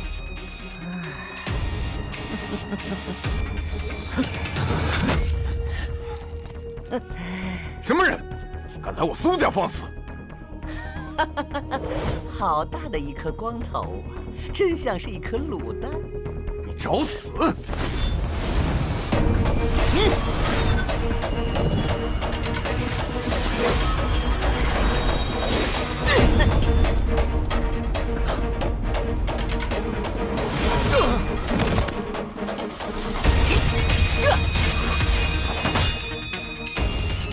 我的这风呢？怎么把他放出来了？此人是谁？穆家穆慈灵，当年从大家长那儿偷了炎魔掌的秘籍，自己偷偷修炼，结果把自己练得人不人鬼不鬼。这件事儿在穆家闹得很大，后来便被关起来了。卤蛋，你叫什么名字？苏家，苏志奇。不错，死前还敢如此大声说话，确实有志气。哎呀，有些人的名字一听就取得很潦草，是注定要被杀死的人。不过有的名字就不一样了，譬如苏继辉，这名字听起来就很难杀。生见慈灵，死见阎王。10年前我便劝穆子哲杀了你，他不愿意，说将来或许会用到你，却没想到他说的用到竟是这个目的。单凭你一人想杀我，未免有些可笑。能不能杀，试过不就知道了？什么？好快！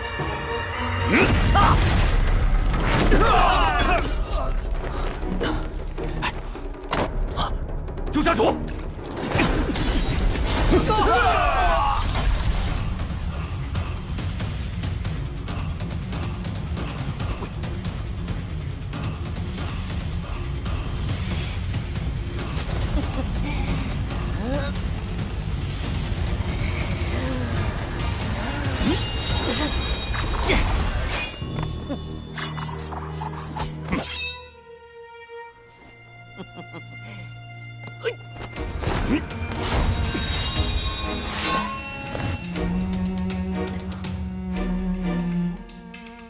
再厉害的武功也有它的破绽。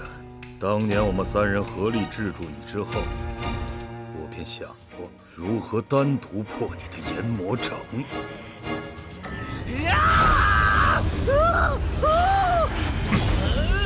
不错不错，倒是很多年没有见过家主他亲自出手。究竟在想什么？此刻只要我们二人出手，这场战斗便可以结束了。嘿，你个木驴脑袋，你真以为大家长那么心甘情愿退位？他不过是祸水东野，想让三家自相残杀罢了。我知道，但只要我们帮助老爷子继位，苏家在这场争斗中稳固局面，这个死局便可破了。那这对你有什么好处？值得你去拼死拼活？我的条件，老爷子他会同意。白痴！提魂殿三关根本就不会同意他的要求，他们甚至不认可老爷子的大家长之位。啊？为何？哎，算了，说了你也不懂。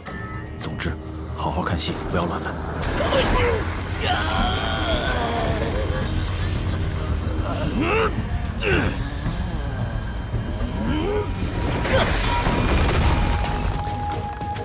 哇！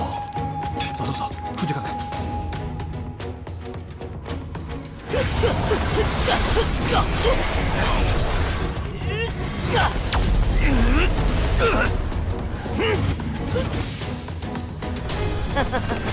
当年你看到的，只是我想让你看到的。你以为只要避开了我的研魔掌，就能不被我吸走内力了？之前的这场雨下得不够大呀，不如来一场剑雨。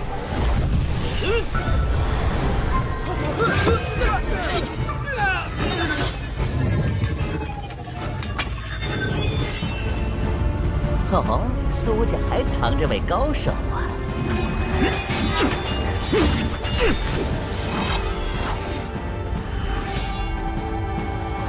剑雨。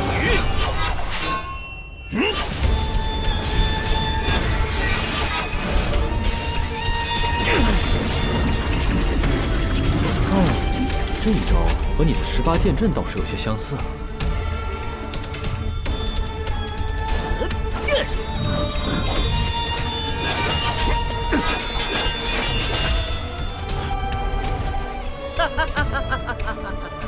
见过了我的掌法，你可见过阎罗王用刀？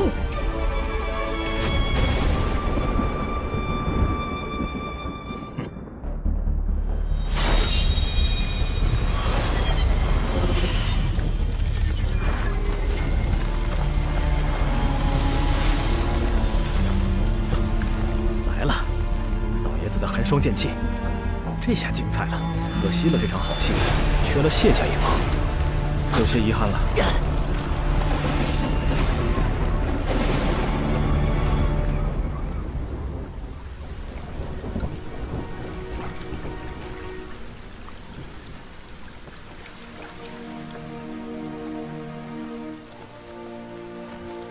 家主，木子陵已经到了苏家，目前正和苏家人对决。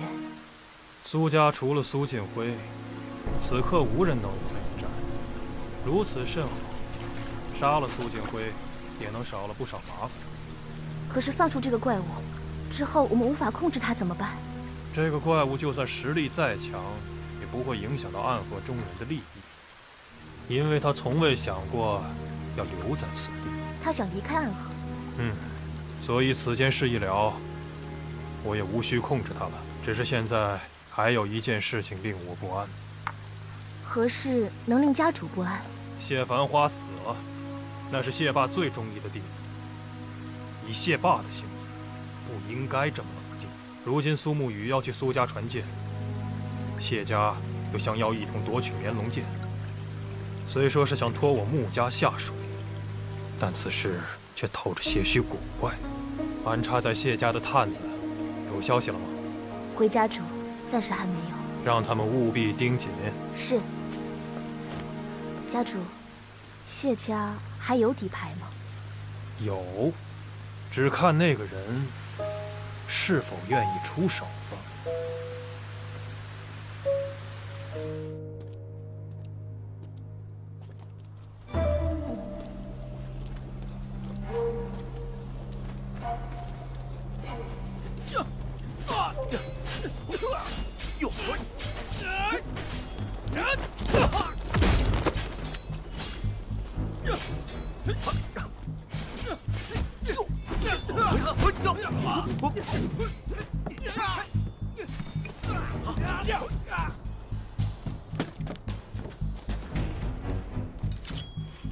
别乱动，相信我，你那3枚银针还来不及出手，你的手就会被我砍断。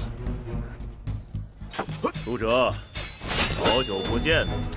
谢七刀，我与苏哲谈些话，你作为晚辈，给我倒杯酒，不过分。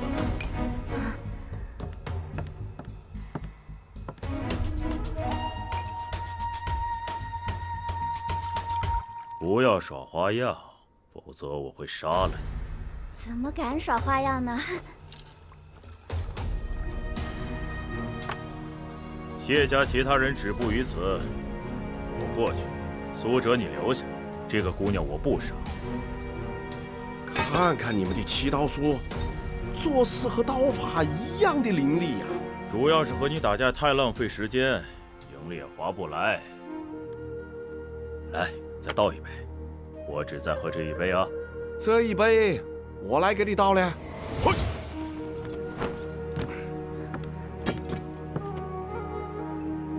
哎呀，没想到七刀兄这般闲云野祸之人，也会来趟这趟浑水。这九霄城进了可就难出了。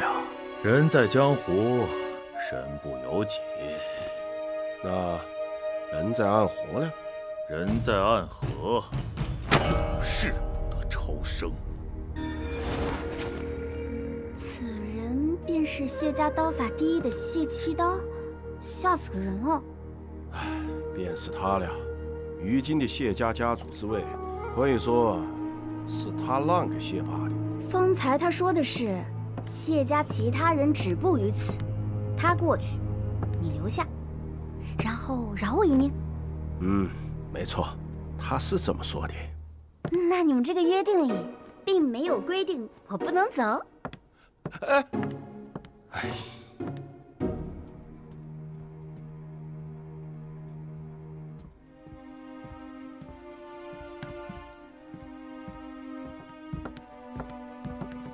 四成，大家长房间内的阵法都布好了吗？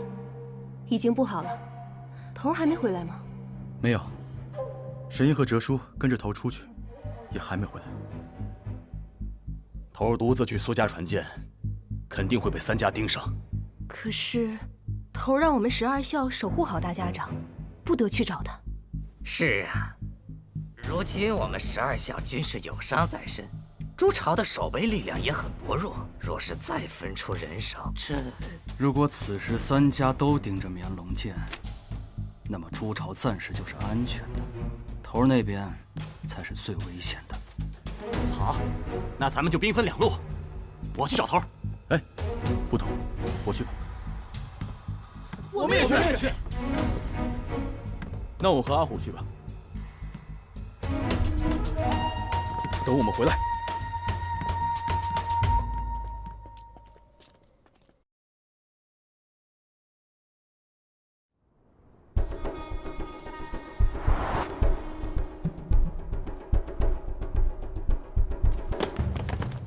虎哥，当心点！看此处的痕迹，应该是发生过一场大战。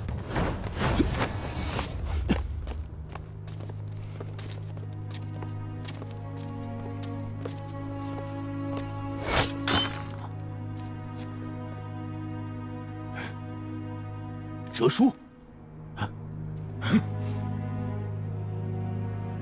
你俩快去苏家，保我女儿。哲叔，丫头，你够了！我只是让他们去帮我找女儿，和七刀兄的约定中，又不包括他们新来的。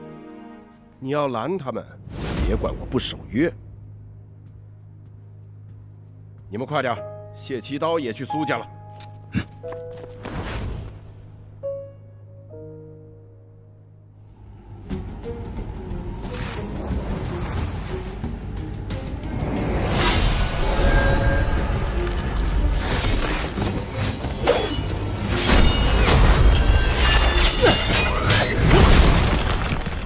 怎么样，下个注不？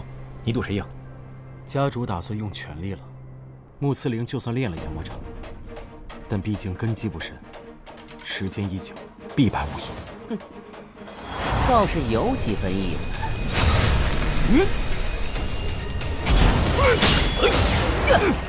这你可错了。你若是看过炎魔掌那本秘籍，就不会这么天真了。那可是疯子一样的爷子，哪分什么根基深不深的？你看过？没有，我只是听说的。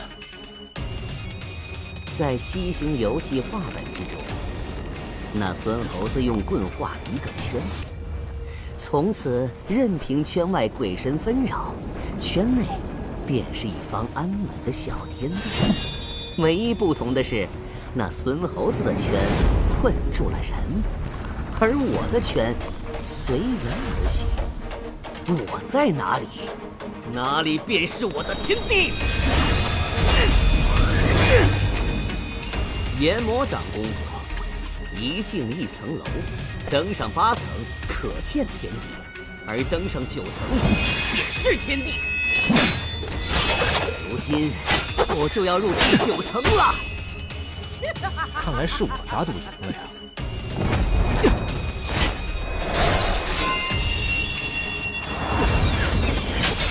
18剑阵。一个没留神，还是让这小子冲出去了。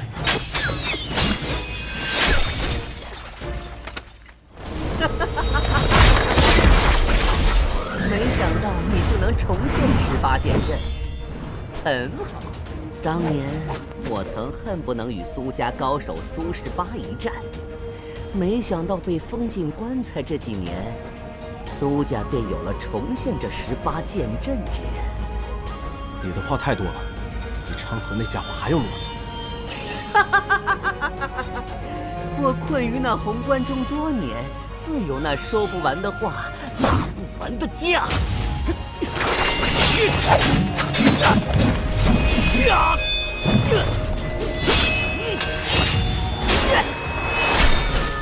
细雨剑，不错。他在吸我的内力，原来这才是炎魔掌的可怕之处。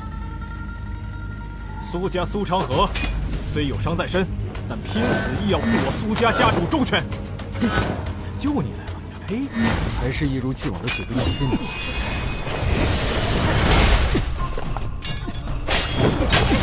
这小子的伤果然是装的。你的寸指剑比以前更强了。强不强，看对手是谁。现在只要弱1分，我便死了。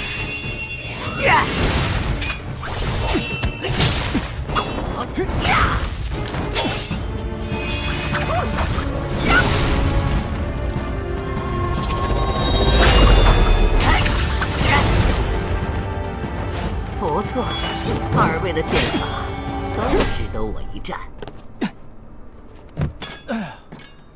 你，伤口裂开了，打不动了。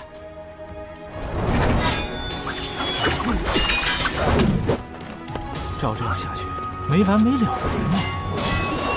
还真是没完没了了，因为又有救人来了。堂堂苏家，被一个穆慈陵逼到了如此境地，真是够丢脸的。齐刀叔来了呀！这下可热闹了。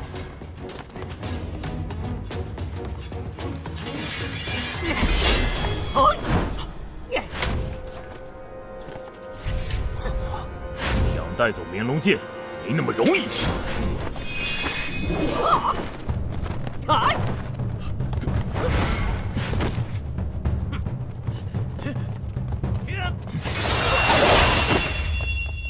穆家贼人，哪里跑？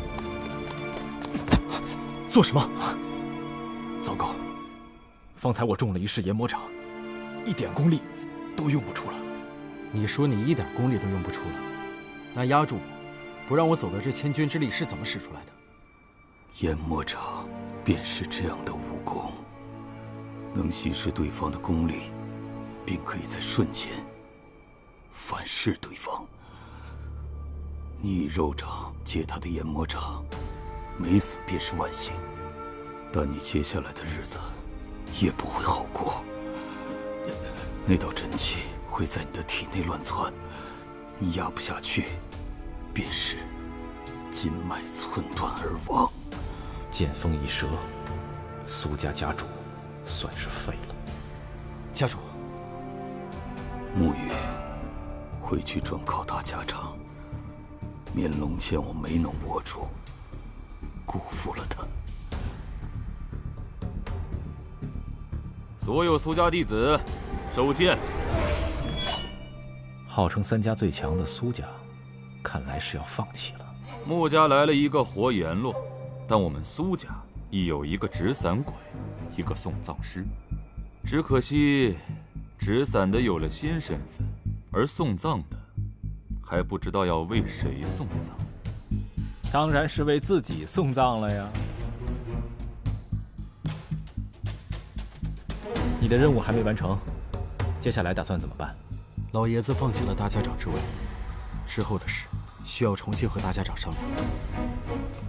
当务之急，需将绵龙剑给夺回来。只凭你一人，你愿意帮我？哎呦，我的伤好重啊！我就知道，你不会站在我这边的。唉，真是个天真的家伙。一柄剑罢了，值得这么多人去抢吗？绵龙剑可不是一柄普通的剑。谁？啊？你不知我是谁，我却知道你。穆家穆慈陵，因为偷练了研魔掌，最后被下了追星，关进了护灵关。是谁在装神弄鬼？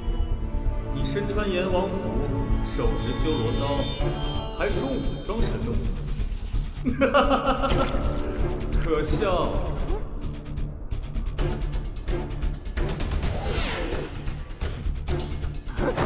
呀！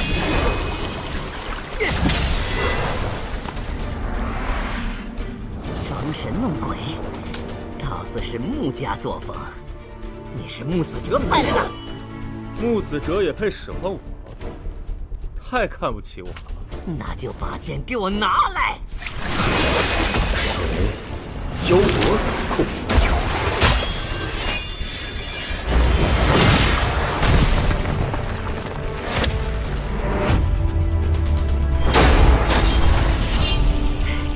见了鬼了！有了这么个厉害的角色，我强柄破剑就这么难吗？抢剑从来不是难事，难的是如何握住这柄剑。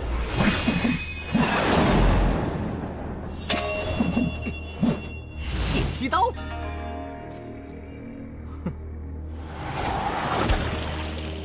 堂堂暗河，被一柄剑左右，可笑。奎里斯，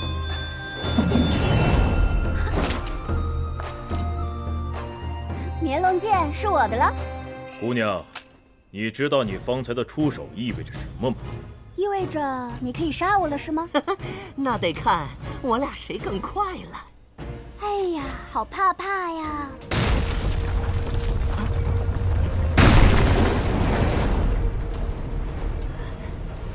这是什么？这是温家的3丈不留地，最难解的毒阵之一。这女娃娃有几分手段，不仅会苏家的武功，还能下温家的毒。这毒常人只要吸上一口，绝活不过半个时辰。切，那就等，我就不信他不出来了。姑娘，你这3丈不留地维持不了多久的，把剑丢出来，我保你不死。谁说我维持不了多久？用完这一次，再来一次。今天这一天，我都能让你无法靠近我3丈。当真如此吗，姑娘？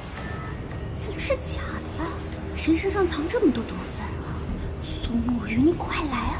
苏沐雨，你快来呀！姑娘，看来你的话是假的，你的毒已经开始散去了。该死的苏沐雨，总是来这么晚，撑不住了。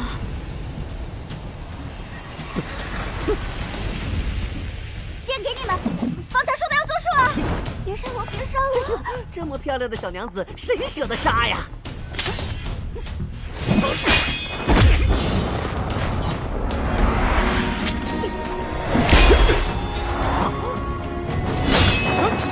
又是谁？银虎陈龙，你们来了。啊，头还没到，便只能由我们先来守护这柄剑。先来守护谁赢你了？可你们的伤……嗨，此等小伤，何足挂齿？我们可是朱隐12校，暗合苏沐雨麾下的朱隐12校。苏沐雨，你快来啊！来了。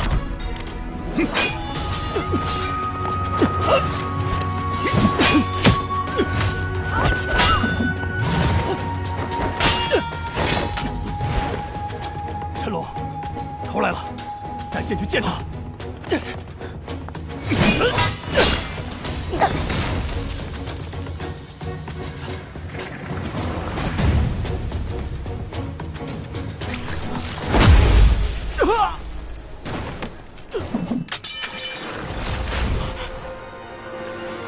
陈龙，头儿，面龙剑，我帮你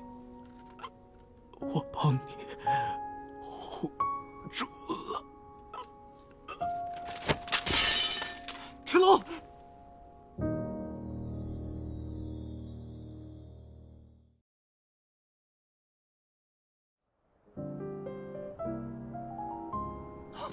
陈龙，神医，神医。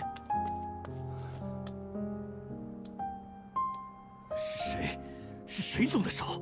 我明明已经拦住那2个人了。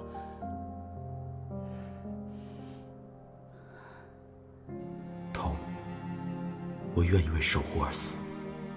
即便你守护的是一个极恶之道的掌控之人，不，我守护的是头你啊。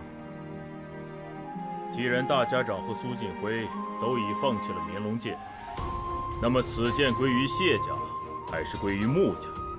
与你还有什么干系吗？何苦要以死相守？你说的没错，或许真的是我错了。苏沐雨，你头儿，悲伤留给你们，这绵龙剑便交给我吧。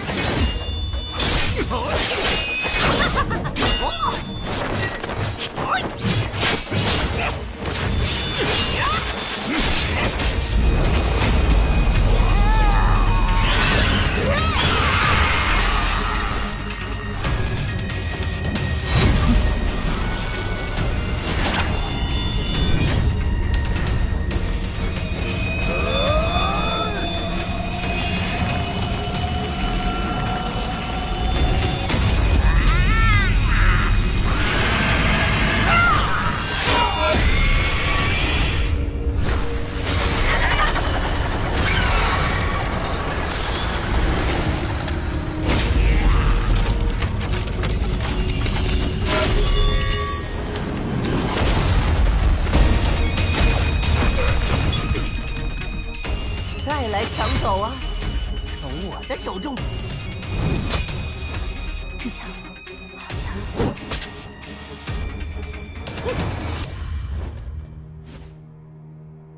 真不追吗？不追了，我们带陈龙回朱巢。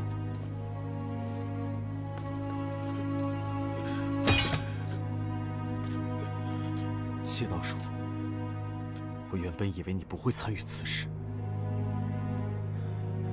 去问你那该死的兄弟吧。他难道说的是长河？神医，银狐，咱们走吧。真不追了吗？那是成龙拼死夺来的。那柄剑已经被人调包了，是假的。假的？假的？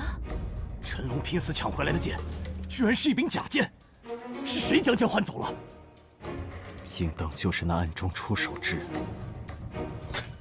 你们回朱巢，我去寻那人，我杀了他报仇，抢回真的绵龙剑。疼！朱隐十二小自从跟随你的那天起，便立过誓言，为你而死，不是悲剧，而是荣耀。如今陈龙已死，就让我前去为你夺剑。银狐，属下在。随我回朱巢。这是我的命令。面若平湖，而心有惊雷，这是大家长对你的评价。只是此刻的你，心中的确已不是平湖，而是一滩死水。现在的你杀不了我。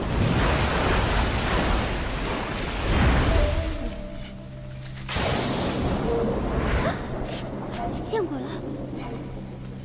银狐，照顾好陈龙和神医。你是谁？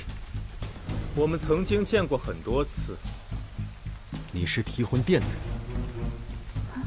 聪明。那么你可否猜猜，我是提魂殿的哪一位？提魂殿三关：天关赐福，地关赦罪，水关解厄。如今此处这般混乱，想必是水关前来解厄。跟聪明人交流就是省事儿。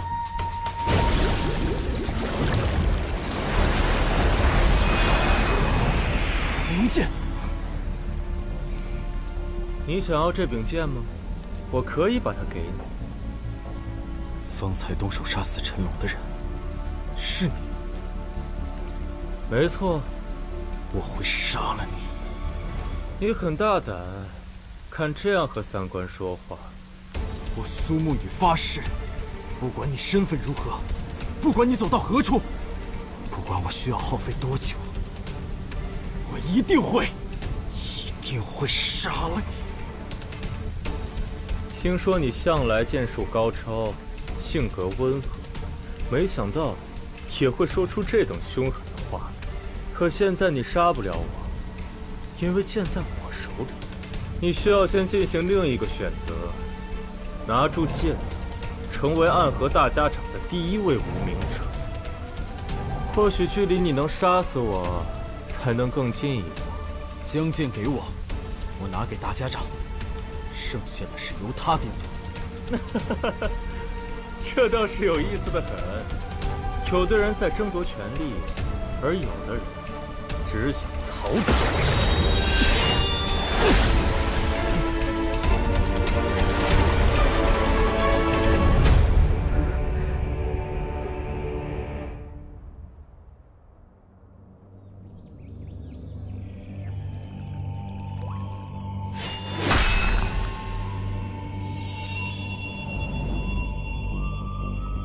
不必惊慌。你要的东西，我拿来了。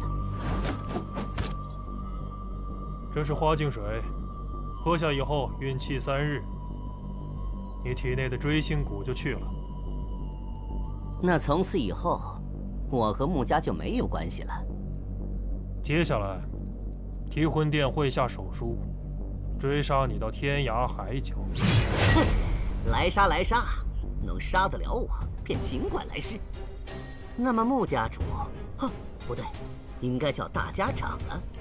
慈灵便告辞了。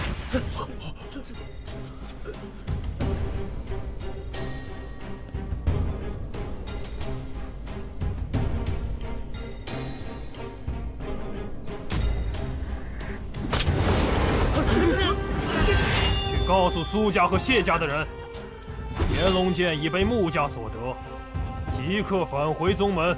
是。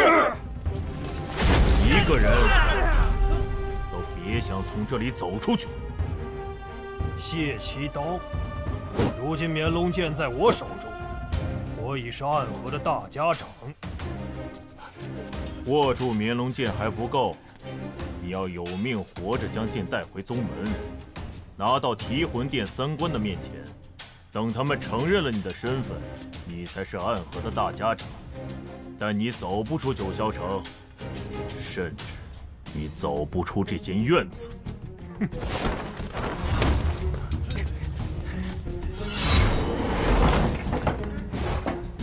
就凭你？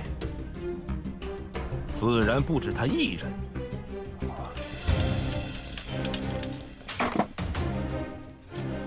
谢家有长刀56柄，求一把剑，就是不知道穆家家主愿不愿意给。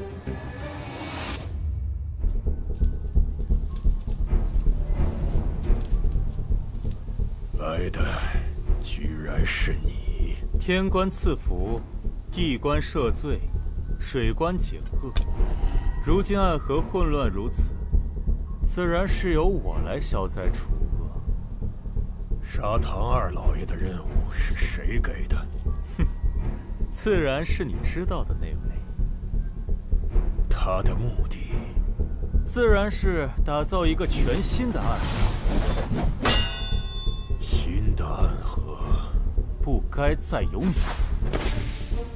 我可以去家园。家园？传说中暗河唯一的净土，在那里可以真正的放下屠刀，过一个平凡人的日子。可是大家长啊，你应该知道，家园是从来不曾存在的，那只是一个谎言罢了。我做了30年的大家长，比历来任何一位都要长，所以我也做了很多他们没有做到的事情。你真的建立了家园？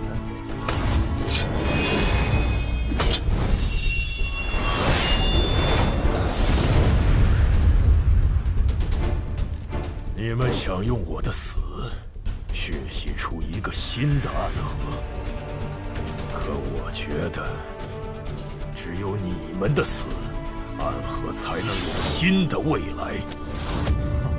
螳臂当车，不自量力！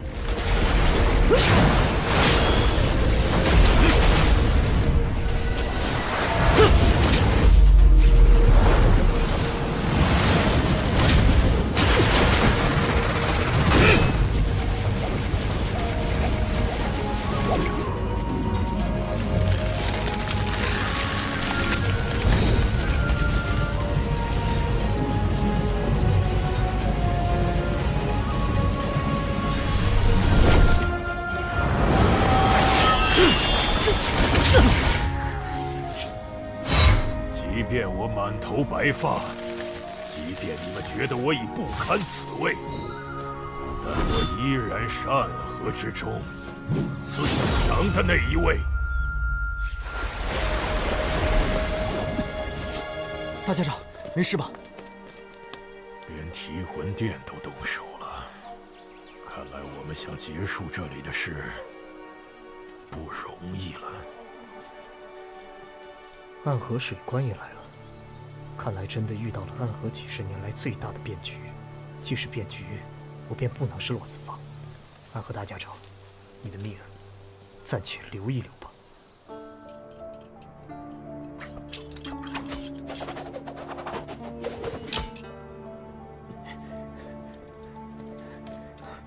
绵龙剑被穆家夺走，谢家派人把穆家围了起来，形成了相互对峙的局面。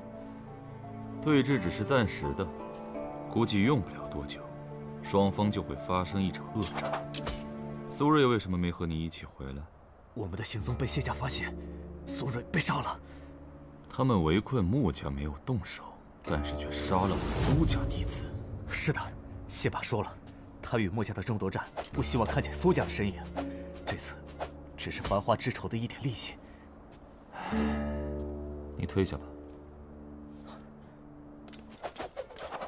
在谢霸老儿眼里，我们苏家气数已尽了呀。我们？你会觉得现在的你和苏家还是一体的吗？唉，穆秋收是怪我不肯尽心尽力啊。得，那我接下来就要干活了。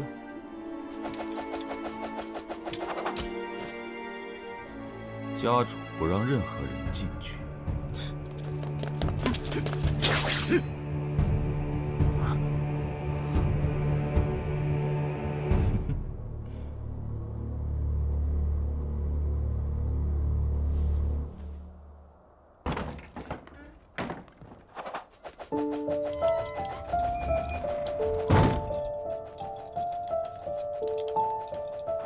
你终于还是进来了。老爷子猜到我会进来。毕竟你很像我年轻的时候，野心与胆识都在。你以前被我压着不敢冒头，如今看我锐气已失，自然不会错过这个机会。老爷子高啊！你想要苏家家主的位置，哼，可惜你是个无名者。苏沐雨身为无名者，没有继承大家长的资格。你也一样，没有继承苏氏家主的资格。被小瞧了呀！原来在老爷子眼里，我还只是个争权夺利的小人呢。不可否认你很强，但很可惜，苏沐雨是你的软肋。这样的你，是无法担任起苏家家主之位的。苏家家主，在你眼里或许是个很高的位置，可在我苏昌河看来，那就是个屁。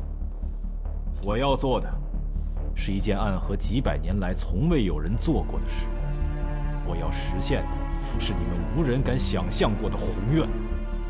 我要改变暗河。你知道我为何给自己取名昌河吗？双日为昌，所以昌是指兴盛、明亮。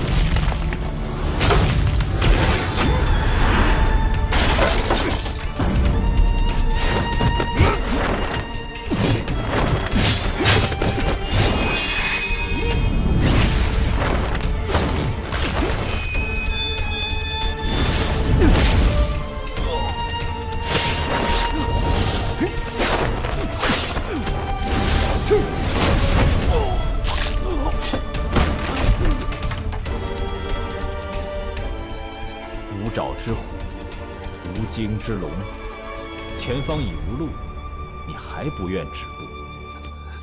身为杀手，没有胜败，只有生死。只要未死，便还有路。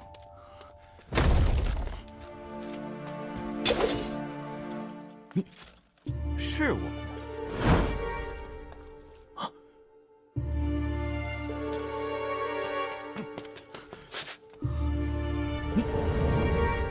苏家人都杀了，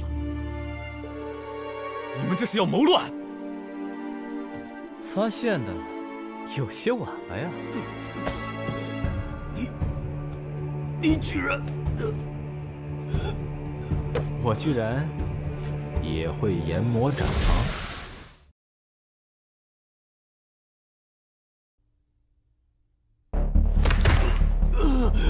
虽然如今的你，我不用研魔掌也能够答应，但我还是想让你死得更瞑目一些。长河，你应该记得，当年把你从外面接回来的是我，没有我，也没有你的今天。闭嘴！当年带我回来，不过是从一个地狱到达另一个地狱，而从地狱中爬出来，是靠的我们自己。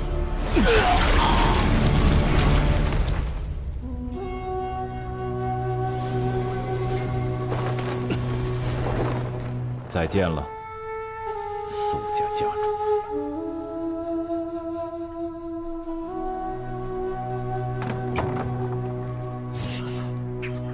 秋叔，你是不是在想，走出来的是老爷子就好了？你执行了那么多次天字级任务，每一次出手之时，都是有了必胜的把握。想必这一刻，你已经等了许久了吧？秋叔很了解我呀，真是令人感动。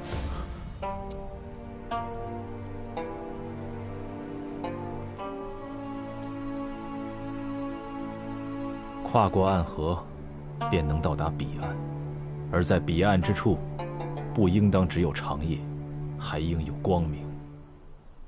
秋叔，我花了整整6年时间，集结了这个组织，叫做彼岸。你想改变暗河？秋叔是本家族人，自小便被当作刺客来培养的吧？学习刺杀技能的苦，咱们都心知肚明。秋叔有没有想过，为什么我们要作为一个杀人工具而存在呢？为什么世人沐浴阳光，而我们却只能趋于黑暗呢？难道你没有想过去改变这些吗？6年时被强迫学习杀人技法之时，自是想过这些问题，但是这些年来，双手已经沾满了鲜血，又如何去改变这些？是啊，我没有将这枚戒指送予你，是因为你虽有觉悟，却早已丧失了勇气。然而，我们不一样，我们还年轻，按照小说话本的说法，我们还是少年。既是少年，便当不惧、不悔、不服。虽然我无法与你同行，但既然知道了你的目的，也愿意奉上自己的绵薄之力。你且附耳过来，我有个只有家主才知道的秘密，讲给你听。小心有诈。不妨，我信秋叔。他方才说的稳住。原来如此，我还想3家都撕破脸皮了，为何还守着那可笑的规矩？原来问题出在这里。谢了，秋叔。走。曾记得我说过要看看你的剑光，却没想到它是这么耀眼。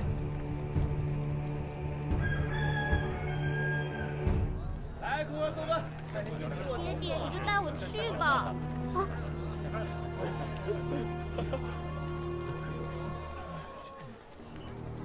我害怕。不杀他了？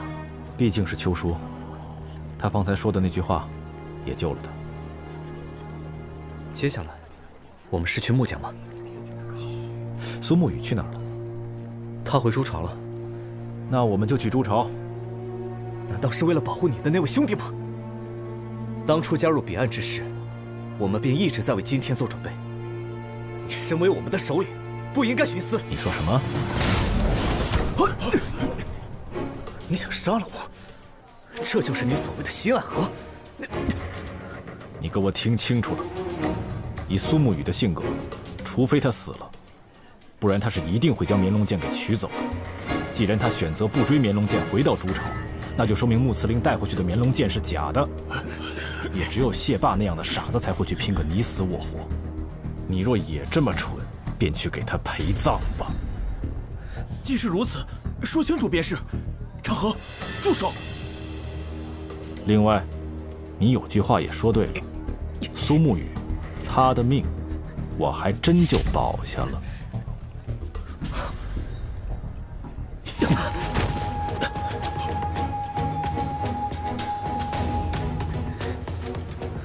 任何人都可以死，但唯独苏沐雨不行。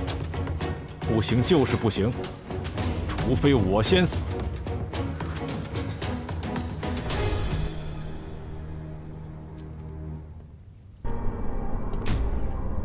三官，许久不见了。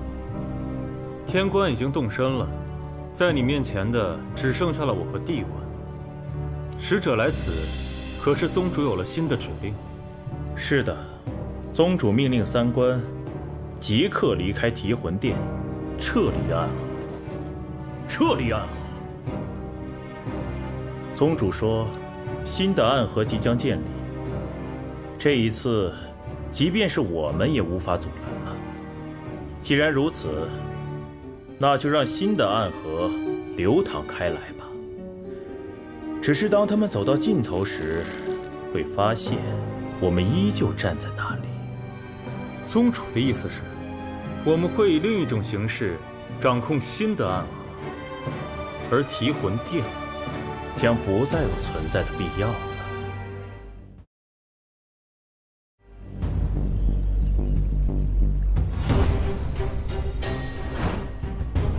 做了一天，腿都做酸了，你到底是个什么意思？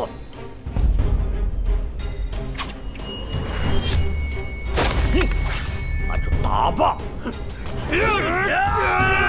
起阵，姑须。这家伙耗了这么久，是在准备姑须之阵。大家小心，姑须之阵，所见非剑。当年雪月城3城主4攻长风，一枪便破去了百里姑须大阵，想来是无上神威。我一刀挥下，却只能见面前3尺清净。大家围聚起来，以背相抵，切莫轻易动手。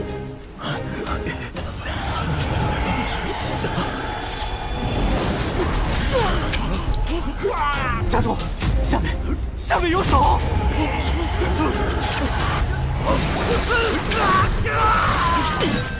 谢家众弟子，先驱邪刀舞！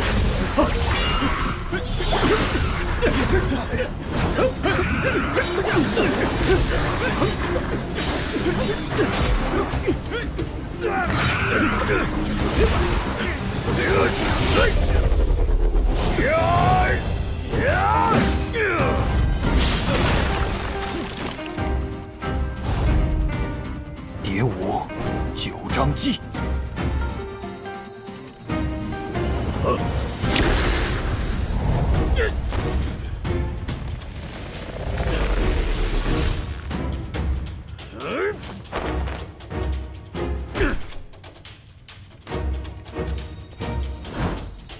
蝶舞，杀生不留尘，生问起，完毕。谢家的双生双死刀。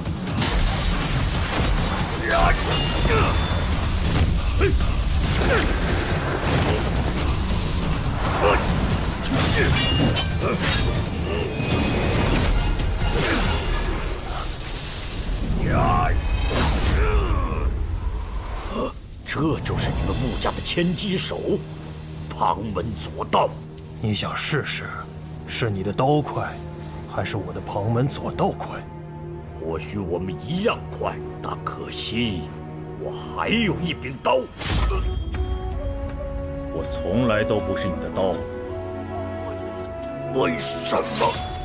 当年谢家家主之位，本来是属于我的，但是你想要，我便打算让给你。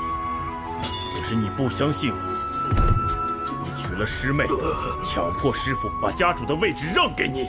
记恨我娶了婉儿。婉儿想嫁给谁便嫁给谁，只要她开心就好。但让我难过的是，她那些年很不开心，而且死得很蹊跷。这些年，你对我虽是兄弟相称，但你不知道，我每天练习挥刀时，假想的对象都是你。我不和你打，门口那些谢家弟子，我要带走。大家长之位，你不感兴趣？那个位置太高，我怕冷。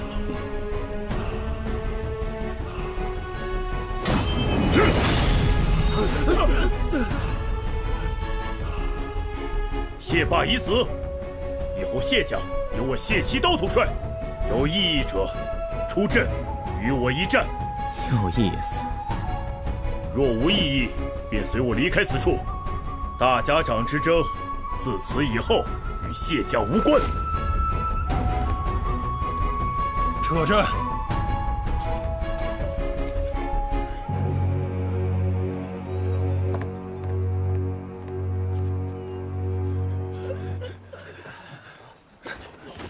接下来，我们该怎么办？怎么了？这柄绵龙剑是假的，是木子岭使诈。以他的性格，并不会。剑顶上还在大家长手中，我们去筑巢。桃木剑，大家长将死。木鱼，你回筑巢之后，脸色似乎一直不太好啊。回大家长，陈龙死了。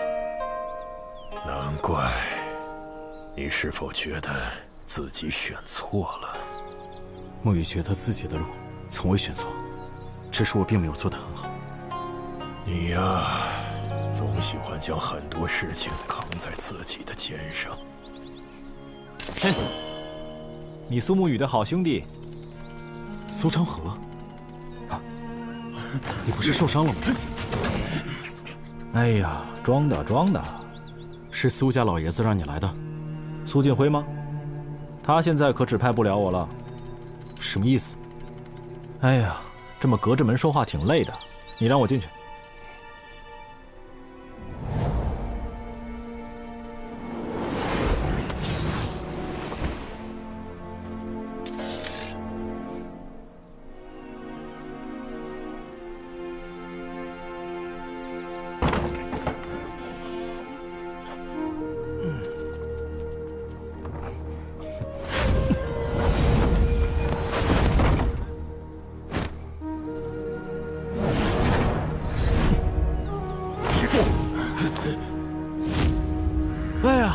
亲爱的大家长，我可总算见到你了。臭小子，来找我有什么事？我来问问大家长，你可不可以死了呀？长河，你是来说笑的吗？你觉得呢，大家长？大家长，你看我的这枚戒指，里面写着2个字，叫彼岸。这些年来，我在暗河之中，将这一辈最优秀的年轻人，都招募到了一起。我希望可以凭借我们的力量，到达暗河的彼岸。那里应该有光明，而不是长夜。不错的想法。所以，只有你死了，这长夜才算到了尽头。长河，我的好兄弟，我知道你也早就想改变暗河。可又不想沾染那些鲜血，所以一直勉强地用你的剑，来维系着脆弱而又可笑的平衡。如今好了，路我已经替你铺好了，就让我们一起走向彼岸吧。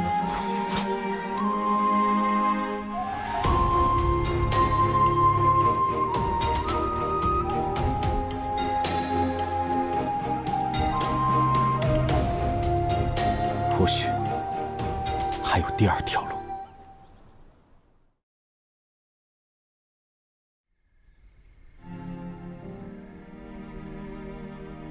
或许还有第2条路。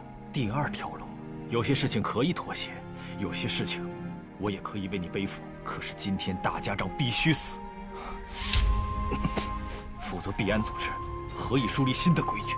我是鬼，永远守护大家长的安危，至死方休。你太天真了，我怎么会认你这样的人做朋友？这个任务我不接。放肆！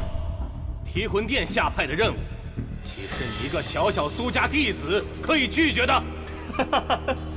洛南太守张太成，传闻中是个爱民如子的好官，所以你不想杀？给我们一个理由。没有理由，不想见。真是放肆！传信给苏晋辉，将其视为叛徒，直接抹杀。莫急莫急，看看谁来了。参见三官。苏长河，你来此何事？苏沐雨是我的好兄弟，他想给提魂殿一个他接任务的规矩。好呀，谁都能和我们提规矩了。看来提魂殿需要立一立威了。莫急，你且听他说。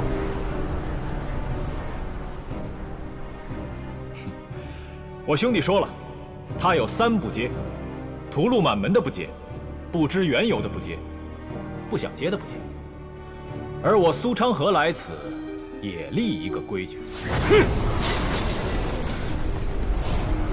你们2个初出茅庐的小子，不要以为这1年来杀出点名堂，就觉得暗河都是属于你们的了。和我们立规矩，大家长都没有这个资格。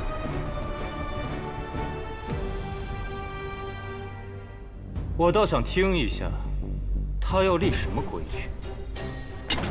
我的规矩就是，所有苏沐雨不想接的，我都接。这就是我的规矩，不行吗？我觉得倒是可以接受，只要任务完成，管他是谁完成的呢。好，那么就说好了。若你做不到，那么等待你们2人的将是暗河最严酷的刑罚。唉，不必吓我，你们瞧好就是。你进去做什么？自然是帮你这个嘴笨的家伙谈判喽。你要明白，提魂殿不是大家长，他们只认规矩，不认你的剑。那他们同意了？那是自然，我的口才你还信不过？那你答应了他们什么条件？没什么条件，就是分析利弊。那提魂殿3官也不是傻子，自然会算账。多谢了。谁让你是我的好兄弟呢？长河，这么多年，多谢了。可是我有必须要守护的东西。你自以为是守护，可在我看来，你只是以守护之名在逃避。鬼窟院那100年的规矩，我们都能一起打破。长河，难道你就不能再相信我一次？终究还是要与你一战了呀！长河，大家长不能死。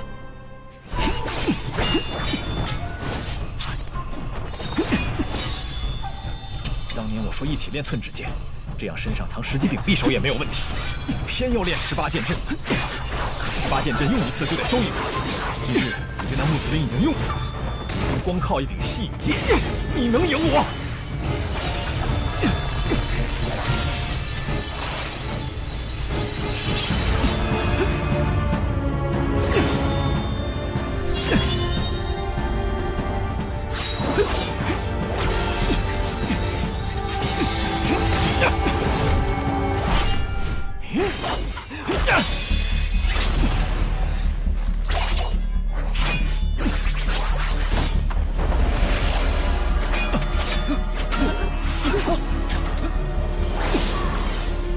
操纵长剑的技艺，好像是弹琴一般。的确是，因为苏18创立这套剑法，就是为了纪念一位善于弹琴的女子。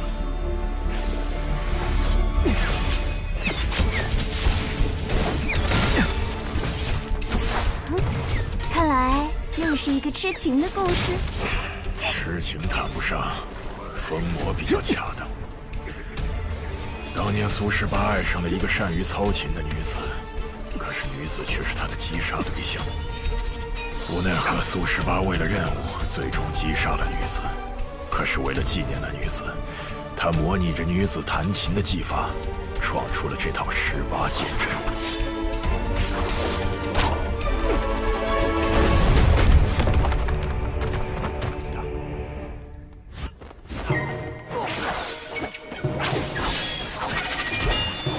杀了心爱的人，然后为了纪念心爱的人，创出了杀人剑法。你这哪是疯魔呀？这分明就是变态呀！这18剑阵自苏18以后就失传了，直到沐雨这里才再次重现。莫非白姑娘认为沐雨也是变态的人吗？哎呀，大家长，我可没这么说。哦。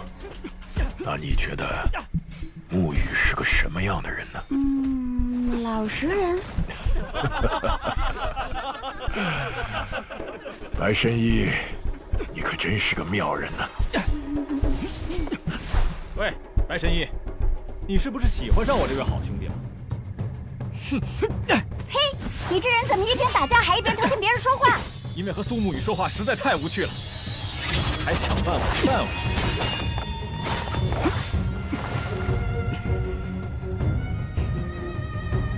这18剑阵是我陪你练成的。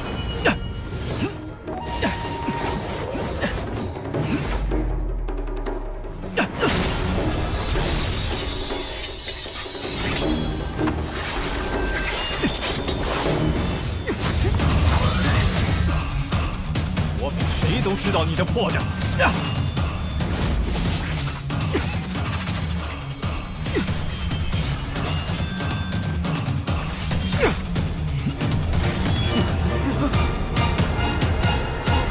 平手。明知道此刻自己退也不是，进也不是，可还是什么都不做，什么也不说。你现在心里想的是不是，大家长不能死，苏昌河也不能死，除非你先死？ 他可真是把自己好兄弟琢磨得透透的。每个人做事都有自己的底线，但你的底线比我的上限还高，真是令人懊恼。我真的是懊恼了很多年。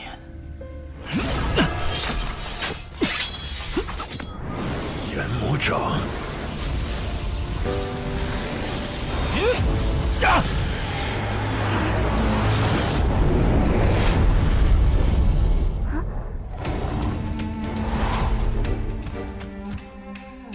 身在暗河，却想做一个好人，这很可笑。但是没有关系，你不想杀的人，我替你杀；你不想承担的罪孽，我替你承担。甚至你想离开，我也可以为你铺路。但唯独你死，我不能为你送葬。即使他们叫我送葬师。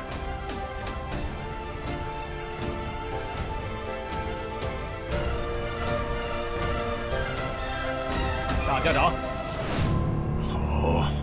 其实你敲门之前，我和沐雨聊了许多。哦，都聊了些什么？我和他打了一个赌。沐雨不是最讨厌赌的吗？你们赌了什么？我们赌最后能走到这里的是不是你？若是你的话，就将绵龙剑传给你。那沐雨赌的是？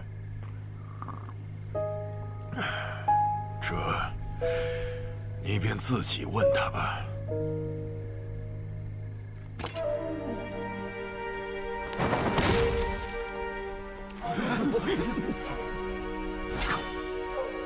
指尖刃，你是唐林月？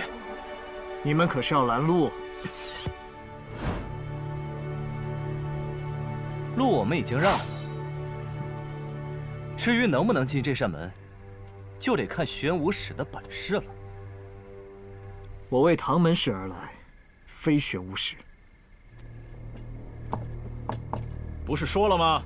没有我的命令，谁也不能进来。哼！我敲门只是因为所到之处非我宅邸，但我是否进来，并不需要任何人的命令。哦，竟然是连月兄。 我的雨墨妹妹不够好吗？你还到这里来？暗河大家长，我们终于见面了。天启城玄武使，久仰大名。为何所有人见到我，都要称呼我为天启城玄武使？我已在朱巢之外徘徊多日，不愿动手，便是不想参与进你们暗河之事。如今风波已定，大家长，我来与你一战。 仅为我二叔报仇。风波已定，看来你对我们暗河的局势有了新的判断。暗河之中，已经无人可以阻止苏昌河了。此话没错。在我动手之前，我有一句话要问大家长：是谁找的你们杀我二叔？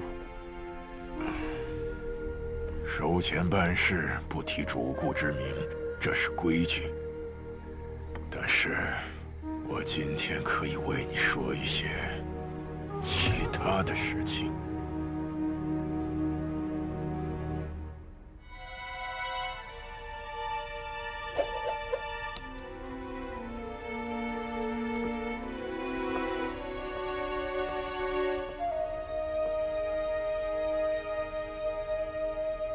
家园原来真的存在。沐雨啊沐雨，原来你早就安排好了这一切。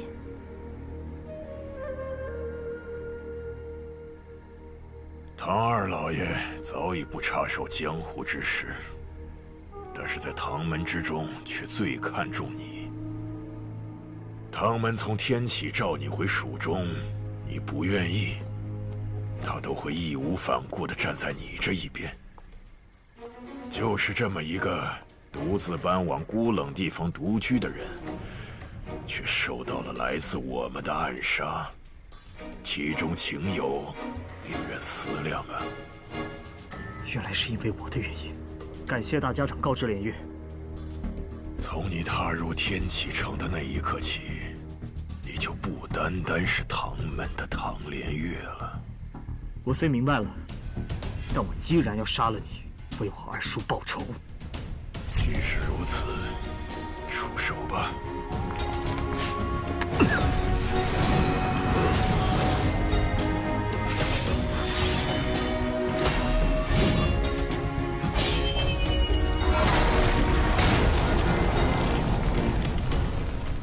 唐连月，我虽然老了、伤了，可也不必这么小看我。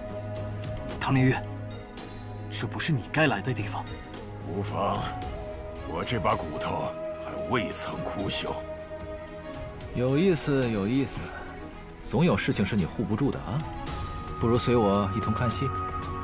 倒是给你省麻烦了。神医好像从头到尾都很淡然，是不是知道些什么我不知道的事情啊？是啊，我刚给你下了毒，你不知道吧？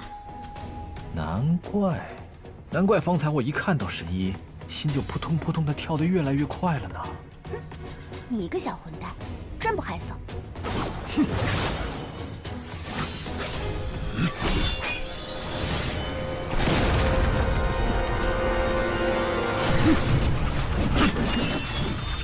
即便是唐二老爷与我对阵之时，也不得不用出万术飞花。你觉得你这般能杀我？好。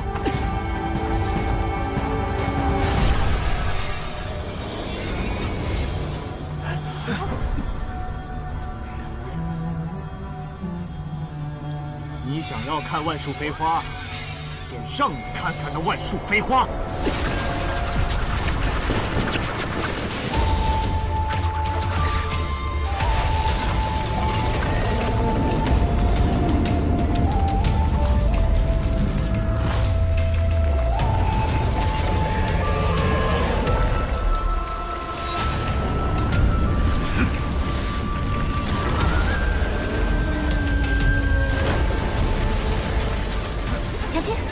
不必担心，唐连月是个死板到有趣的人。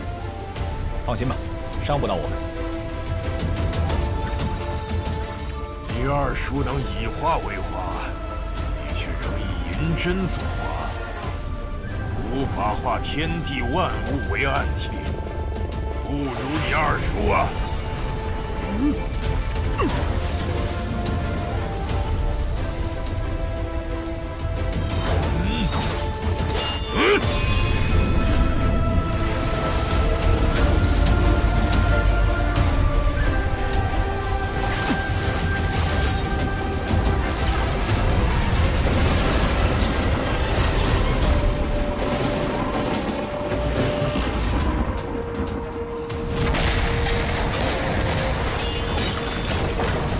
说怎么呀？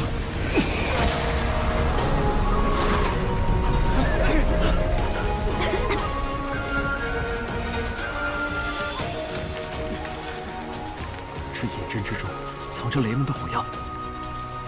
大家长，烟这么大，说明大家长肯定没有被炸死。唐门和雷门不是素来不和吗？怎么唐门的暗器中会藏有雷门的火药？天启司守护之首是李新月，她的丈夫是雷门这一带的翘楚雷莫沙。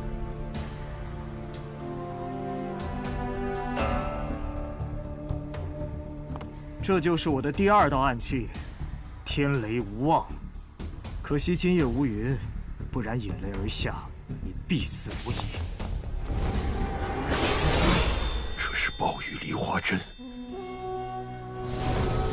天雷无望还是伤到你了，大家长。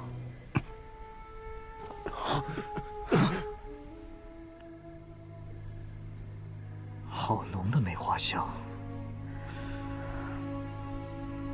看来雪落一枝梅的毒并没有解，如此我不需要动手，你也马上就要死了。即使如此，黄泉路上，还请大家长走好。大家长，大家长，大家长，大家长。想过今夜有趣，没想到竟会如此有趣。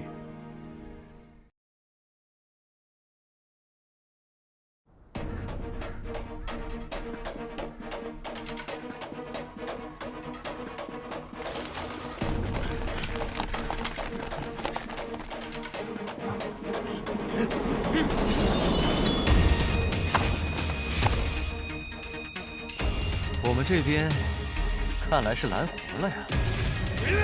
上！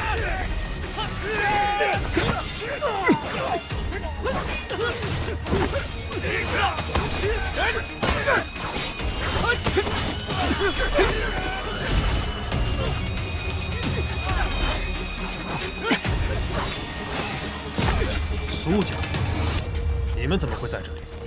当然是等着送你们归西呀！苏家苏鸾丹，你一个二流角色也会站在这里跟我对话吗？二流角色，穆家主，那就来试一试我这个二流角色的剑法。上！大家长已经被你们杀了吗？你想的倒是美，我们杀了大家长，而你手握绵龙剑，顺利的继任大家长之位。你的话太多了。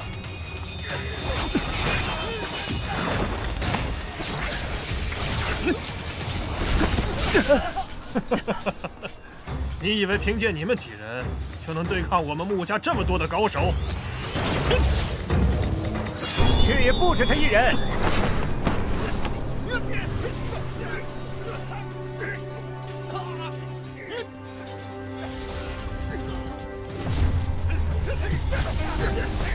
我也是将要跨向彼岸之人。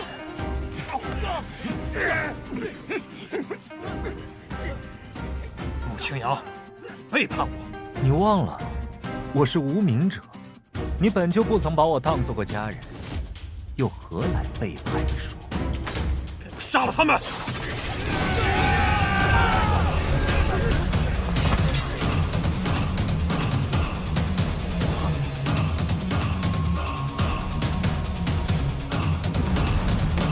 别乱动，会死！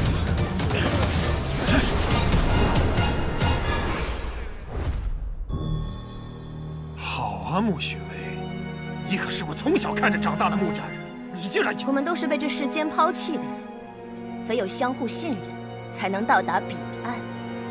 动手！大家长，我们现在需立刻闭气行针。不必了，我能感受到我的大限将至，即便是神仙也无法逆转生死了。神医，这究竟是怎么回事？抱歉，不必责怪神医，是我让他这么做的。那日我本以为已经治好了大家长，可后来发现雪落一枝梅根本没有完全根除。今日经过这一战，怕是……小神医，你已经尽力了。沐雨，长河，我们聊聊。长河，你要改变暗河？我想要改变的很多，如今不过是个开始。我想将这把剑交给沐雨，可如今看来，你更想要这把绵龙剑。其实，在很早以前，你也是我传剑的一个重要选择。是吗？这我倒是第一次听说。因为你做事够狠，生来就像是要统帅暗河的。你和我年轻时候很像。大家长年轻时也想过改变暗河。是啊，可穷尽一生还是没能做到。只是你不知道你即将面临的困难。不仅仅是打败苏金辉，打败我，后面还有比我们强大数倍的对手。大家长指的是提魂殿三关？提魂殿不过是他们设在暗河之中的傀儡罢了。暗河背后的真相，是你想象不到的恐怖。那么大家长可以告诉我，所谓暗河的真相究竟是什么吗？别急，那些秘密就藏在我们下方的密道之中。待我死去，你们尽可以去看。沐月，我再问你一句，你真的不要这柄剑吗？沐月，这世上只有你拿这柄剑，我才会让给你。现在暗河的深处有许多我们无法触及的领域和对手，就算你不想当大家长，如果没有你的辅佐，长河怕是步步惊心呢。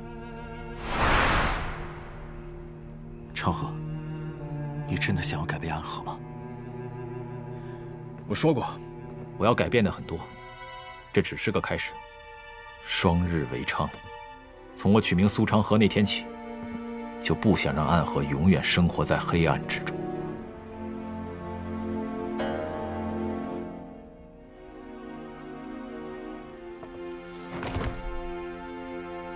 请大家长传绵龙剑于苏长河。那你就握起绵龙剑吧，成为第一个以无名者身份继任大家长的人。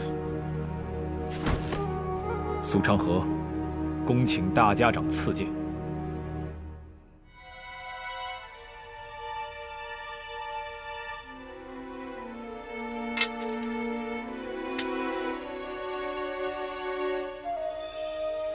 我会完成接下来的事。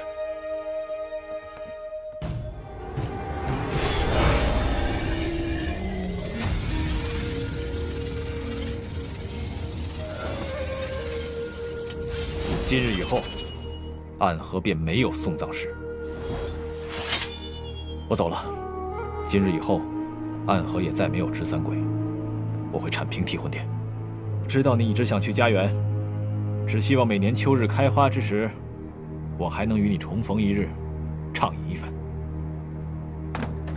暗河的人，若能找到暗河之外的良人，也算是得到真正的解脱吧。出去以后，你继大家长之位，我统帅苏家。唉，我看这个白神依旧不错，肤白貌美，身材也不错，虽然没有雨墨妩媚，却挺适合你的。再见了，沐雨。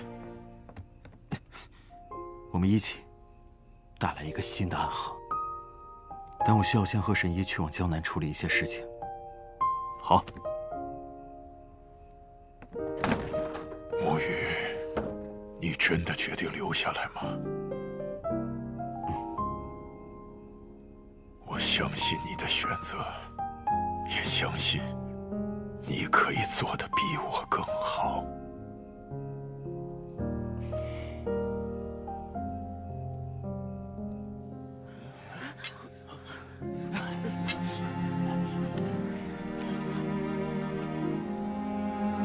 此事已有结果，我们不再是敌人了。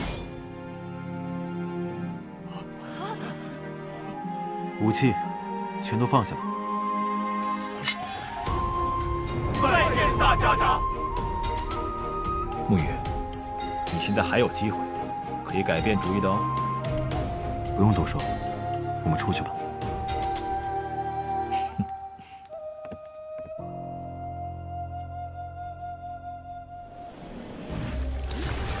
大家长，你还真是做了一个很可怕的决定呢。只有这样的决定，才能带来新的暗河，成为这个天下不一样的影子。哼，你很看好他们呀？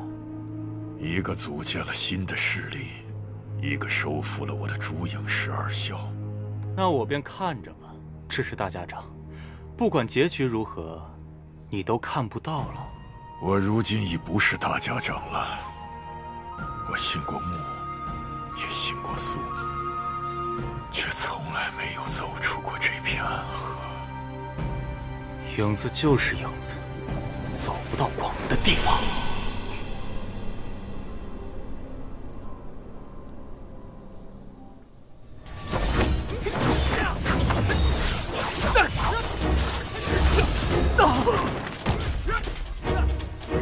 苏家、苏昌河得先任大家长认可，赐绵龙剑，即今日起继大家长之位。大家长之位岂能儿戏？先问过我再说。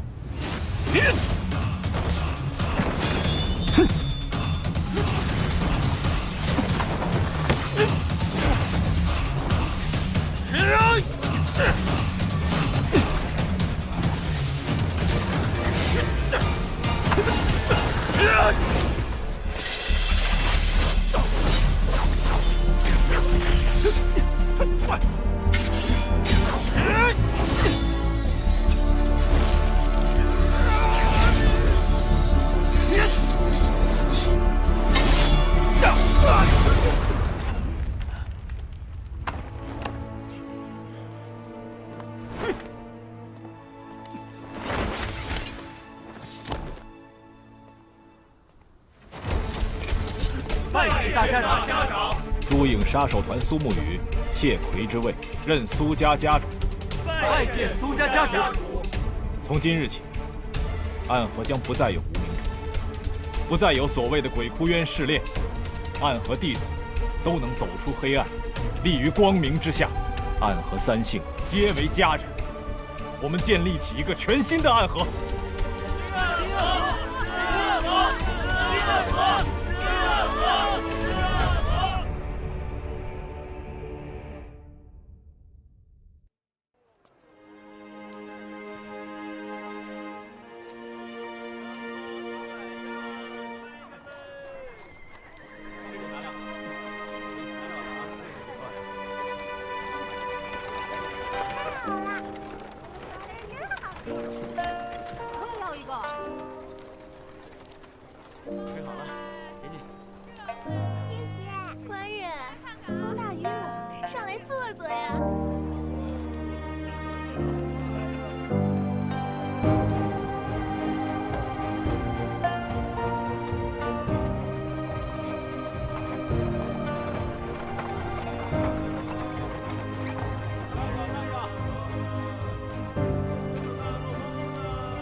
我回来了。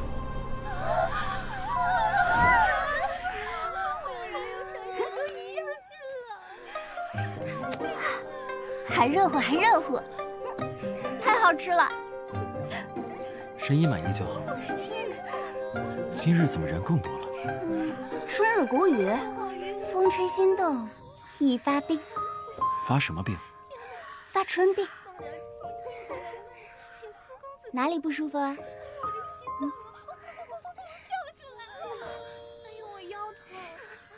哪里不舒服？我心口不舒服，10两银子。什么呀？这10两银子？1两板蓝根，药不贵，看谁熬了。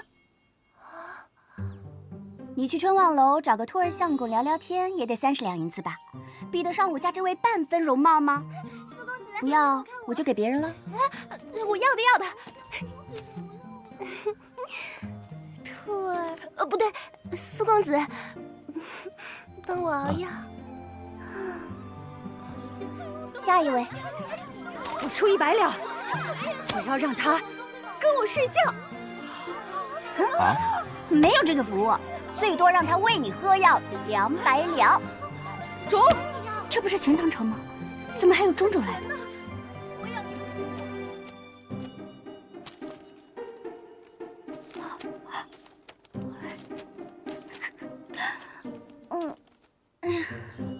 忙了一天了，你不累吗？还好，不过是熬些药罢了。比起以前的那些事，轻松多了。我发现你很享受啊。不错，是挺享受。没想到你是这种人。我很享受这种平静平凡的日子，好像一日总在做这些事，总在说那些话。但却真真实实的感受到活着。多愁善感的从良刺客，你说是就是吧？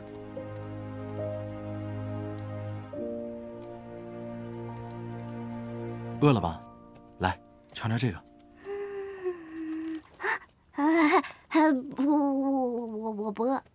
忙了一日怎会不饿？我昨日炖的那只鸡少了一味调味，今日改善了一下，你再尝尝。又是鸡？我还在隔壁王姐教我的基础上，用鸡汤烹煮了面条。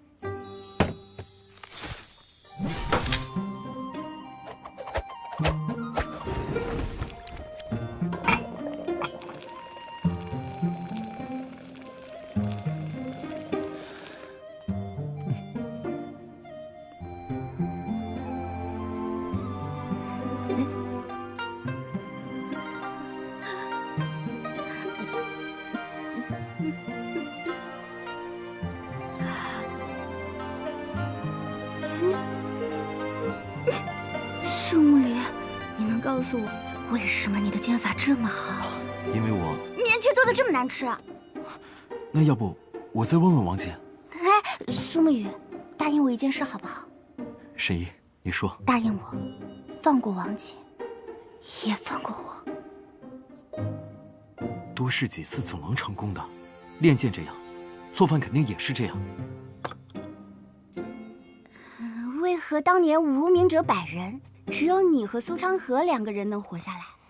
大家难道没有试很多次吗？凡事都是讲天赋的。当老天爷给你握住了杀人剑的天赋时，就夺走了你杀鸡刀的才能。那个，苏沐雨，我不是这个意思。怎么又有一只鸡？是陈家大娘送的，她知道我跟王姐学做鸡，便送了一只鸡给我练手。你学了3天，他们送了8只鸡了。那我们明天吃什么？苏沐雨，你知不知道你的形象在我心里现在下降得很快吗？这真的是我脑海里的第一想法。这段日子，每次吃完我便想着下一顿吃什么，但这种愁人的感觉，总让我不由得泛起笑容。笑？哪里好笑了？反正我一点都笑不出来。你知道吗？我每日最喜欢去逛的便是市集，只觉得市集之上车水马龙，水雾缭绕，在那里我能感受到非常久违的一种活着的感觉。暗河大诗人苏沐雨。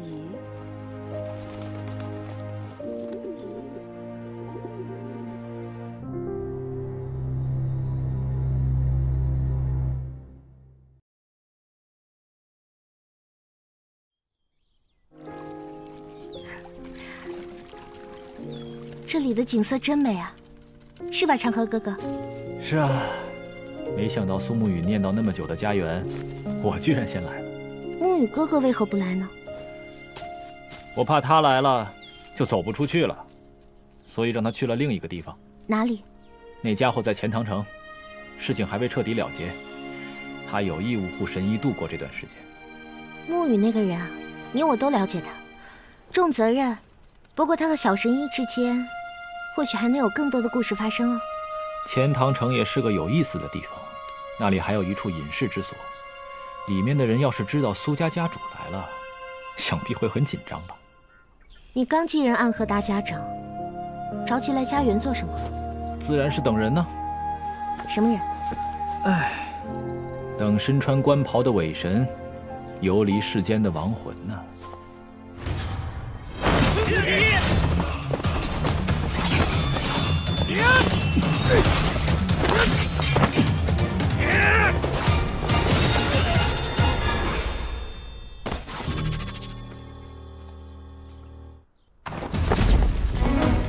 不愧是执掌绵龙界的新任大家长，你很聪明。你们想用家园来要挟苏沐雨，先过了我再说。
然确实是暗河这一带的翘楚，但及你们二人的话，你们小看了我，也小看了这处家园。我身后的这座村落里，高手如云。我们可以进行一个谈判。什么谈判？我们可以允许家园的存在，但是苏沐雨得回到暗河。你和苏沐雨建立的新暗河，依旧需要受到提魂殿的制衡。可笑！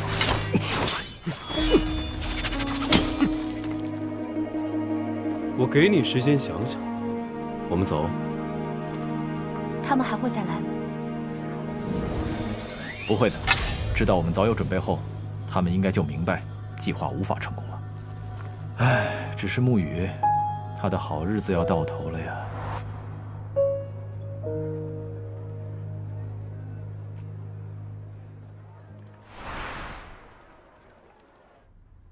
听说钱塘城最近来了2个有趣的朋友。钱塘城很多人都很有趣，可大多数都算不上是朋友。那个女医者一来就治好了李员外的病，那李员外的病当初可是你看后都直言无药可救，如今却被那个年轻貌美的女医者治好了，岂不是很有趣？看来先生已经偷偷跑去见过了，知道是个年轻貌美的女子了。哎，不曾，是山堂前几日与我说的。那山堂可曾告诉你，这位女神医的身边跟着一个总是背油纸伞的男人？若真是那人入了钱塘城，可绝不会是我们的朋友。哦，那看来你得下山走一趟了。这，先生你不去吗？你先去，要是人家并无恶意呢？可人家要是有恶意，我怕是回不来了呀。这局已定，白子输了。既然谢贤侄说我赢了，那我便是真的赢了。谢师兄背着书箱是要走了？书我已经看得差不多了，要离开了。既然看了学宫中的书，总该为学宫做些事情。山下那人，我替2位去看看吧。谢贤侄可曾听过，暗河有一位随身携带油纸伞，喜欢雨夜杀人的杀手。持伞鬼苏沐雨，正是。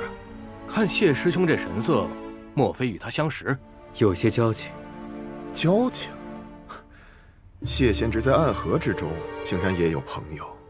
当年魔教东征，暗河曾帮助各大派一起抗击魔教，我曾和苏沐雨一起并肩作战，所以有一些交情。他在山下何处？城南洛怀街口，白鹤药庄。你见到他，只需问问他，来此处是否为了杀人？如果是为了杀人，那么学宫就不得不插手了。之前我就说过，苏昌和此人不简单，不然穆子哲、苏静辉这2个老狐狸也不会斗不过他。原本想要通过家园来威胁苏沐雨和苏昌河，如今此计不成，下一步该当如何？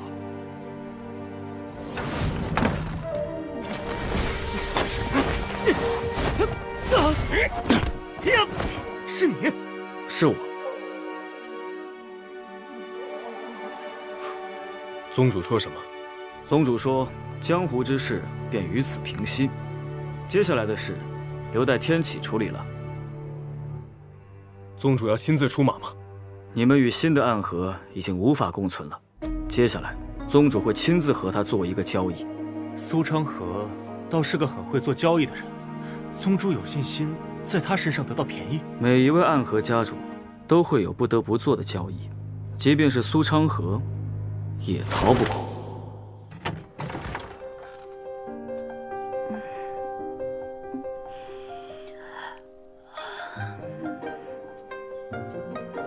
你怎么一晚上都没睡啊？信上说了什么？昌河和七刀叔达成了共识，七刀叔继任谢家家主之位，效忠昌河。穆家由穆清扬暂代家主之位，穆子哲还没有被找到，提魂殿在他们回去之前被烧了，什么都没有留下，三官也下落不明。苏昌河没有催你回去吧？他说时机未到，不用我回去。还是想想中午吃什么吧。又要吃？我不太饿，我还是不吃了。不过明天是锦月季1月1次的花剑日，有花剑饼售卖哦。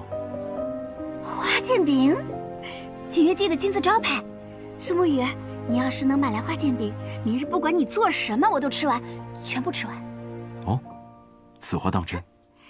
我药王谷的金字招牌立于天地之间，岂会食言？好，我一定让神医吃上刚出炉的花剑饼。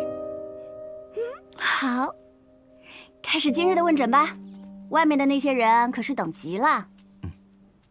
苏公子，我要快回去！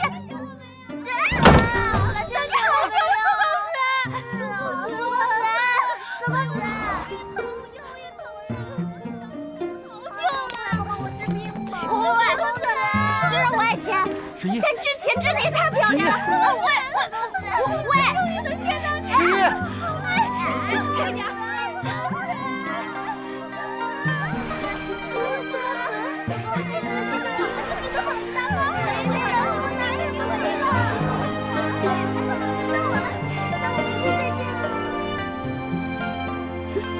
果然，帅可以当饭吃。外面牌子写了，1日接诊30人，今日名额已满，想要看苏沐，想看病，请明日早些来。怎么是个男的？苏公子，魅力可以啊！谢先生，许久不见了，沐雨兄。这位白衣公子看起来也很是俊秀呢。看到我们吧，今日不看了，今日不看了啊！诸位拿好今日发的木牌，明日按照顺序再来排队。那明日见，好啊，我想你的。这位先生乃是身前书院的现任院监谢轩。如剑仙，您就是那个从来没有练过剑，但是第一次拔剑就拔出了剑仙之姿的如剑仙谢轩。久仰久仰，我药王谷神医白鹤怀新百草的小师叔。星耀王的小师叔？对，童叟无欺。谢轩见过白神医。如剑仙不用那么客气。想我与司空长风平辈，而司空长风乃是星耀王的半个徒弟。有理。如此推算，您足足比我高了2个辈分，所以给您行礼是应该的。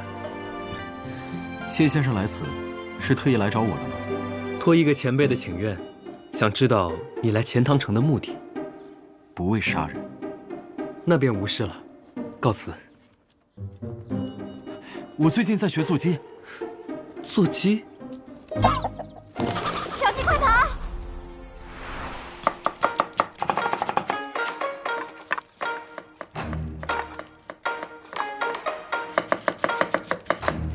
采撷无却日，烹饪有秘方。做菜如练剑，一窍未开，窍窍不通。做出来的东西，自然是不可闻、不可视、不可食。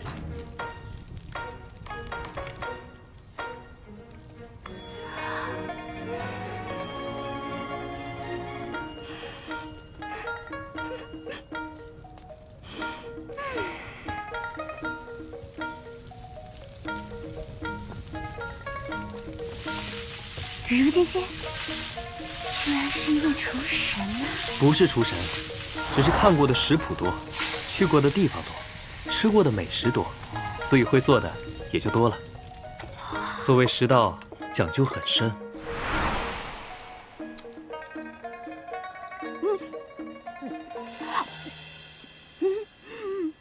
许久未见，不如小酌几杯。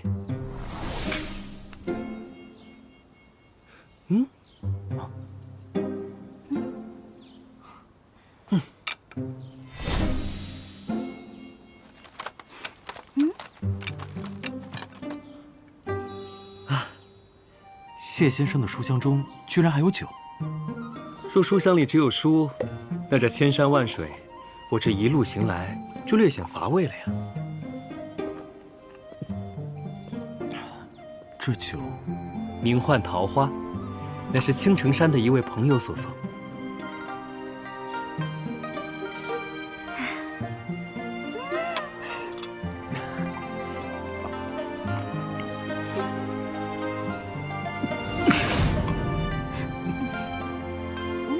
苏沐雨，你的脸怎么这么红啊？这酒这么烈吗？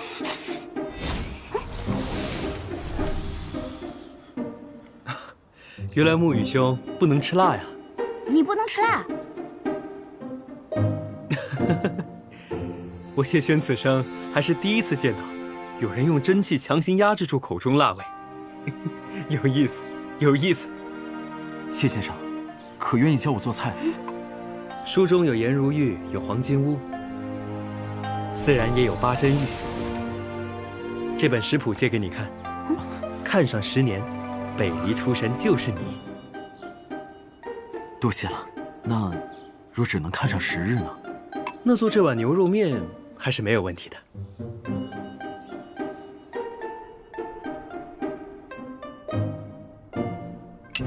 上一次我们相见，还是在边境共浴魔教，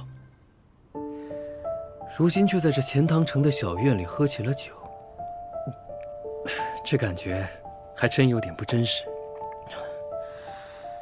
谢先生也觉得这一切很不真实。有一句话我不知当问不当问。我仍在暗河，只是这些日子暗河发生了一些变化。哦，可讲否？暗河有了新的大家长。谁？莫不是你？是昌河。怎么是他？真是个不好的变化呀。谢先生当年就不太喜欢昌河。我读过很多的书，走过很多的路，自然也见过很多的恶人。你的那位好兄弟，或许不是世间最恶的人，但绝对是世间最讨人嫌之人。脸皮之厚，世所罕见，千古绝唱。千古绝唱也能如此用？等他死了就能这么用了？堂堂如剑仙，竟然在背后咒人！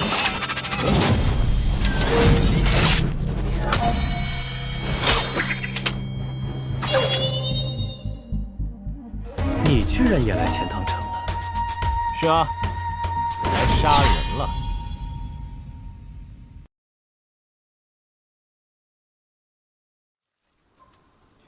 昌河，不要开这种不合时宜的玩笑。好吧，好吧，别紧张，如剑仙。如今我已经是暗河的大家长了，就算要杀人，也不需要我亲自动手。多年未见，如今见你这讨人厌的家伙，还得唤一声大家长了。如剑仙客气了，叫我昌河就行，亲切。哼，谁想和你这家伙亲切？你来钱塘城做什么？我是来找沐雨的，我带他离开钱塘城，然后去办点事情。当真？当真。昌河，你找我，不会是今夜就让我离开吧？看来我的苏家主爱上钱塘城了呀。哎呀，还是说舍不得我们的白神医？这语气中尽是不舍之情啊。哎，有酒。居然没了。不过这酒满是桃花香，味道还真不错。谁酿的？我也去买上一坛。青城山赵玉珍，你若想买，可得看人家愿不愿意卖了。哼，原来是鼎鼎大名的道剑仙呢。以后若有机会去见一见他。以他的性子，就算去了青城山，你们怕是也很难见到他。好了，既然你们今夜就离去，那我也告辞了。我总觉得你与他是完全两条路上的人，却总是同行。起初不明白，后来想起了书中的一段话，便又明白了几分。什么话？隔窗闻漫雪，咫尺若天涯。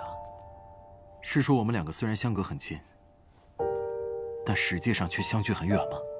不，是你们之间的咫尺与天涯，仅在一念之间。珍重。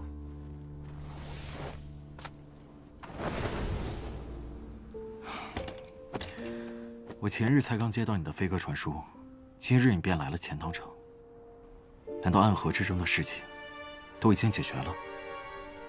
替魂殿三关虽然还活着，但剩下那些余孽不足为惧，交给穆青阳他们处理便是。我来此，是要你陪我去一个地方。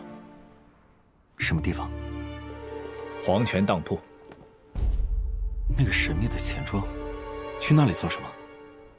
世上最神秘的钱庄和世上最神秘的杀手组织，他们之间必定藏着什么秘密。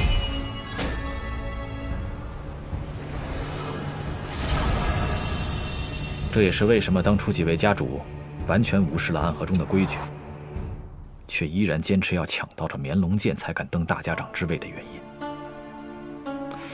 你在钱塘城的日子忽然就这么结束了，不会怪我吧？本就是幻梦一场，总该结束的。能否等到明早再去？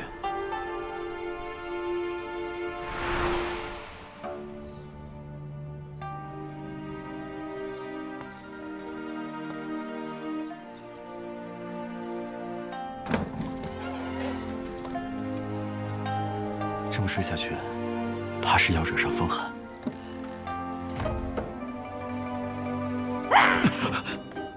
神医，要吓死我！我一开始是睡着的，就是有什么香喷喷的东西进来了，一下子就把我熏醒了。锦月祭1月1次的花剑日才有的花剑饼。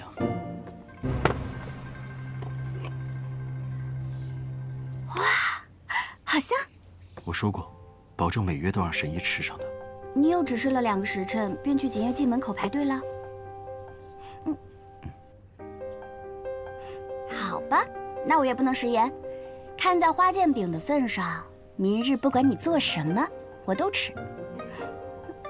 好，只是明天便不能再为神医做饭了。长河来找我了。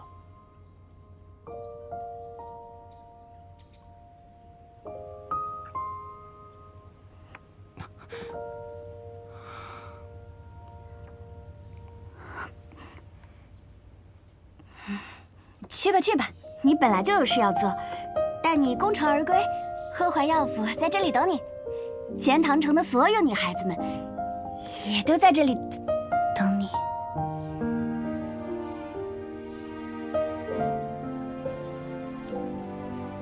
多谢神医。那你早去早回吧，我们都在这里等你。神医，那我走了。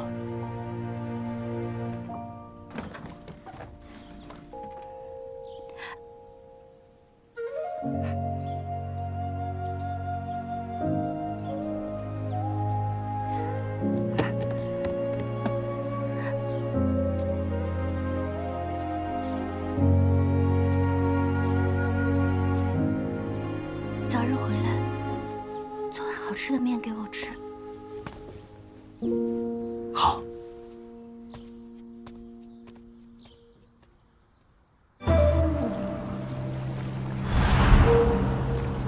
鬼差开路，相见黄泉。已见黄泉，鬼差何在？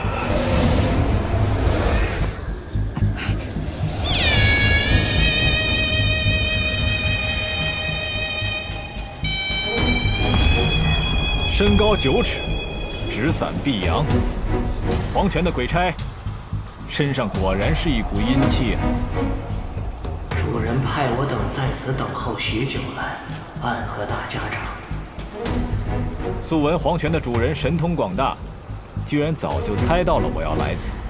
那便请大家长和苏家主上船。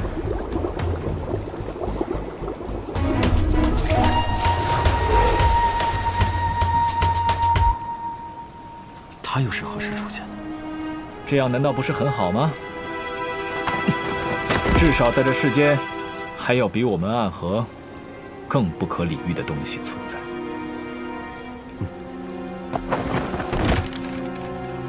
公子便是这一任的苏家家主苏沐雨了吧？公子长得真是俊秀啊！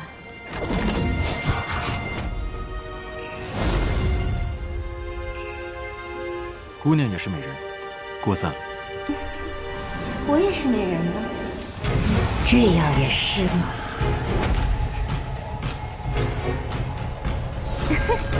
不与公子开玩笑了。姑娘会易容术。你确定我就一定是姑娘？还真是邪门啊！你叫什么名字？小女子名叫红英。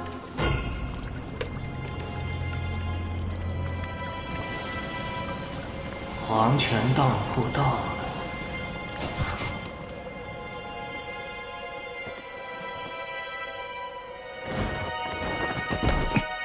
公子，要平安的出来。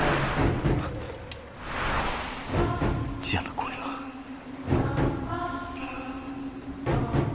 也是有趣。穆家那些人也会易容术，但和这红英比起来，相距甚远。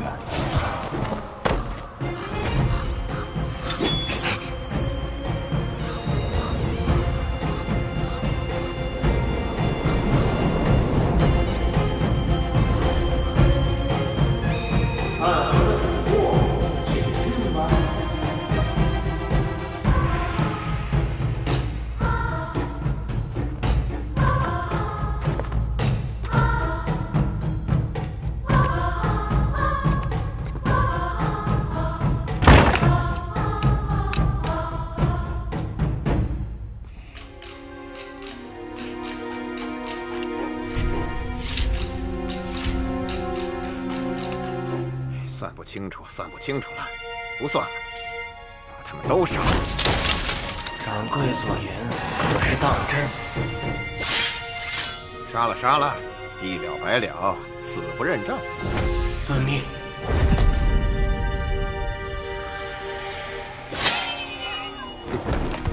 二位就是如今的暗河掌权者，大家长苏昌河，苏家家主苏沐雨。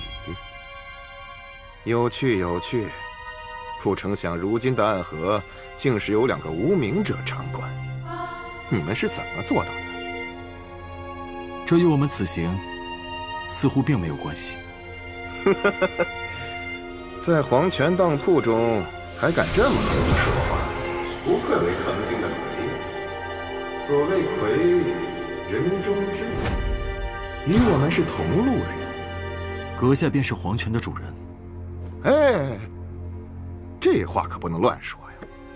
我就是一个算账的，可当不起黄泉主人这4个字。你们要来看东西就来看东西，可别害我。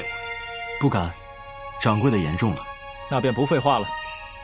掌柜的，你就直接带我们去看一看暗河的宝藏吧。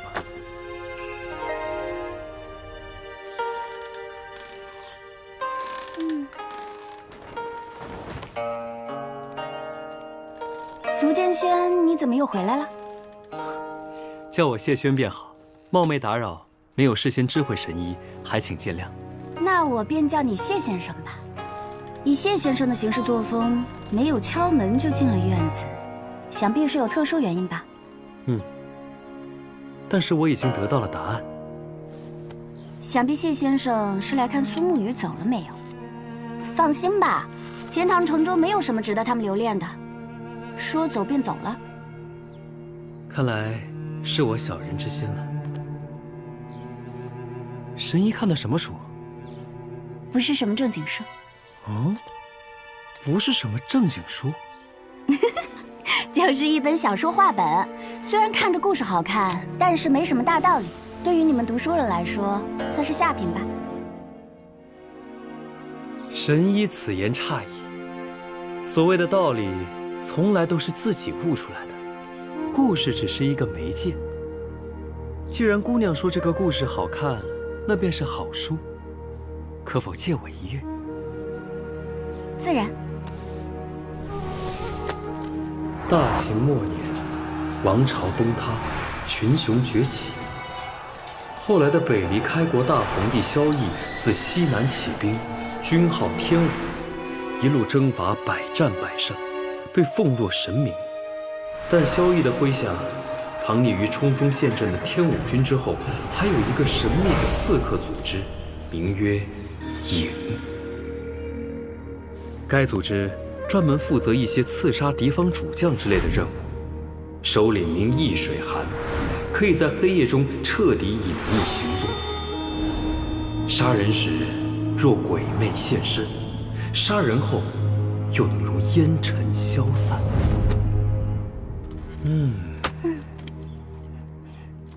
谢先生不看了吗？是本好书。先生也觉得这小说话本很精彩？你错了，这不是小说话本，这是一本史书。史书？北离开国史上哪有这段历史啊？如果真的有这么一个组织存在，那么为什么我从来不曾听人提起过？史书从来都是有2本的，一本是给世人看的，而另一本记录的才是所有的真实。那么，北离开国的时候，真的存在过这么一个专门做刺杀的队伍？这本书为什么会藏在暗河之中？难道说，暗河？有些事情光靠猜测是得不到真正的答案的，你说是不是，苏哲前辈？许久未见了，如见仙。短短几日时间，就在钱塘城中同时见到了暗河最强的3位杀手。爹爹，我说乖女儿啊，你回钱塘了也不说一声。爹爹。是啊，这是我的女儿，漂亮吗？自然。女儿，你们方才提到的那本书，给我看看。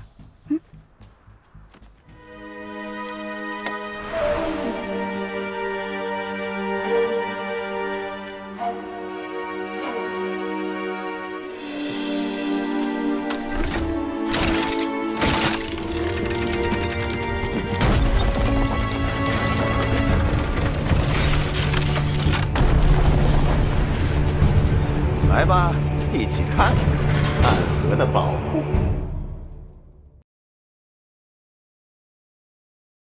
这便是暗河的宝库。听你的声音似乎有些不屑呀。也对，你对金钱并没有什么概念。你或许不知道，这屋子的金砖加起来能值多少钱？能值多少？买下一座钱塘城，够不够多？开门见山，自然就先给2位看点粗俗的。若2位以为暗河的财富仅是这些，那也太小看暗河的仙位了。哎，莫急莫急，屋中无人。无人而有剑气，里面藏着剑心主的兵器。这里面的名剑大多出自剑心主、名剑山庄以及已经覆灭的无剑城，另有铠甲、长刀、弓弩，也都是山北鲁家这样的名门所制。你看那霸王甲，世间皆以为只有穆家藏有一具，其实你们暗河有一套一模一样的。这里的兵器是有钱也买不到的稀罕物，无剑城，其中的任何一样都值得江湖人抢破脑袋。我说掌柜的，你语气这么得意做什么？这不都是我们的东西吗？习惯了，习惯了。那我们再来看看后面的。接下来的可要小心啦。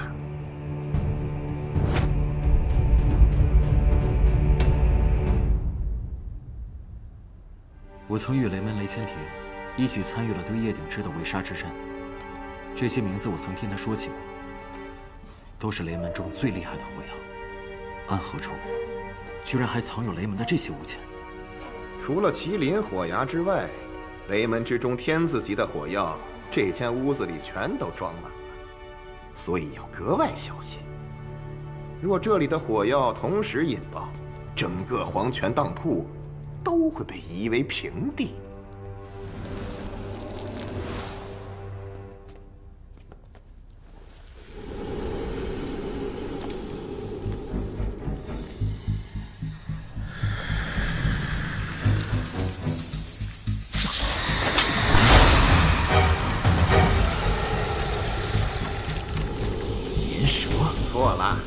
错了，我在穆家见过百毒谱，一模一样。这是绵蛇王，同时用了温家和唐门以及百毒门等一众独门世家的剧毒来饲养。如今这条蛇浑身上下都是无药可治的剧毒，只需要一滴它的血，就算是有30年功力的天境高手，也能轻而易举地放了。昌河，别乱来！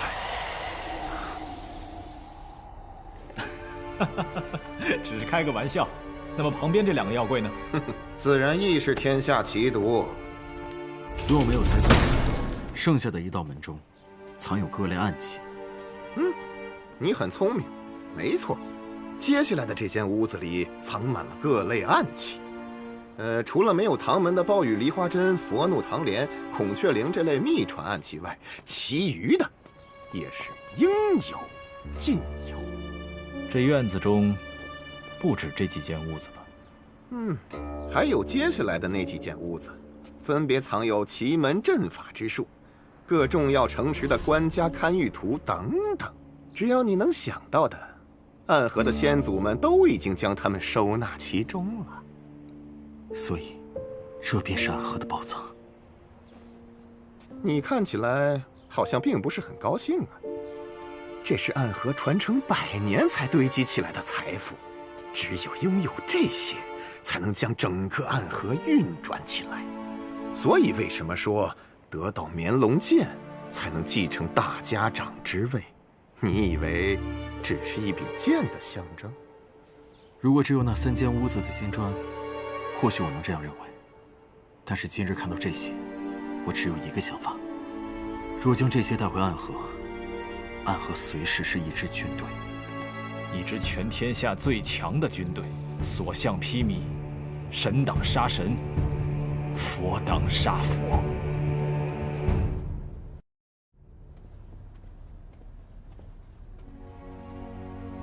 禀宗主，他们已经到了黄泉当铺。送葬师苏昌河，纸伞鬼苏沐雨，他们以为自己已经掌控住了暗河的秘密，可是他们很快就会发现，仅凭一柄绵龙剑，还是无法取走那些东西的。暗河，终究只是握在我们手里的一柄剑罢了。我们的人呢？到黄泉当铺了吗？他们此刻，应当已经见面了。我以为这间院子，只有手持绵龙剑的主人才能够走进来。前尘过往，你们自己细聊。不过我还是得提醒一句，这里是黄泉当铺。当年提魂殿中见到你们2人，我便说应该将你们都杀了。可我也说过，正因为他们危险，所以才有将他们留下的意义。而从最后的结果来看，或许当初杀死他们才是最好的选择。如今应当是后悔了。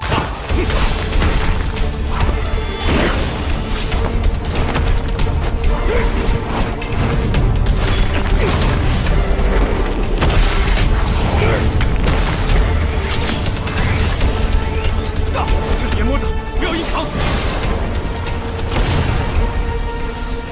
这样的功力不是一朝一夕便可以练出来的。你不是继任大家长之后才开始练的，你早就开始偷学了。这个答案，你们可以去下面问问大家长了。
二人的武功，比我们想象的还要高。不要再说这么自大的话了。你们3人的性命，今日就得留在这里了。可我们今日来此，不是来和你们分什么死活的，我们是来……你我之间，本就该有一场死战。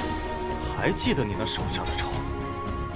他是我的家人，能和沐雨结下死仇，兄弟，你的路是走到头了呀。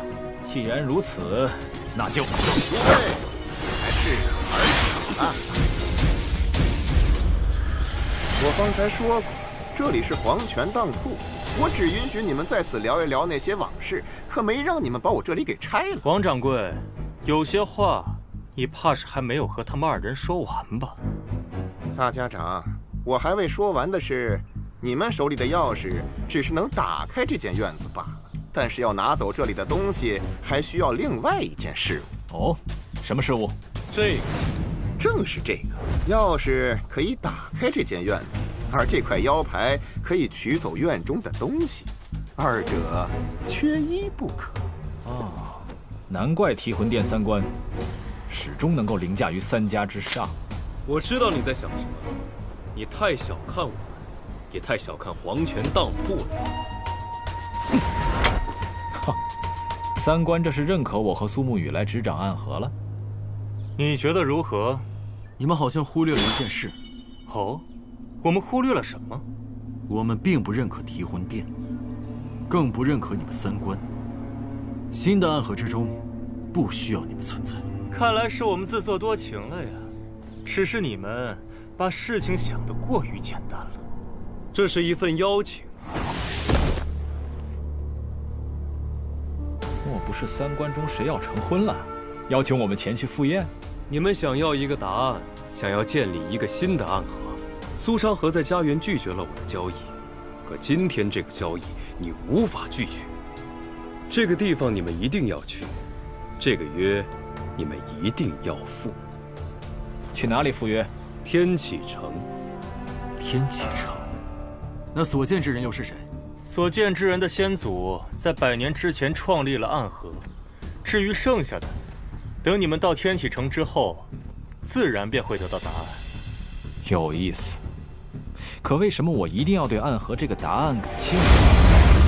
收起你的研磨掌吧，在黄泉当铺中杀人，也只有你这样的疯子才想得出来。你说对了，我就是这样的疯子。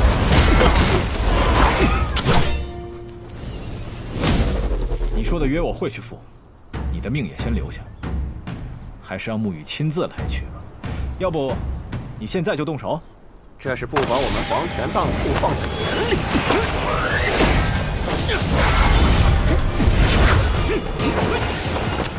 不急于事。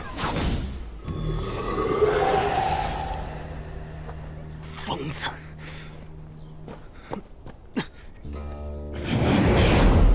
我知道这是你的地盘，可我还是会发疯的哟。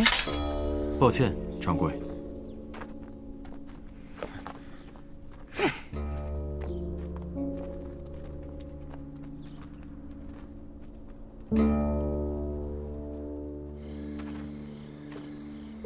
哎呀，刚刚差点没忍住啊！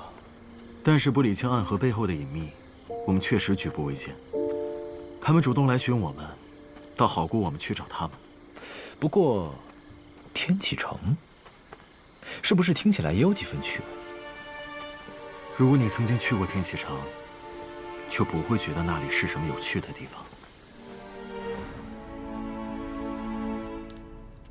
让暗河入天启，这是一件很危险的事情。有些事情只有越危险，才越值得去做。因为世间的每一件事，都有属于它的代价。你想要这座平静了许久的天启城染上血雾，可影宗本是护卫皇城的所在。很多事情已经开始不一样了，我期待他们的到来。哎，我的乖女儿，在看么事啊？苏沐雨，她可能暂时不会回钱塘城了。哎，她本就是苏家的家主，自然不能一直留在这钱塘城中啊。她回暗河了？不，信上说她要去天启城。皇城天启，他去那里做么事？信上并没有说。